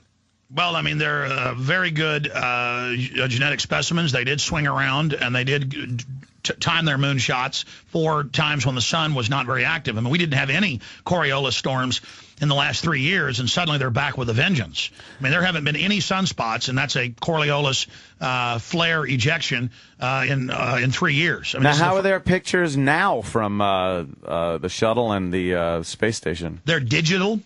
They're on hard drives. They're on digital chips. They're not film. They're not 35 and 70 millimeter. Okay. I mean, look, I'm telling you what Raymond Teague at NASA said. Okay.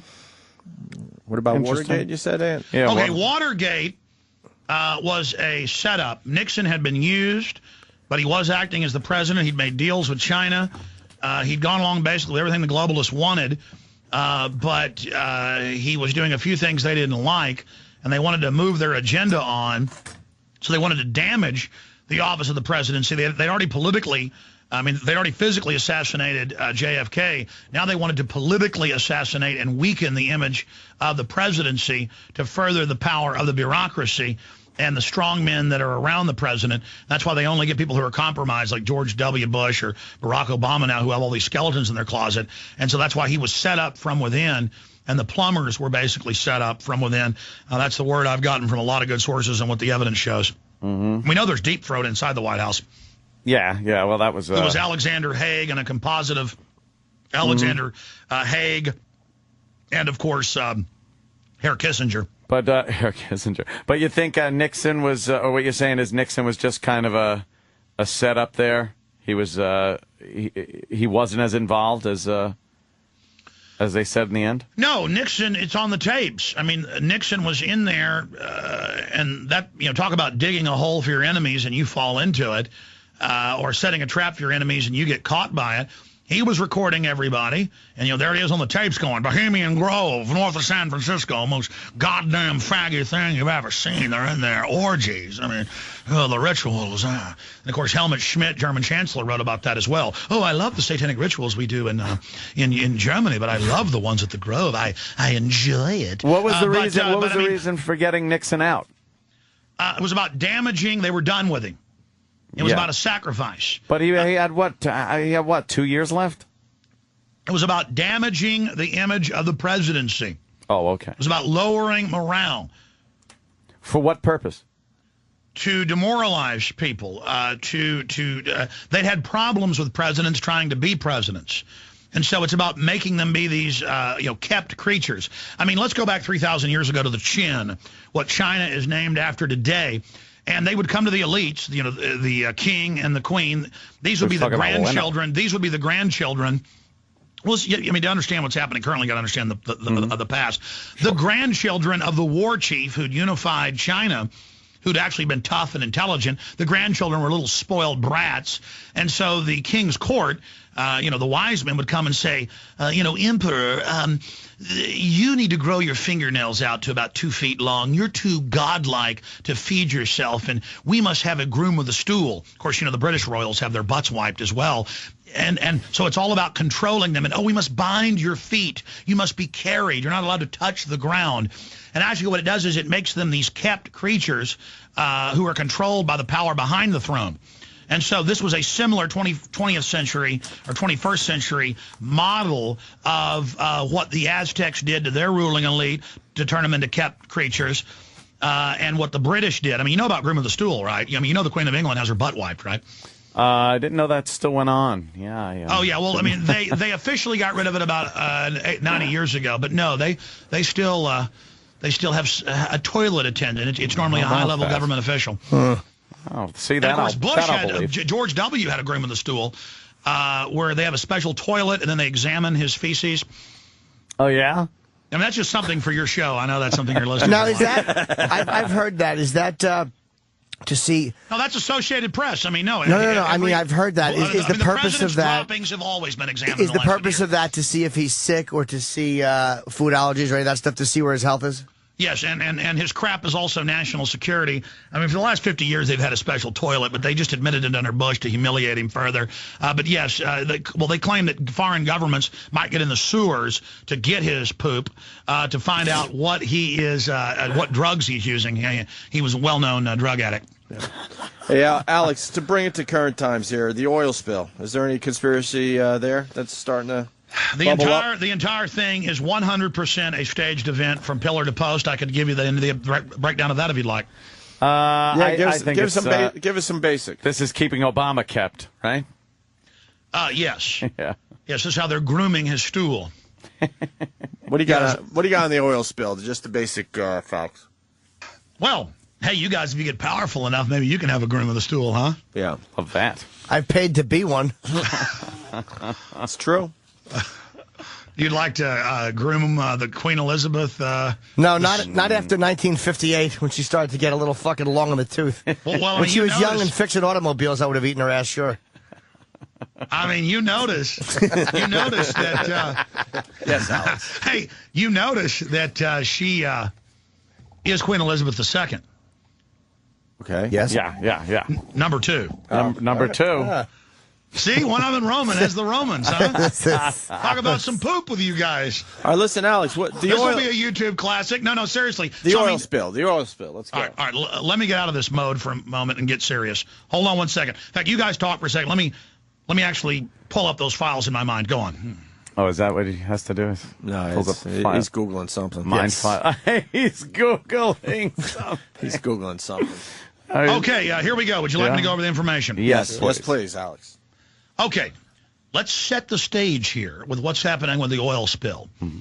Let's go back to the week before. The CEO of British Petroleum, he'd just been replaced. The former chairman and CEO had been the chairman of Goldman Sachs, simultaneously the most powerful shareholder in the worldwide private central bank cartel. Always at the scene. Speak of the devil, he shall appear. The CEO of Goldman Sachs, they dumped 44% the week before the oil spill. You have the CEO of BP separately dumping over a third of his. This is all mainstream news. You have Vanguard that holds the majority of Barack Obama's millions in mutual fund money. That was fully dumped the week before. Fully dumped. Talk about insider trading. And they weren't dumping specifically. Other big central banks are on record now dumping their stock, not of other oil companies, but of BP specifically. Again, Then, isn't this very obvious? Yeah. It goes back to that obvious question. Why not do it way before the actual because they event? don't care. Their religion is about doing it right out in front of you. Now, but that's how they acclimate your subconscious mind. They know your subconscious mind is thousands of times more powerful than your conscious mind. In your subconscious right now, you know the truth. In your gut, you know the truth. You know things aren't right in the world. You know you're being lied to. You know things are getting worse. So, yes, but as long as your subconscious can be told something and in plain view, it feels comfortable as if it's in power. And so there isn't anxiety in knowing. That's probably why they let me do what I do. They think little of you. I think more of you.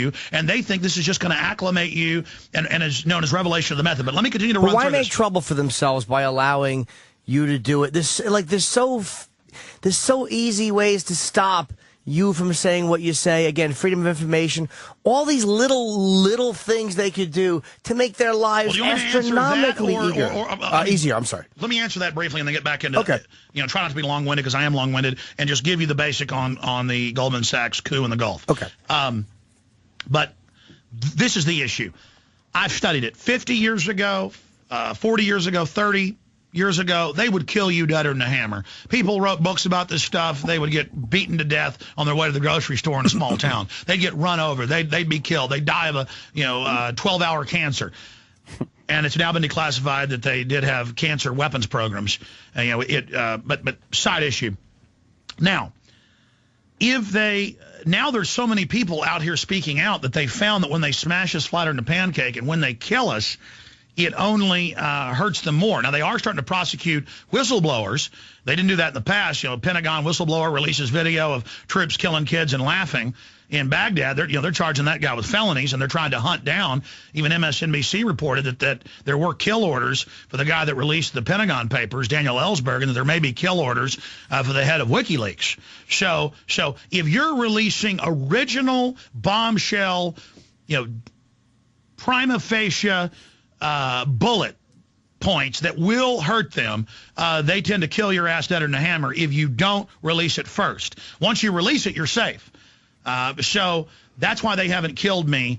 They have tried to buy me off and things like that. Now, they've tried to buy you off? Absolutely. Who's tried to buy you off? Well, I do wear a journalist hat, and when a company or a group comes to me and says, this is off record, and I've even signed a non-disclosure in one case.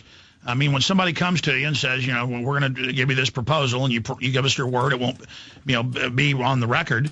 But I've had major radio networks in the past and others come to me and say, one more than 10 years ago, and they offered me 15 times what I was making, and then so why wouldn't you reveal who they were? If you're revealing government stuff that could be, why not expose these people who are part of it? Because I have honor. That's not honor, though. You're helping them. I don't mess with people's families. I don't call for people to mess with politicians or globalist families because I don't want my families messed with. It's the rules of war. But Alex, and if somebody comes to you and offers you a deal and says it's off record, and unless it's criminal, it's off record. And so you would honor these people who are helping to perpetuate and to keep these things going that you're fighting against? You know what? A radio vice president or a radio president, and these things have all changed hands. It's different people today.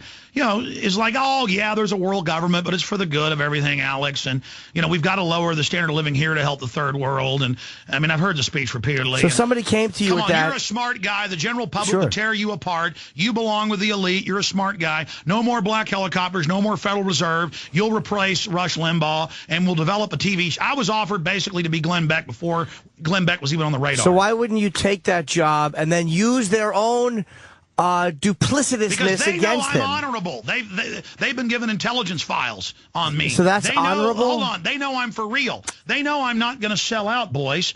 They know I'm not going to go on there and sell out. I'm not going to change what I say. I can't control what I say.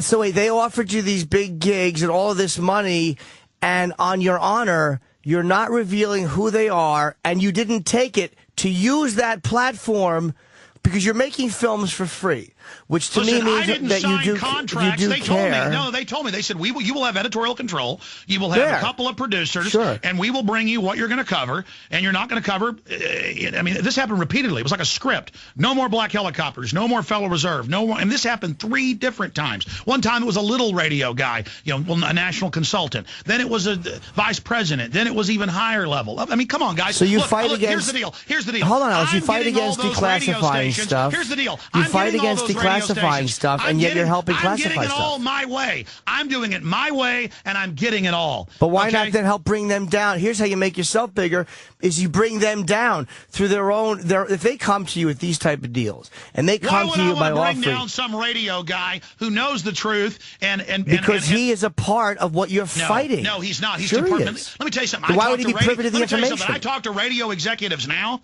And I mean people that are good friends with Rush Limbaugh and Glenn Beck and people like that. I talk to radio execs now who know I'm a good guy and I don't burn people, and they tell me, let me tell you the truth, these guys have all got bodyguards and know the New World Order's real, and we thought you were a kook 10 years ago, and we're scared, and a lot of people want to leave the country. So they came Listen, to a these known radio kook, CEOs quote-unquote. aren't bad people. Hold These on. radio CEOs aren't bad people. Alex, they came to a believe the known baloney. kook. They came to a guy like you, and they just trusted you, and they said, look, we're going to tell you what we're telling you. We're going to put our careers and our jobs on the line by offering you this gigantic salary.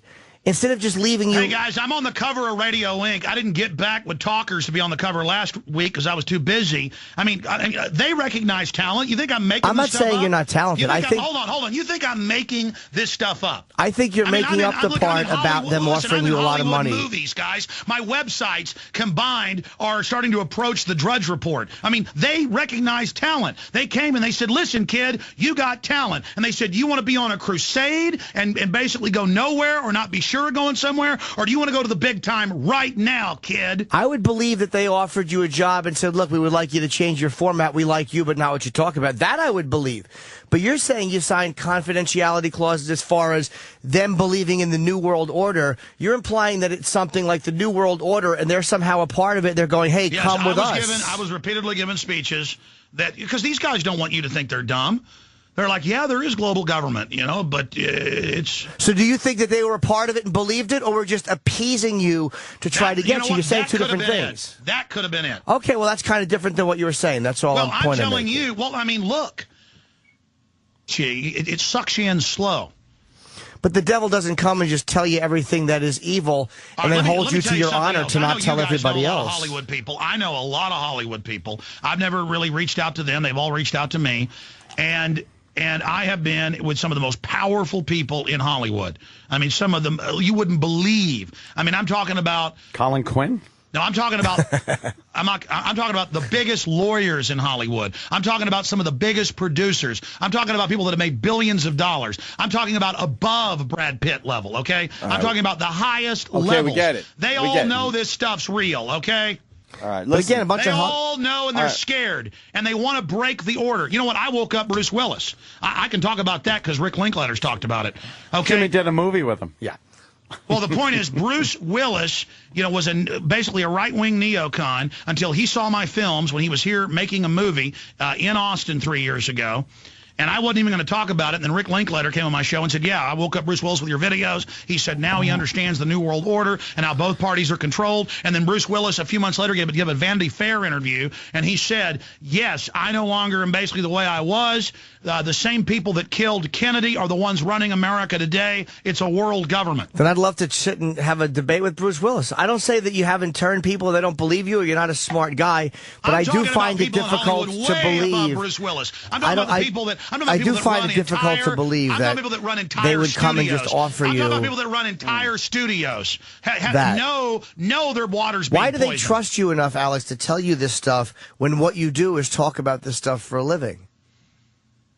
Because it's known that I don't, somebody says this is incompetence, it's incompetence. But no, you're a man of honor, and people respect that. So why would they betray themselves and put everything they have on the line to talk to, let's be honest, a known blabbermouth? Well, you know what? I am somewhat of a blabbermouth on the radio, but in person, it's more electric. I mean, so you're saying that if somebody gives you these facts, which in a way I don't know why proves people them, tell me things. When you sit out on a veranda overlooking the Hollywood Hills, talking to somebody, and you get real with them and look them right in the eye and say, you know, this is going to destroy your grandchildren. You know this. This program's real. You understand the true power structure. If you're respecting and you understand that you are selling confidentiality, out humanity. These people say, yes, I know. What are we supposed to do? So well, you should be exposing those people. Then you're exposing other people. You can't expose people, but not expose people who are just nice to you in person. In a diplomat format, it's not like I'm out running around doing this. In the last decade, I mean, this might have happened to me 10, 12, 13 times. All right, well, that's a lot. That's a lot of names. It's not like I'm wallowing around in these. I mean, I could go out there and try to ingratiate myself more, but I haven't even attempted that. Al, that's a lot of names. 13 people. You said big radio heads had come to you and offered to pay you 10 times what you were making. Just a number. 10, 15 times have I ended up in super high-powered meetings and events and seeing things. So you're saying that people who knew there was a new world order, not just believed it and were being hey, what do you think it's like if I'm right, being near the top and knowing how evil this plan is?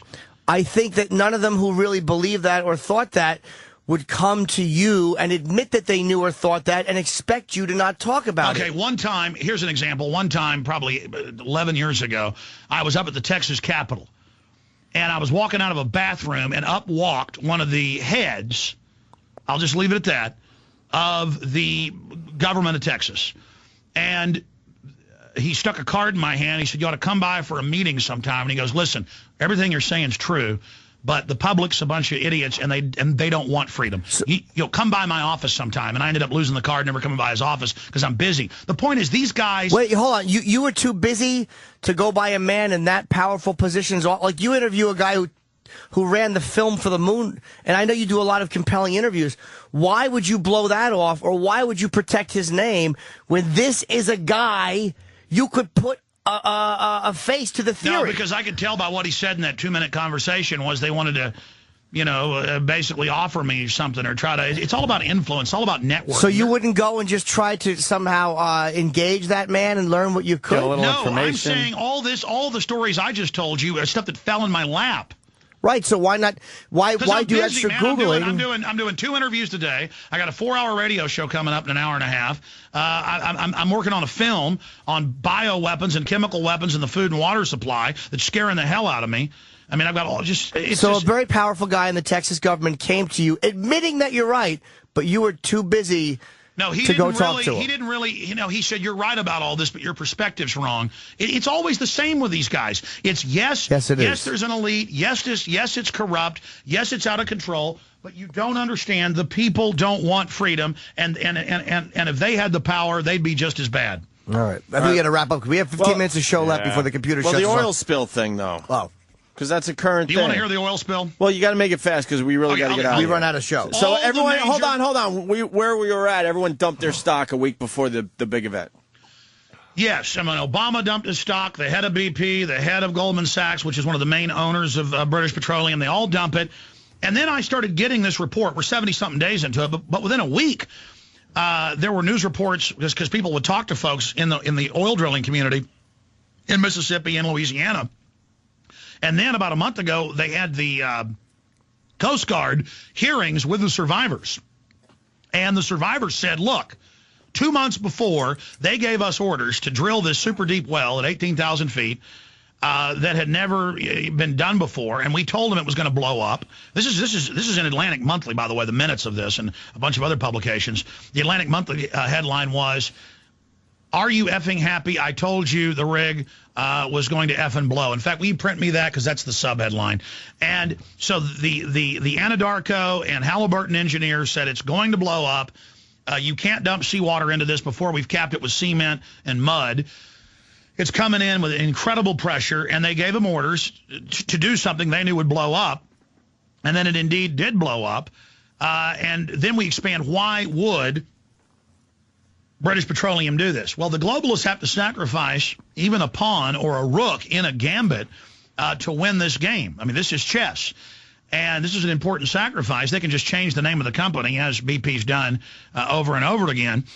And BP is the top funder after Goldman Sachs and Harvard of Obama, the number 3 contributor.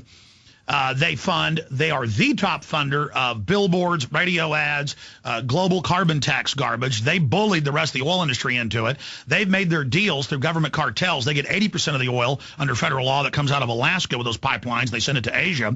They're top globalists. Their entire carbon tax failed when the ClimateGate emails came out and when the text of the new global treaty came out that oil taxes, gas taxes at the wellhead, at the pump head, in your home, on natural gas would all be paid to Goldman Sachs, J.P. Morgan Chase, and others on record in this new global consortium, a new global government with a global constitution run by private banks issuing their own cashless SDR. That's mainstream news. Herman Van Rompuy, head of the EU. Gordon Brown, former head of the Britain, talking about it. Ban Ki-moon, head of the UN. Now, this is the plan. Open world government run by the banks, the Ponzi scheme operators. I mean, Madoff founded the NASDAQ. I mean, this is a $600 trillion conservative. Even the Washington Post admitted that 2 days ago. $600 trillion derivative. So they've got to have this new global tax, this new global energy tax that they can then sell derivatives on, so they get tax money. Then they also monetize the carbon credits. They own hundreds of billions of dollars in carbon credits. BP owns over $50 billion conservatively. Leveraged through fractional reserve banking, it's 5 times that. Sometimes they go all the way up to 10 times, depending on how they leverage, but they don't tend to leverage over 5 times with derivatives on cap and trade credits. Obama, Al Gore, they all totally invested in it. Chicago Mercantile, New York Stock Exchange, all of this is going on. So they've got to have. So the day it happened, I said, if it's staged, this is before I knew they gave orders to blow the well that they knew would cause it. This is before I understood all that. I said, if Obama comes out and says, I want the carbon tax to fix this and to pay for this on all Americans, we know this is a staged event. And sure enough, he comes out and says the answer to it is that. Then on top of it, for 70-plus days, what are we, almost into day 80 right now? I mean, day 79? 71. I mean, it's incredible. I mean, let's do the math. Alex, we're not trying to interrupt you or stop your theory. We literally have the show has to end. Now they're blocking the aid. Now they're not letting skimmers from Taiwan one ship can do more than all our ships combined, the AP reports. They're not letting the Dutch or Norwegian ships come in. For 70-something days, they've been blocking the berms being built, not letting the states fix it, because they know when those hurricanes come in, it's going to blow all that oil into the shore, and now they're going to have the good crisis, as the White House chief of staff said. You can't let a good crisis go to waste. So any way you cut it, they are using this to pass their global tax to financially conquer us, and we cover it all at Infowars.com. All right, and Alex, let's say, Alex, you can hear him 165 Talk Radio, Saturday, 6 to 9 p.m. On XM That's only on XM, and it's Infowars.com. Yep. And Prison Planet, one word, prisonplanet.tv. Weekdays, 11 a.m. to 3 p.m. Sundays, 4 to 6 p.m. Central Standard Time. We have to wrap up because the computer shuts us off at a certain time. Gentlemen, you've been very nice, and I'd like to invite you on my show, but we can't say potty words there. But that's fine. Of course not. No, but I'd like to invite both of you on my transmission if you'd grace the program. There's actually 3 of us. It was Opie, Anthony, and I'm Jim. There's 3 of us. Yeah, I mean, I know. I was napping. I've seen the. I mean, Joe Rogan loves you guys, and every time we're hanging out, he asks me if I listen to the show, and yes, I've known about you guys for probably 4 or 5 years. Well, we appreciate having you on. I don't agree with a lot of it, but you're a very compelling guy, and you make great points. And I would love to listen to your show. You absolutely get people thinking there, Alex. Hey, I converted Joe Rogan. I mean, when I knew Joe 12 years ago, when he'd come and visit in Austin, Joe's he didn't believe anything. addict. Yeah, Joe is very easy to convert. All you got to do is throw a fucking hash brownie in his face. Joe is really smart. We love Joe. No, we love Joe. Alex, we'd like to make jokes here. You didn't pick up on many of the jokes today, but that's I bet Joe can kick your ass and mine. All 4 of us together. See him do that. Me. Giant. I like to see him do that. Yeah, you that will. is true. I'll Let me tell you, I'll slap Joe in the mouth. Joe Rogan is a wild man. He's the real deal. I can tell you. Listen, I'm a killer, and I can tell another killer when I see one. Joe disrespected me one time. I slapped him in the mouth, and he apologized immediately. That's right, he did. I was there. What do you got for that, Alex? Yes. Shoot me in a dream. You better wake up and apologize. Okay. That's no conspiracy theory. That happened. I appreciate you having me on the show. Care about your families. Research the info. Okay. I mean, there's things bigger than Hey, God bless you. I will do Infowars.com. that. Take care, thank you, Alex. Be well. PrisonPlanet.com. All right, Alex good. Jones, everyone.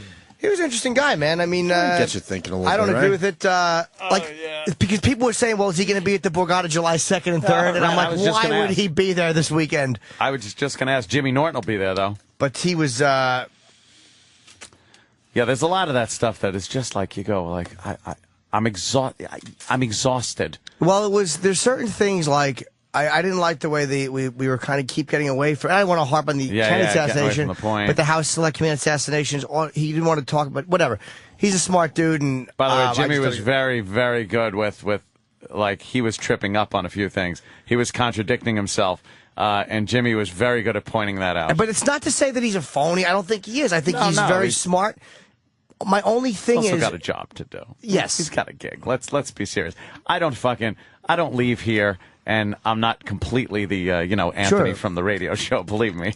But to me, any conspiracies, like whenever you point out certain things, I almost never hear conspiracy theories guys go, oh yeah, that's a good point. You know, I didn't think of that. Like, yeah, that does make it more sense to do this way.